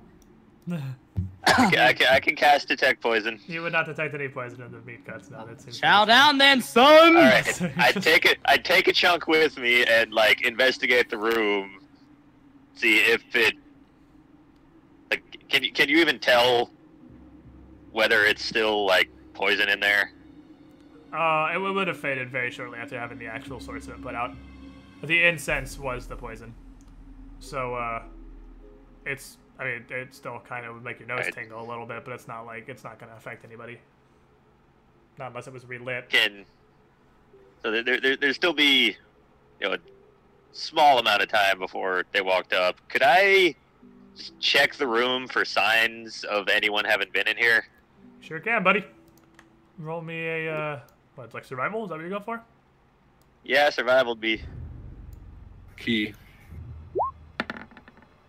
Oh. Not great. Jay, you don't really see much of anything. I mean, you can throw out perception if you want.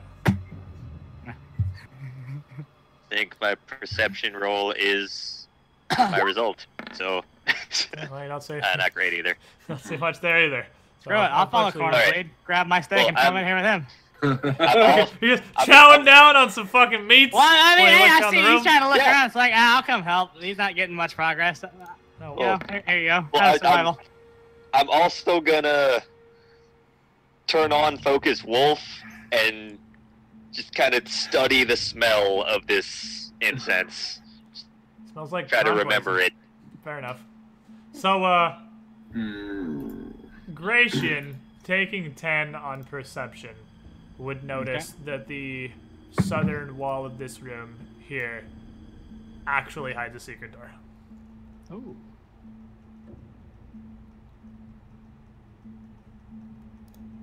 Yeah, Darius, What? come here. Okay.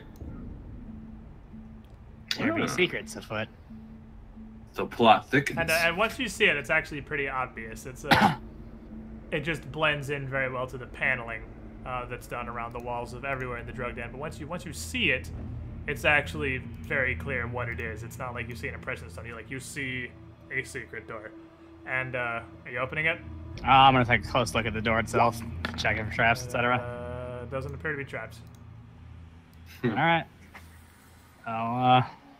I'll open it. It opens and it leads through into another similarly furnished private room. It looks almost identical, actually, with another door leading back outside of the area where you guys have been eating.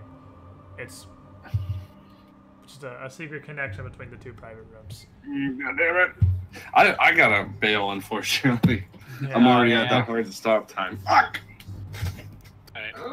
That's cool. I hope we can if everyone else is good, we can finish this one real quick. Because, I mean, there's not going to be a whole ton for Darius to contribute to this one anyway.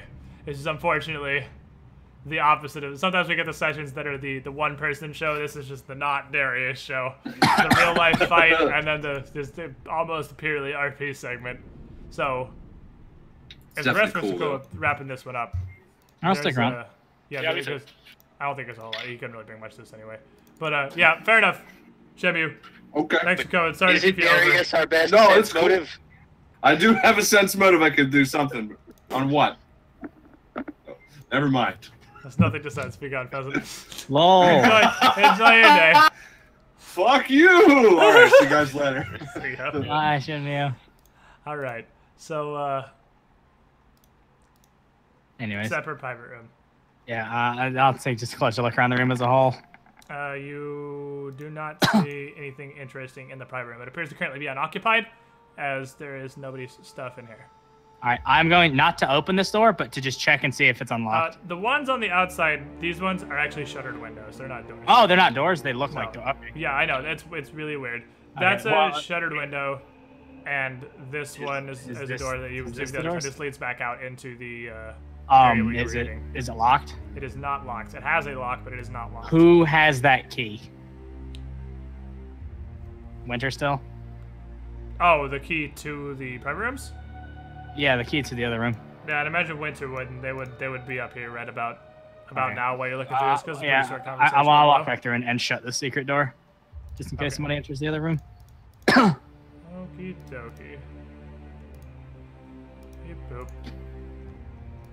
You shut the secret door so nobody can see through, and Winter and Gregor arrive to see you two just munching on steaks in the Night Hags private chamber with the Having a good fortune time. teller, the fortune teller in tow. And I Hey would man, want a imagine bite? I imagine you bring this guy in here, and are we There we go. shutting the door? Yeah, might as well. Who is staying inside? I I will. imagine everyone now. Yeah, I figure we all. Well, actually no. I'm gonna go walk outside and sit at the table again. Eyeballs is gonna sit outside. All right, that's fine with me. I'm also gonna go sit outside. So I you ain't guys selling all- it yet. You guys come in, and as you come in, Doltheth just has a seat by himself. He just sits down as you're getting light in here, and he is a. It looks, if you recognize Rahadumi, I mean it's like the Pathfinder equivalent of whatever the Middle Eastern ethnicity is. I want to say it's Kurundi, but whatever ethnicity Rahadumi people are, I can't remember the name. I'm pretty sure it's Kurundi, but I'm not positive. But he sits down, and he is dressed in what looks to be cheap, but very flashy and garish, large rhinestones and fake jewelry, and just like a purple cloth turban with a giant red sigil on a wooden plate in the front of it. He Wow. sits down. So, what can I help you with? I can understand why the Lady Quaviandra would turn to me for my divinations and your assistance, I assume. So, what is it you need, friends? So you heard what happened to the lady and the unfortunate woman that came with us before, correct? I can infer from what little that I heard of your conversation. I do try not to eavesdrop on the lady, but sometimes it simply cannot be helped. Here, I assume, as she's given you the use of her quite luxurious private chambers, that she wishes for an outside reference, perhaps, to assist in the interpretation of times to come, to know when more of these attacks might strike, or perhaps even their source. Come, sit down. And he pulls a bag around he has slung over his shoulder, reaches into it, and pulls out a red and gold deck of cards, like a standard playing cards, not like tarot cards or anything, just like regular old playing cards. And he motions for you guys to just have a seat on the floor in front of him. No, thank you. I'll stand. Oh, fair enough. You will do as you will. And he shuffles the deck a bit himself, Just gonna keep eating in the corner as you doing this. and kind of Okay. looks up to Winter. I assume, as her investigator here, that your fate will somehow be tied in with her own, and it's difficult to do a reading without any proper intervention from the first party. So please, if you will, and holds the deck out towards you. What would you like me to do? Just shuffle them. Let the fate be decided by your hands rather than mine. I'm gonna call Cornel over. Go ahead and check for poison, and I'm gonna check magic on them. They do not detect as magical. In fact, nothing on this guy's person detects as magical. Nothing. And Cornel, if you would check to see if, like, dead serious. I don't wanna get contact poisoned. Like, you honestly want me to cast detect poison? Contact over- poison exists! Yeah, I That's know a it thing. does. I know it does. I'm just gonna be like, yeah, whatever, and I'll do it. You Thank do you. not detect any poison on the playing cards or on the Go back to eating my meat. Go back to eating your big ol' ham. All right. So then I'll shuffle the cards and hand them back. So as soon as you hand it back to him, he takes them from you very gingerly and starts to lay them out on the floor. First, 2 columns of 4, and then 1 card in between the 2 columns, and 1 card to the left of the entire diagram here. 10 cards down in total. And as he lays them all down, slowly, one by one, a couple come out and he cocks his head. One he places down and just and taps his teeth real quick and shakes his head a little bit. And as he takes the last one and holds it up before he places it off to the side, holds it up with the back facing you so he can see what's on its face, and squints and looks a little bit confused and lays it down.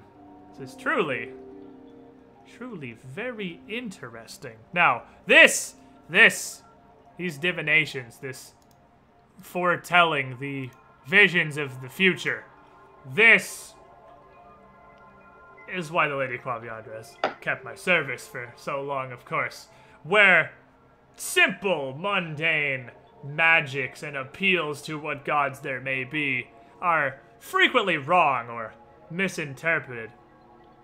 My power, the reading of fate itself, has benefited the lady countless times, and I can only hope this will be no different. Now, first, and he puts his finger on one of the cards, the third one down on the leftmost column, which is an 8 of spades. He puts his finger on it, and he kind of looks up at Winter.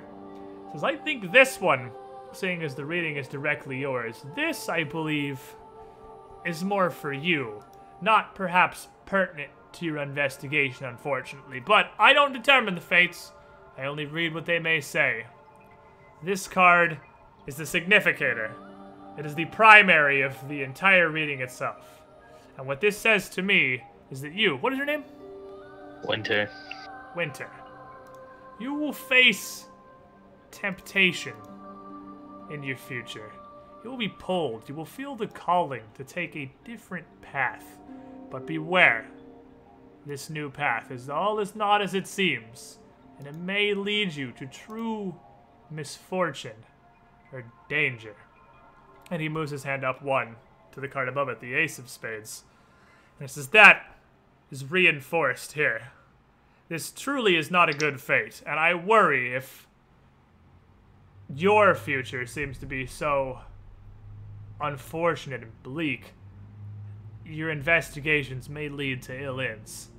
With this here, the card of misfortune itself, perhaps even your own demise. I cannot say for sure, but this card only represents one thing. That is an ending with death. Maybe the death of a person, the death of a friendship, a relationship. We'll have to look further and see what we can determine. I can only serve as the harbinger of warning, and I apologize again for such an ill fate. I wish there was more I could do to change the fates themselves, but sometimes simply knowing, just the knowledge of what's gonna come, may be enough to save you. Now, to the bottom, and he moves down to the card below the first one.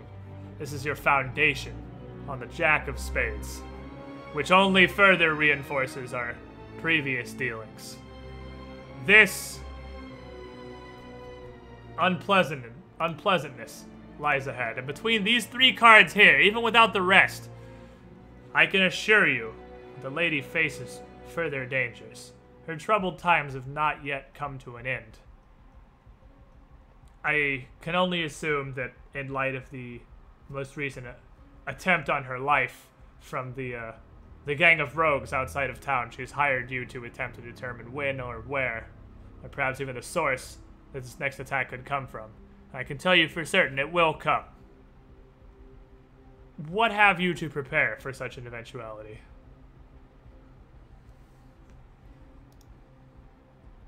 For them coming to attack her again?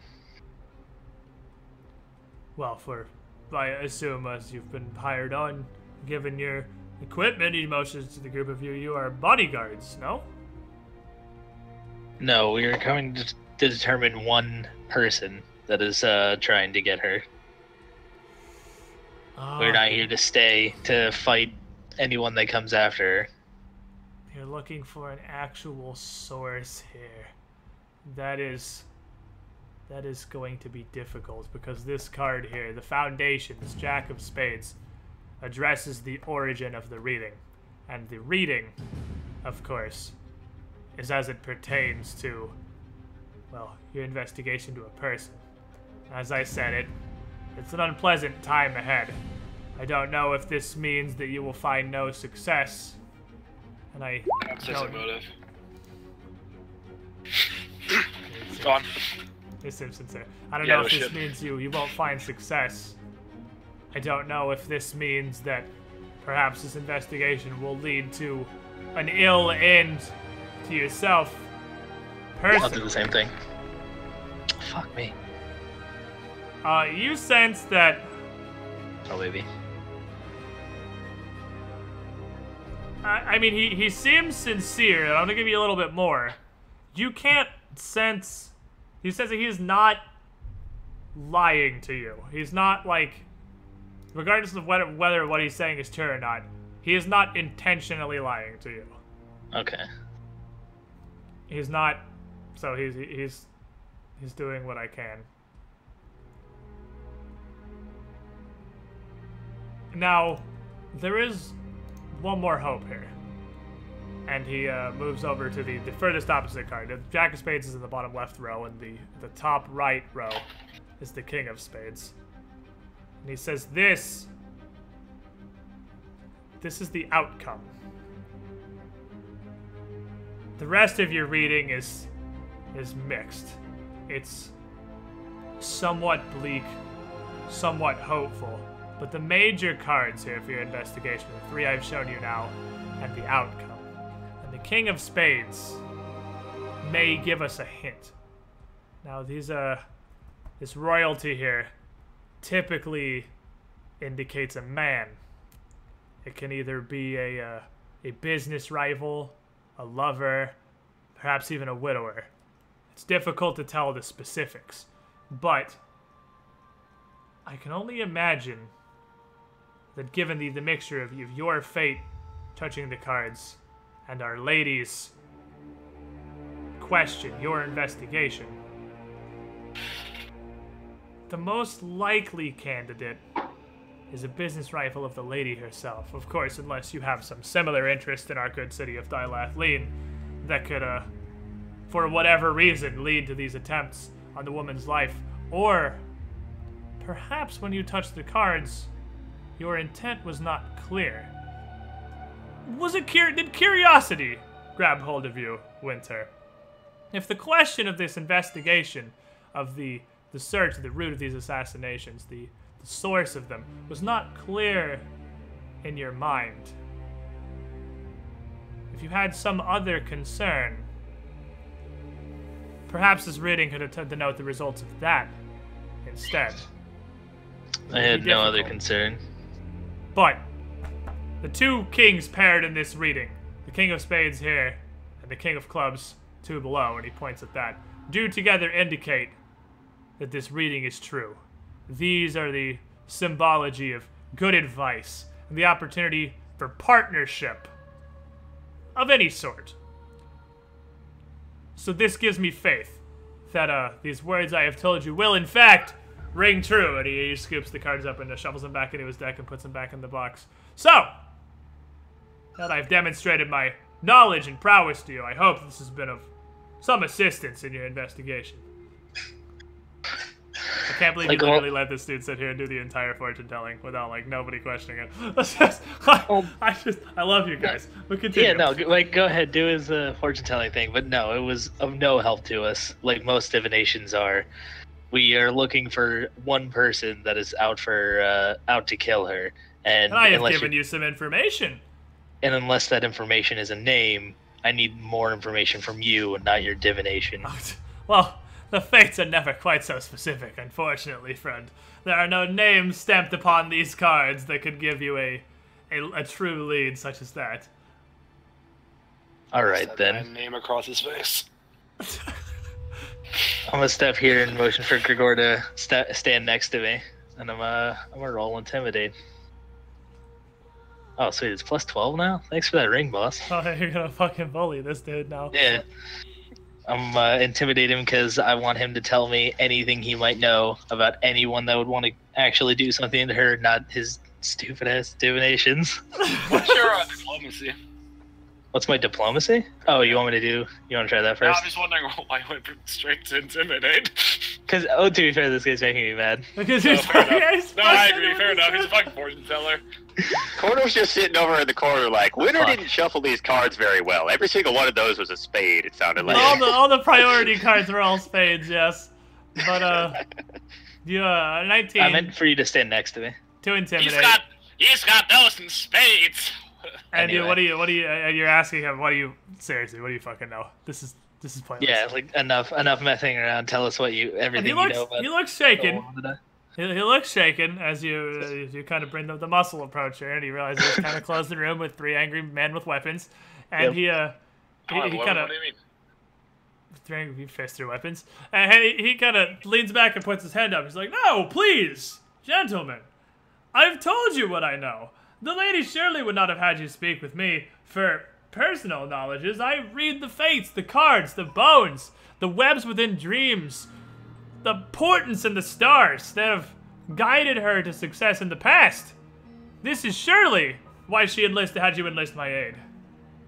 I know nothing of the personal relationships the lady has. That's beyond my station."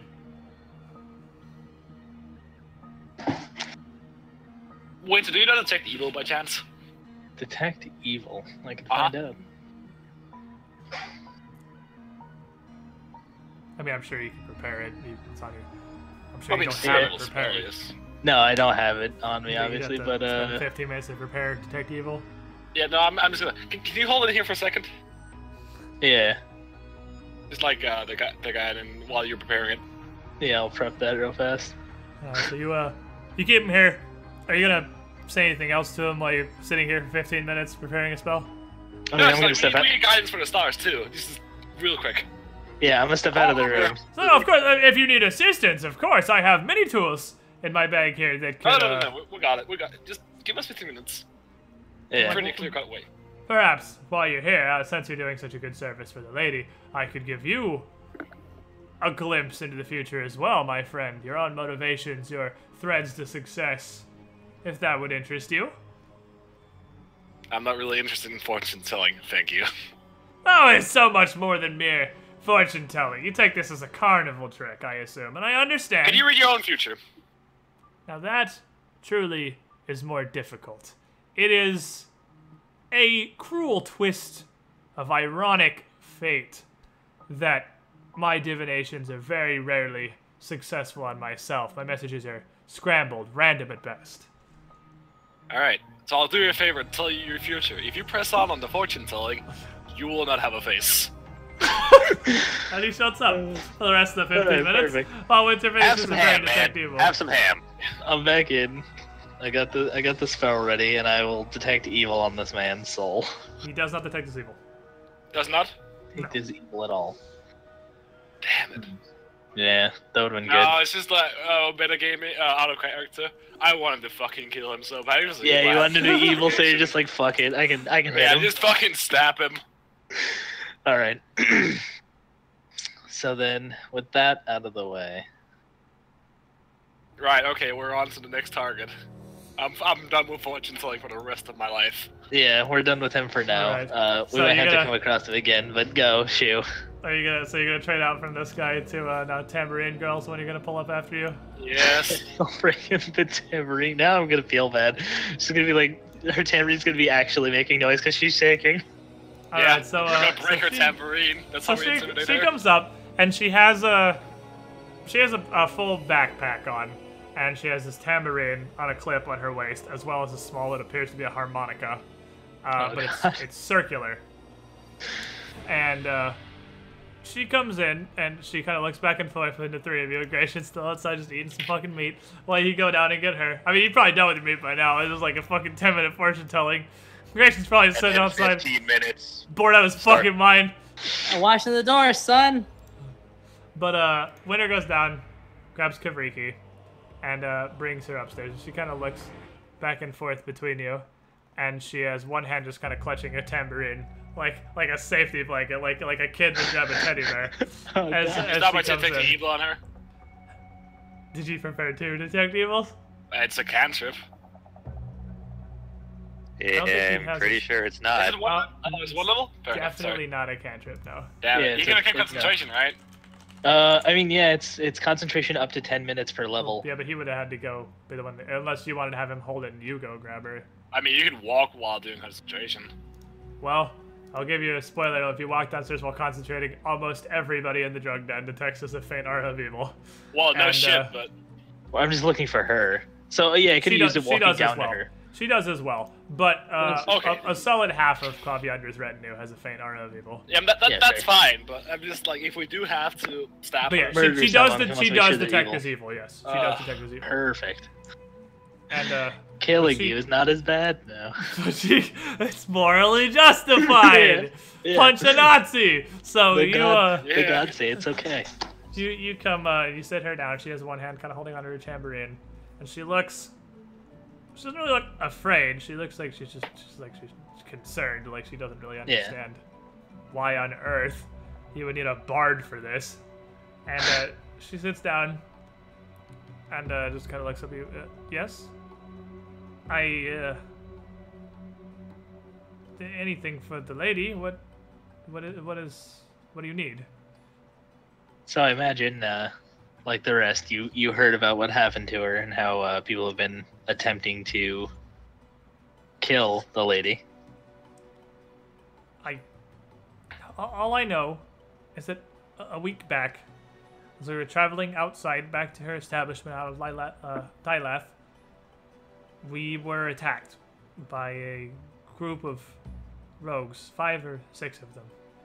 But between Gerald, her bodyguard, and the lady herself, they were able to repel the attack.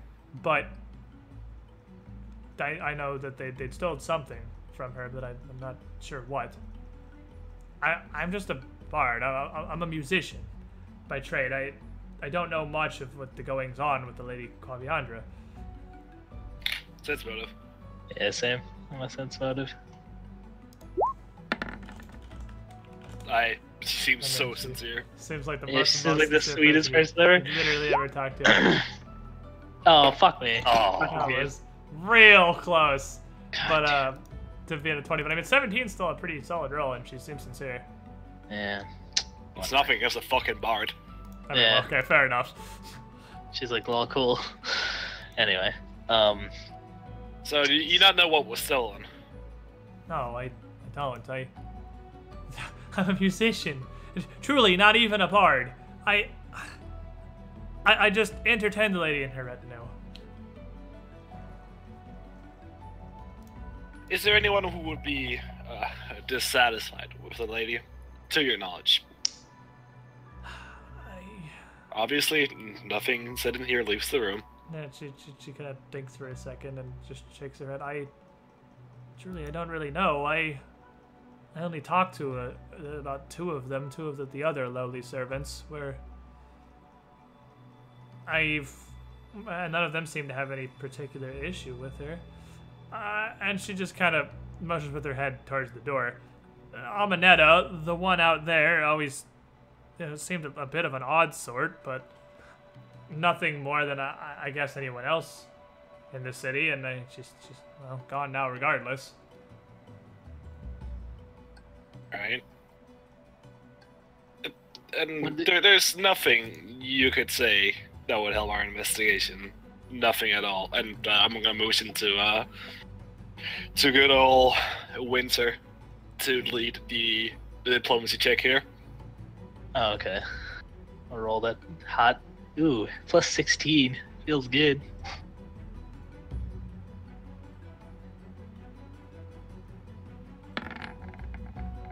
Oh, baby. Oh, Diplomacy. That's real persuasive, but she just shakes her head. She's like, no, I truly don't know what the lady hopes for you to learn from me. She doesn't think I was behind it, does she? She doesn't think anything yet. She just has her concerns, and so we're going through everyone to attempt to find who could have done this. Well, I wish there was more that I could do, but I truly don't know what I could tell you that would aid you in your investigation. But even if I wanted to, I've not 2 gold coins to rub together. How would I hire assassins? I'm a servant that...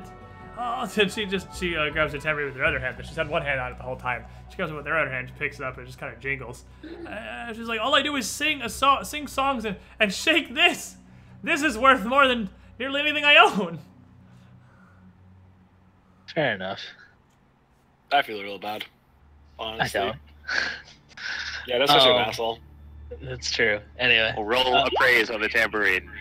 It's a tambourine. It's That's probably an like okay tambourine. it's like 8 copper. Like it's just a tambourine. All It right, exists. It's there. When the rogues attacked, did they seem to be only going for the lady and what they were trying to steal from her, or were they fighting everyone? One of them distracted the lady, and he had some sorts of magic. I don't know what he did. While another 2 went for the bodyguard. They didn't seem to be attacking or killing anyone, but they also didn't hold back against anyone who got in their way. A couple of the servants were slain, but it seemed more like because they were between the rogues and what they were after. The 3 of them took the time while the 2 major threats were dealt with to search through her belongings, it seemed, and steal whatever it was they stole. With their numbers, it seemed like they were more than capable of killing her if that's what they were after, but it really just seemed like they wanted whatever that object was. Alright. Well, I'd like to talk to her again. Honestly. Quabiandra? Yeah. Okay. Then we'll let this poor tambourine girl go, and we'll get back to He really the is other one. the poor tambourine girl. Yeah. Back to her business. And she goes back to doing poor tambourine things Poor tambourine things. down below. Poor And so what do you guys... Copper tambourine thing. You guys are back Talking to the kinda lady. by yourselves. Are you all going back down to talk to Quabiandra? Yeah, that's Yeah, the I'm plan. going with him at least. I don't know what it was. Is everybody going downstairs? I mean, I'm sure Larkin's done eating by now. No, Yeah. I'm sure. I just haven't gotta guard the door, man. Who knows? Somebody might roll fucking poison under the door. So I can get downstairs right now because nobody's in there. After she's gone and we come out to Gratian, I'm gonna look at him and be like, you said she was the toughest, right? She sure as hell looked that way. Fair enough. Alright, let's get back down to the I lady. forgot about that, actually. Yeah, this doesn't seem to add up. Krasna Watts or whatever the fuck. I can't remember her name. Kavriki. That's it, yeah. Cheeky breaky. So, Gratian's staying, the other 3 are going downstairs. Oh, man, I'll go downstairs right now. Gratian, can I trust you with something? Sure. Can you keep an eye on her while we're talking to Kiriander?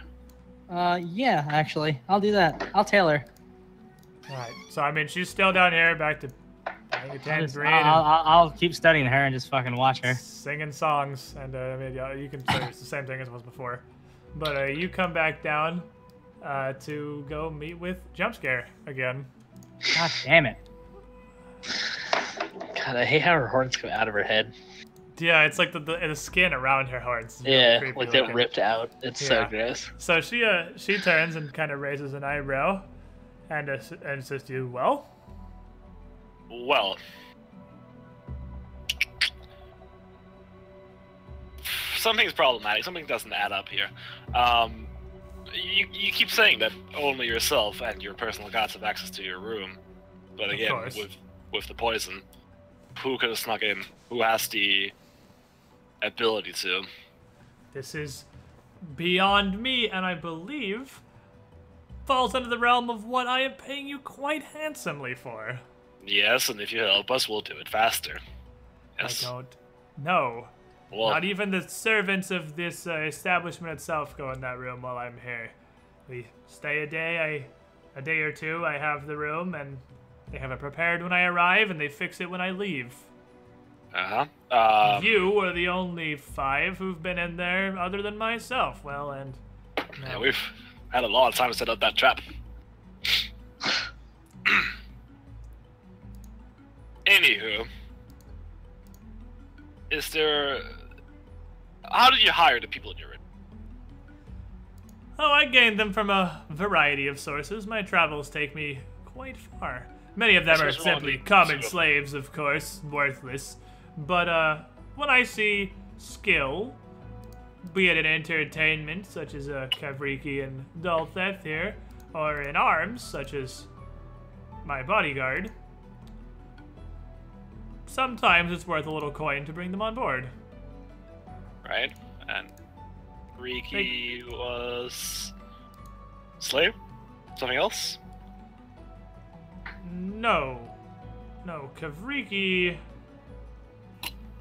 She goes to think for a second, and she just kind of sighs. I don't keep excessive tabs on the help.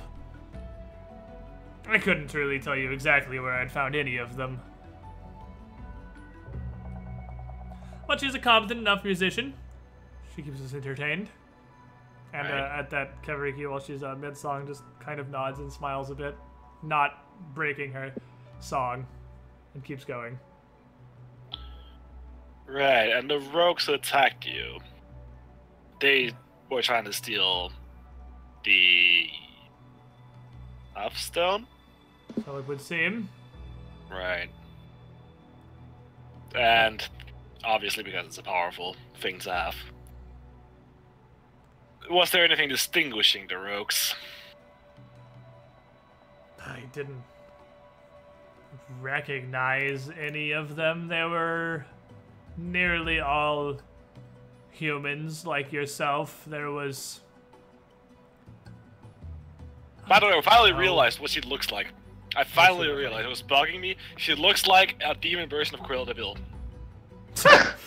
Yeah, that sounds about right. That's not off. That's not super off, actually. They had She's so gross. They had one wizard among them and 5 hooded rogues wielding short swords or knives. I don't know. Look like your average bandits. Right. Unfortunately, not terribly uncommon here in Dilathleen. You wouldn't happen to know who has the room next to yours? You wouldn't happen to have seen them going into the room at any point while you've been Given here? the slightest of a care, no. Why? There was actually a hidden door between the 2 rooms. And she sort of raises an eyebrow. That makes sense, I suppose. This den is host to many varieties of patrons, and... Right, but who lives in the other room? You can find out, surely, in a snap, right? I could, but I believe it's currently unoccupied.